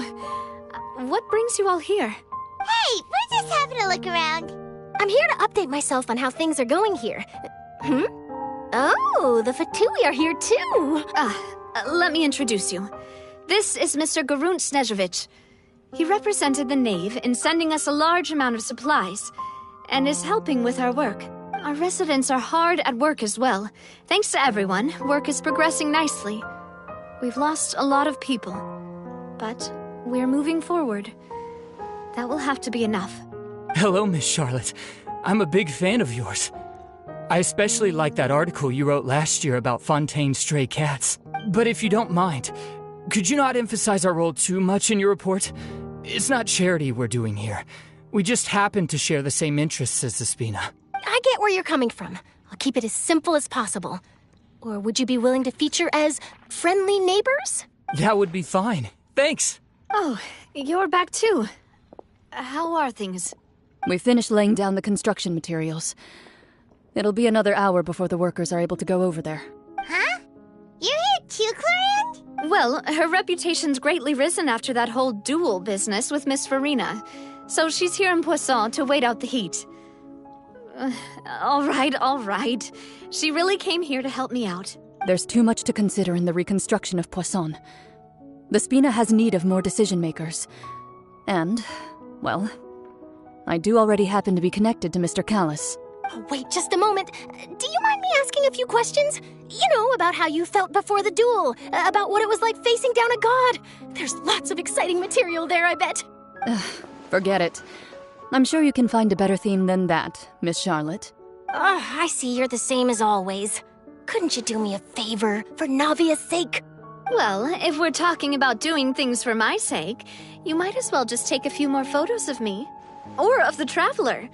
It's better than wasting time persuading Clorinde, at any rate. Of course I will. I'm not gonna let him off that easy. All right, then everyone who wants to be in the photo, gather up. And smile.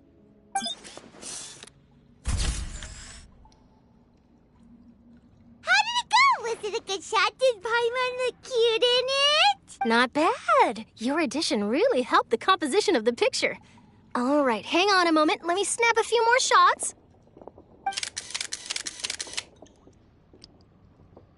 All right, that should do it. I'll be back here later anyway, so let's call it a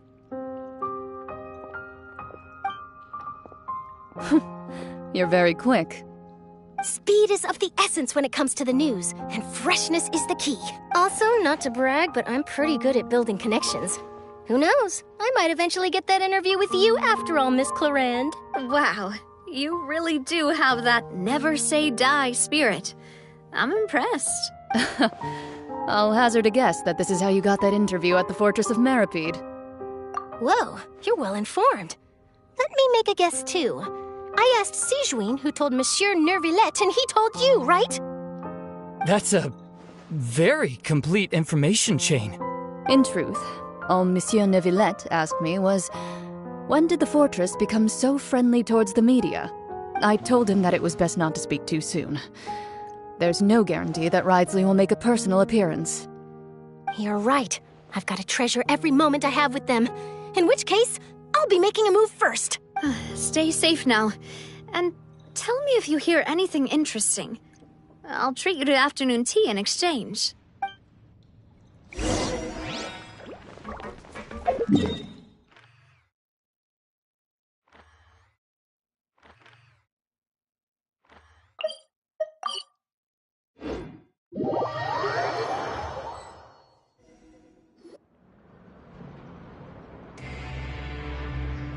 Wow, guess we're here again, huh? There's a real nostalgic feeling to this place. Looks like you've been missing us. Duke! Did you come all the way to the entrance to greet us? Of course. I'm here to welcome you and our dear Miss Charlotte, whom our good head nurse recommended to me. It's an honor to finally meet the much-rumored Duke. Thank you for consenting to my visit to the fortress, sir. No need to thank me. But that said, I shouldn't be the focus of your interview. I trust you recall our agreement? Of course, of course. All right then, this way.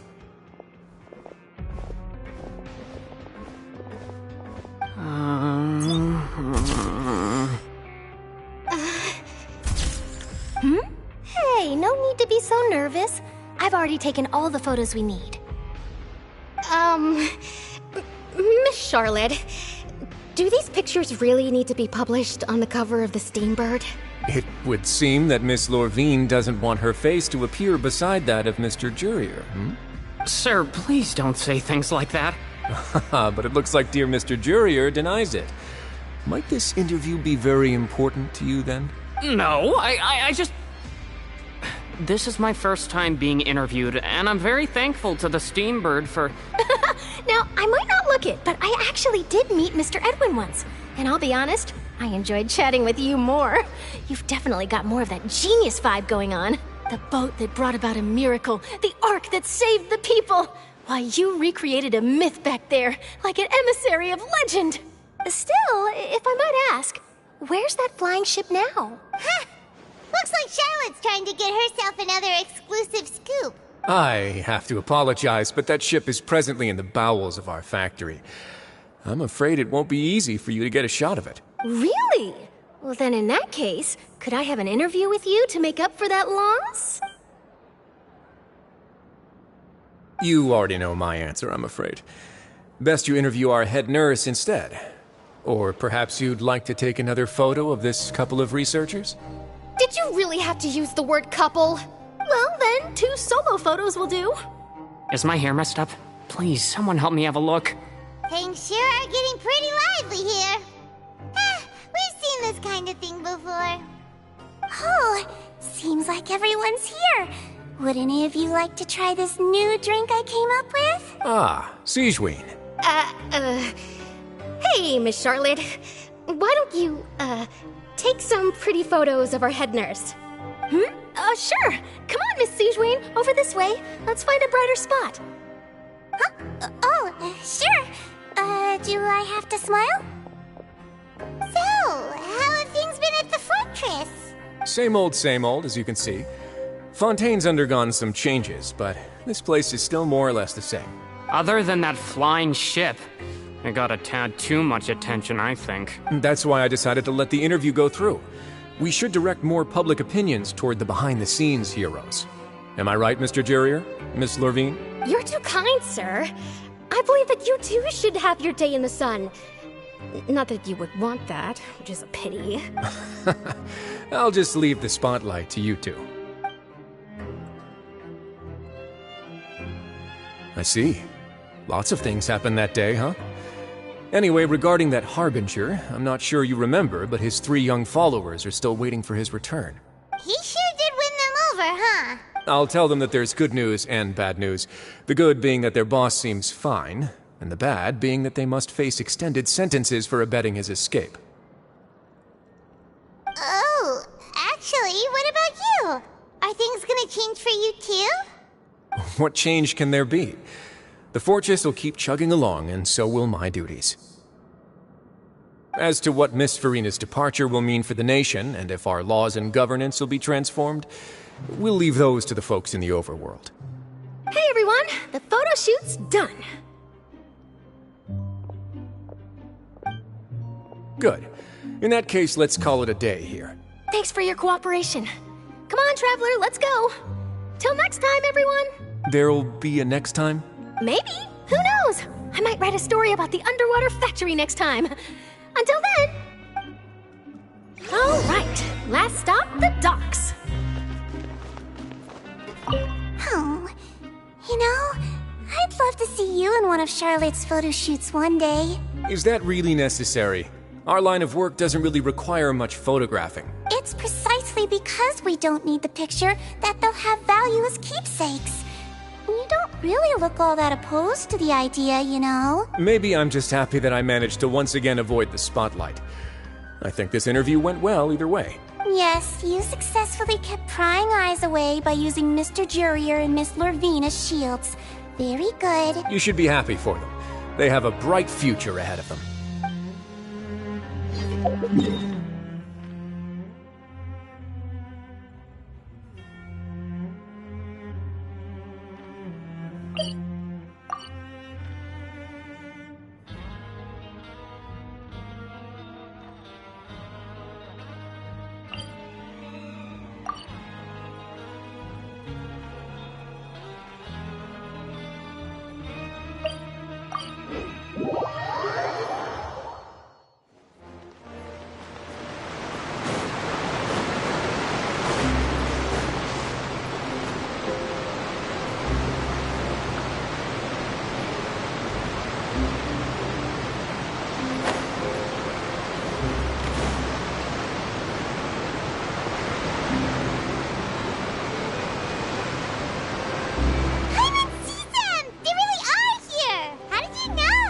Navia mentioned that she stayed in touch with Linny and the others after working together.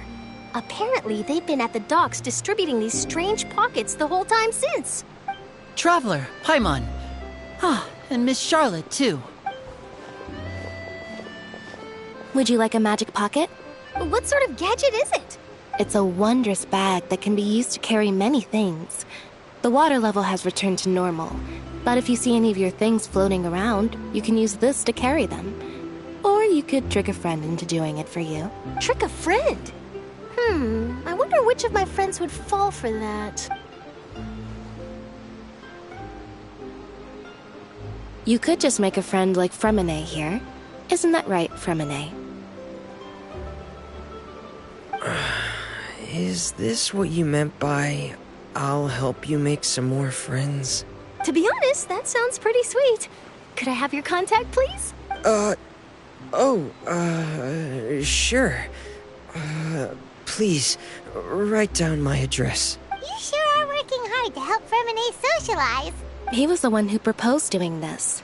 He even wants to assist in our magic shows. Yes, I was planning to first introduce Pear as an assistant, and later Fremine himself. In the future, I think we can leave underwater escape magic to him too. That said, would anyone want to see a diver escape underwater? Oh, it'll work out. Every journey begins with the first step. He'll become a part of our show eventually. Lynette, could you come over? Miss Charlotte says she wants to take a picture of us. Got it. My, that Charlotte is rather perceptive. She got rid of everyone the moment she realized I had something to say to you. So, how have things been, Traveler? Father says that you did a great deal during the latest events. She's very grateful for your contributions to Fontaine. That's all right. We were more than happy to help. So, what's she doing now? Oh, I guess you haven't heard. Well, after Lady Farina left, Father and Monsieur Neuvillette opened negotiations, during which he gave Fontaine's gnosis to her as a diplomatic gift. A diplomatic gift? A gnosis? Yes, I was quite surprised at first myself. But when I thought it over, there were actually a number of things going for it. It could have been done as an apology for the incident with Lord Child, or as thanks for his help in tying the all-devouring narwhal down. Furthermore, Father did also lend significant aid to Fontaine and Poisson. That's true, but this is a gnosis we're talking about. Doesn't this seem a bit irresponsible? I would agree, but I've also heard that it seems that Monsieur Neuvillette has had a significant change of heart regarding the matter. So there's some reason for this that only Neuvillette knows about? I suspect you'll have to ask him about that yourself. Ah, yes, speaking of which, I did see him strolling around the entrance to the Fortress of Maripede a while back. Isn't he real busy and stuff? Paimon didn't think he'd have the time for that. But back to the topic. The gnosis was given to the knave, right? What about Child? They say that he's returned to Snezhnaya to recover from his wounds. I hear that the recent disaster really did a number on his health. That's true. When you think about it, we've had loads of run-ins with the Fatui. To think we'd be allied with them this time. So shocked by such a simple switching of sides?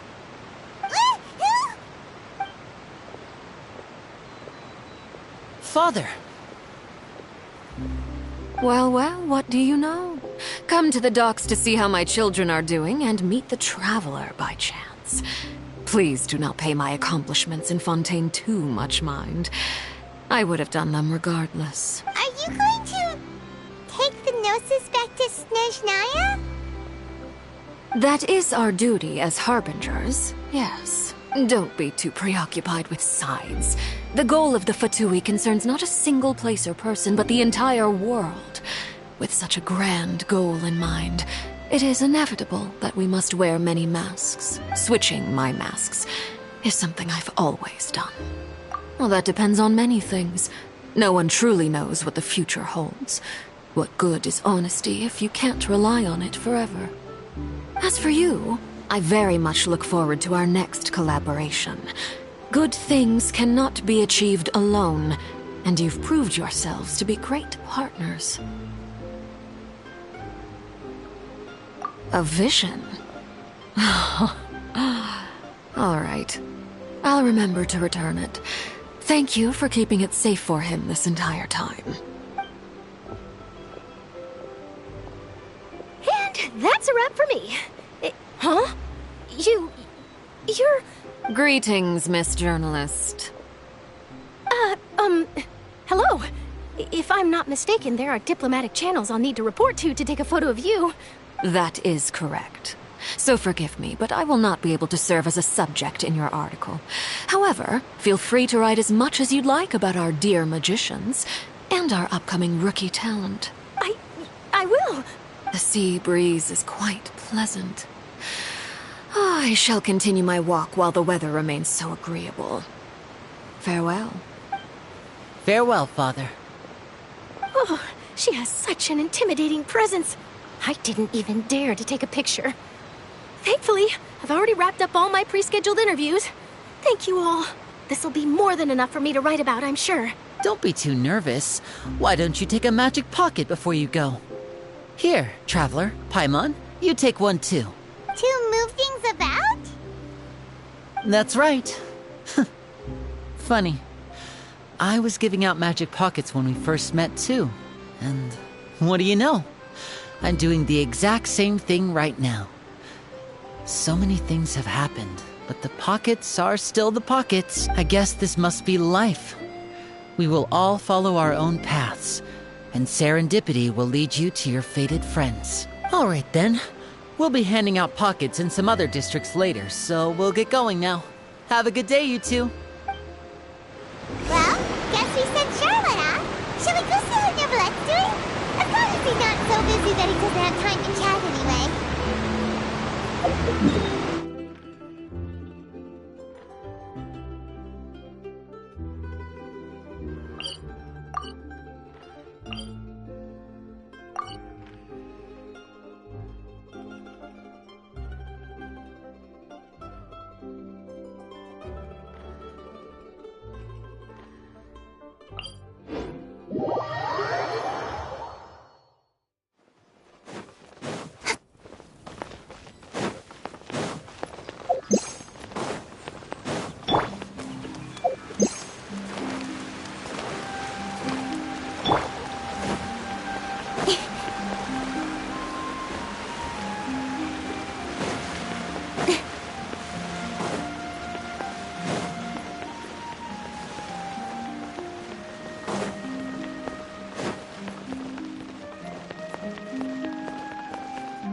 The entrance to the fortress!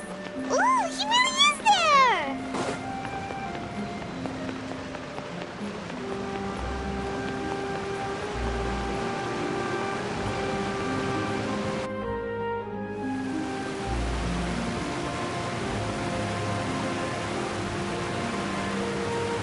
So, you really are here, Neverlette! Paimon didn't think you were going to have free time this hour of the day. Really? Oh, I suppose you must have met Mr. Linney. He took the time to greet me earlier when he passed this way. In any case, you came at a good time. I was just considering reaching out to you to set up a meeting, so I may explain some things that I haven't had the time to before. Aw, Paimon's glad that you remembered. Thank you for keeping us on your mind, what with you being busy and all. Alright, let's have it then. How was Fontaine actually saved? The whole business is still quite the mystery to us. It is strange how words can often leave a bitter taste in the mouth when it finally comes time to say them out loud.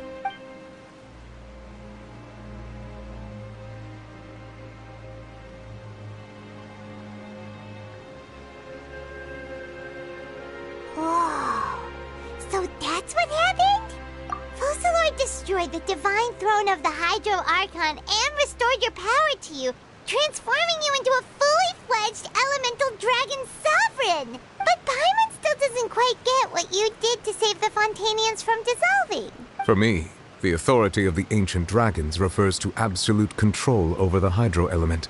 Fontainians were incomplete humans born of Egeria's use of the power of the primordial sea. with constitutions similar to that of mimics. But so long as those primordial energies remain within them, I could use the ancient dragon's authority to grant them true blood, after the fashion in which life was first brought into being on this planet. In other words, when I gave my verdict, Fontainians became true humans, and thus would naturally no longer be dissolved by water from the primordial sea. Focalor must have counted on you to make that decision as well. Your verdict was the key to making the prophecy appear to have come true while saving everyone.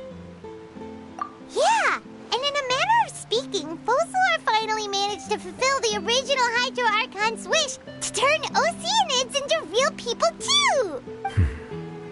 It seems from your expressions that you still have more things you wish to ask. Ask away. I will tell you the truth as I know it.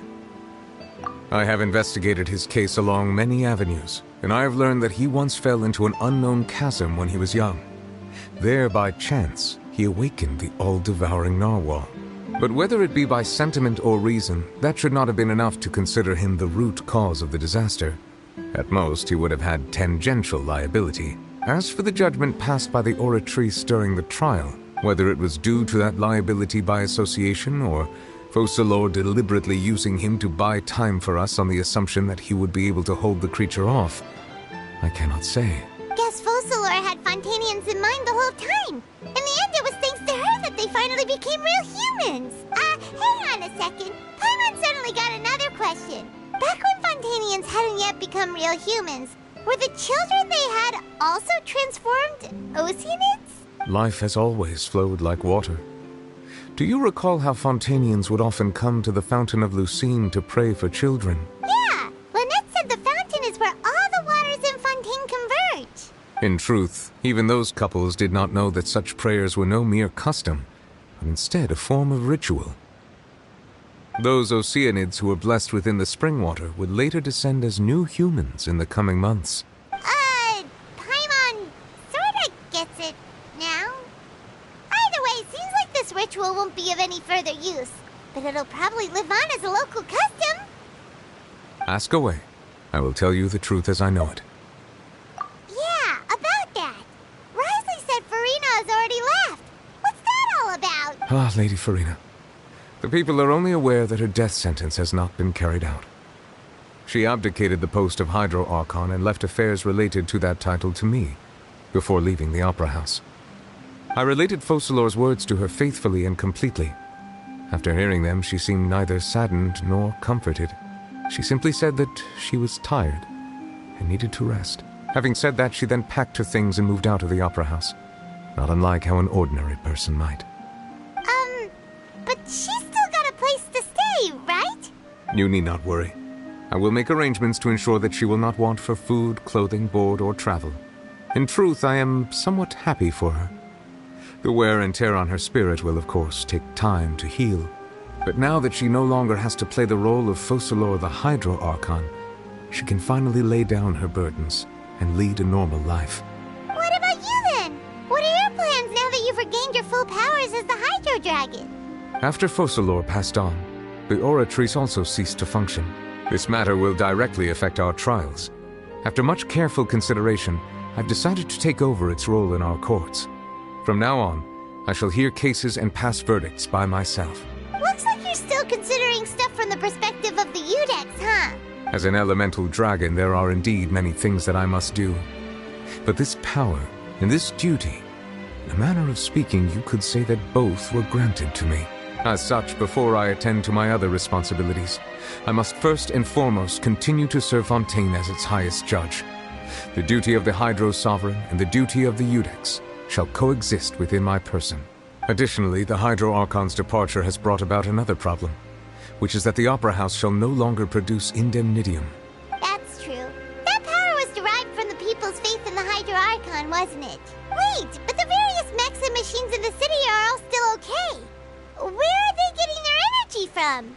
As I am now, I have full command over New Musia, and it can serve as a complete substitute. Another reason why I cannot quite leave Fontaine immediately. Wow.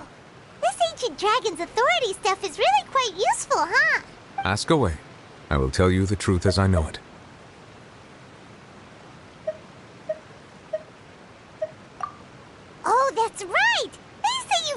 to the Knave as a diplomatic gift or something. Leaving aside their intentionality, the two Fatui Harbingers have indeed done much for us during this crisis. Their sole remaining goal in Fontaine, at least at this point, would seem to be the Gnosis. The Oratrice has ceased to function. The Hydro Archon's divine throne is now no more, and I do not need the Gnosis's power. As such, it has lost all meaning for Fontaine. If the Fatui have impure designs, then we might as well accede to their request now, and avoid unnecessary conflict. What complicated considerations? Paimon thought you were just giving it to them out of gratitude to the Knave and as an apology to Child. Ask away. I will tell you the truth as I know it. You will soon be heading to Natlan, I presume. I'm afraid that I have little talent as a travel guide, so all I can do is tell you what I know about that land. As far as I'm aware, Natlan can be said to be a nation of dragons. A nation of dragons? You mean like you? No, I suspect that I would not find myself welcome there.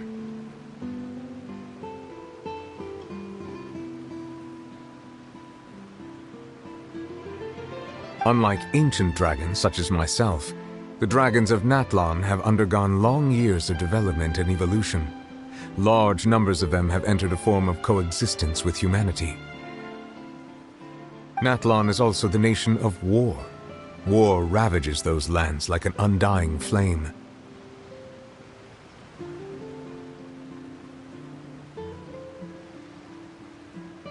There is one other piece of information I got incidentally from my negotiations with the Knave that I believe may be useful to you.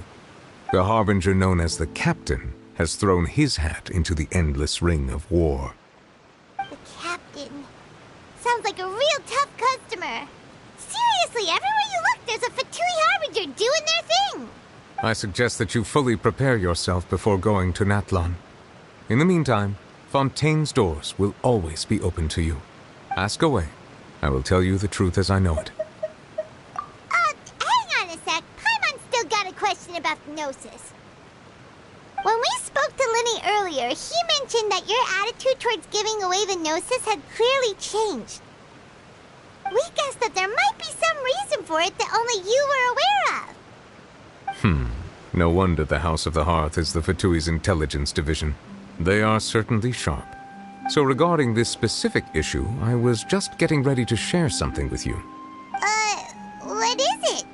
In truth, I exchanged some further words with that lady named Skirk after sending you two back to the surface. It went something like this.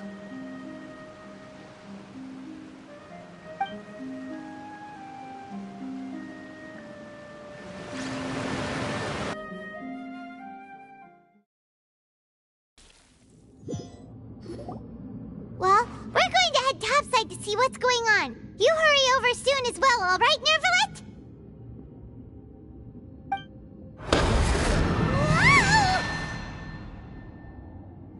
What next?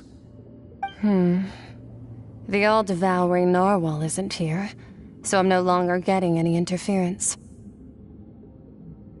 I can finally catch the scent of your power, what it's made of.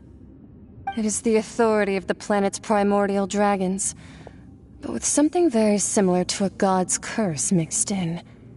It's quite a novel blend. I'm sure I've encountered something like this before. What was it again? I do not know what you speak of. Of course. How could I forget? You should have the remains of the third descender on your person, yes? Remains? I've never heard of any such thing. According to your parlance, I believe it may be called a gnosis. Well, that much is true. After Focalor's divinity faded, she handed her gnosis to me. But I fear I have never heard of it described in the manner that you just did. I've been training with my master, the Foul, ever since I was young, and I have never returned to the surface since. So most of the information I possess, I got from him. It is only natural for those who are greater than humanity to possess a different sort of common sense, which is why there are so many problems in our attempts to communicate with humans. Regardless, You should probably get rid of objects of misfortune to prevent any disasters from befalling you. To live in itself is a blessing. But once a person dies, the bonds he once had with this world shall all turn to curses. What do you mean by that? No need to fret. These are just my personal thoughts. And my reason for no longer wishing to return to the surface. This third descender you refer to, who are they? And when did they die? Master never mentioned them to me. Perhaps it just wasn't that important for me to know. If you're interested, though, I could ask him. I'll be sure to pass the answer on to you next time. Next time? You believe we will meet again? I do. Wait. I have a disciple of my own, don't I? He can be the messenger then.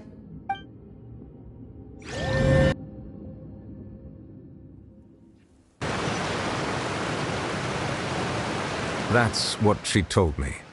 Whether it would prove useful or not, I wanted to pass that information on to you. The remains of the third descender?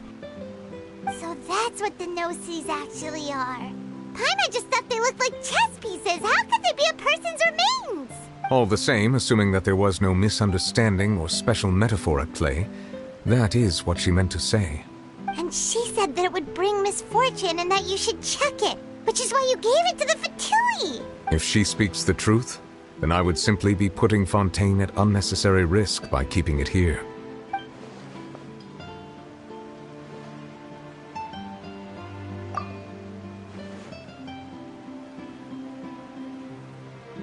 I had guessed that you might already be familiar with this concept, but I did not expect you to be one of them. That means that the Gnosis, which are exceedingly element-compatible and can even enhance elemental abilities, do indeed come from the third descender. I wonder, does your body also possess similar properties? Like being able to use elemental powers without a vision. That does sort of count as special compatibility, right? No, let's not think about this stuff right now. It just feels creepy, comparing the Traveler to the dead third descender and all. That's what you say, but this topic still feels like bad luck. Once Child recovers, let's get some more answers out of him. Or go look for his master and get the answers that way. I too believe it unwise to make too many blind guesses when information is lacking. The same is true of being at court. All right. Whatever the case, it seems like the crisis here in Fontaine's over for now. Yes. All of Focalor's efforts were for this moment as well. But she sacrificed herself in the end as a god, and she suffered through all those years as a human. Was that really what she wanted? I suppose that would be the mystery of a god's will. I suspect not. But once in a while I too would guess that if wishes were like the clouds in the sky, they will one day return to the earth as raindrops. Life flows like water, and rain is the final answer. The water levels may sometimes tilt one way or another, but the rain falls fairly upon all. And what ultimately is the difference between the rains that fall upon all of us?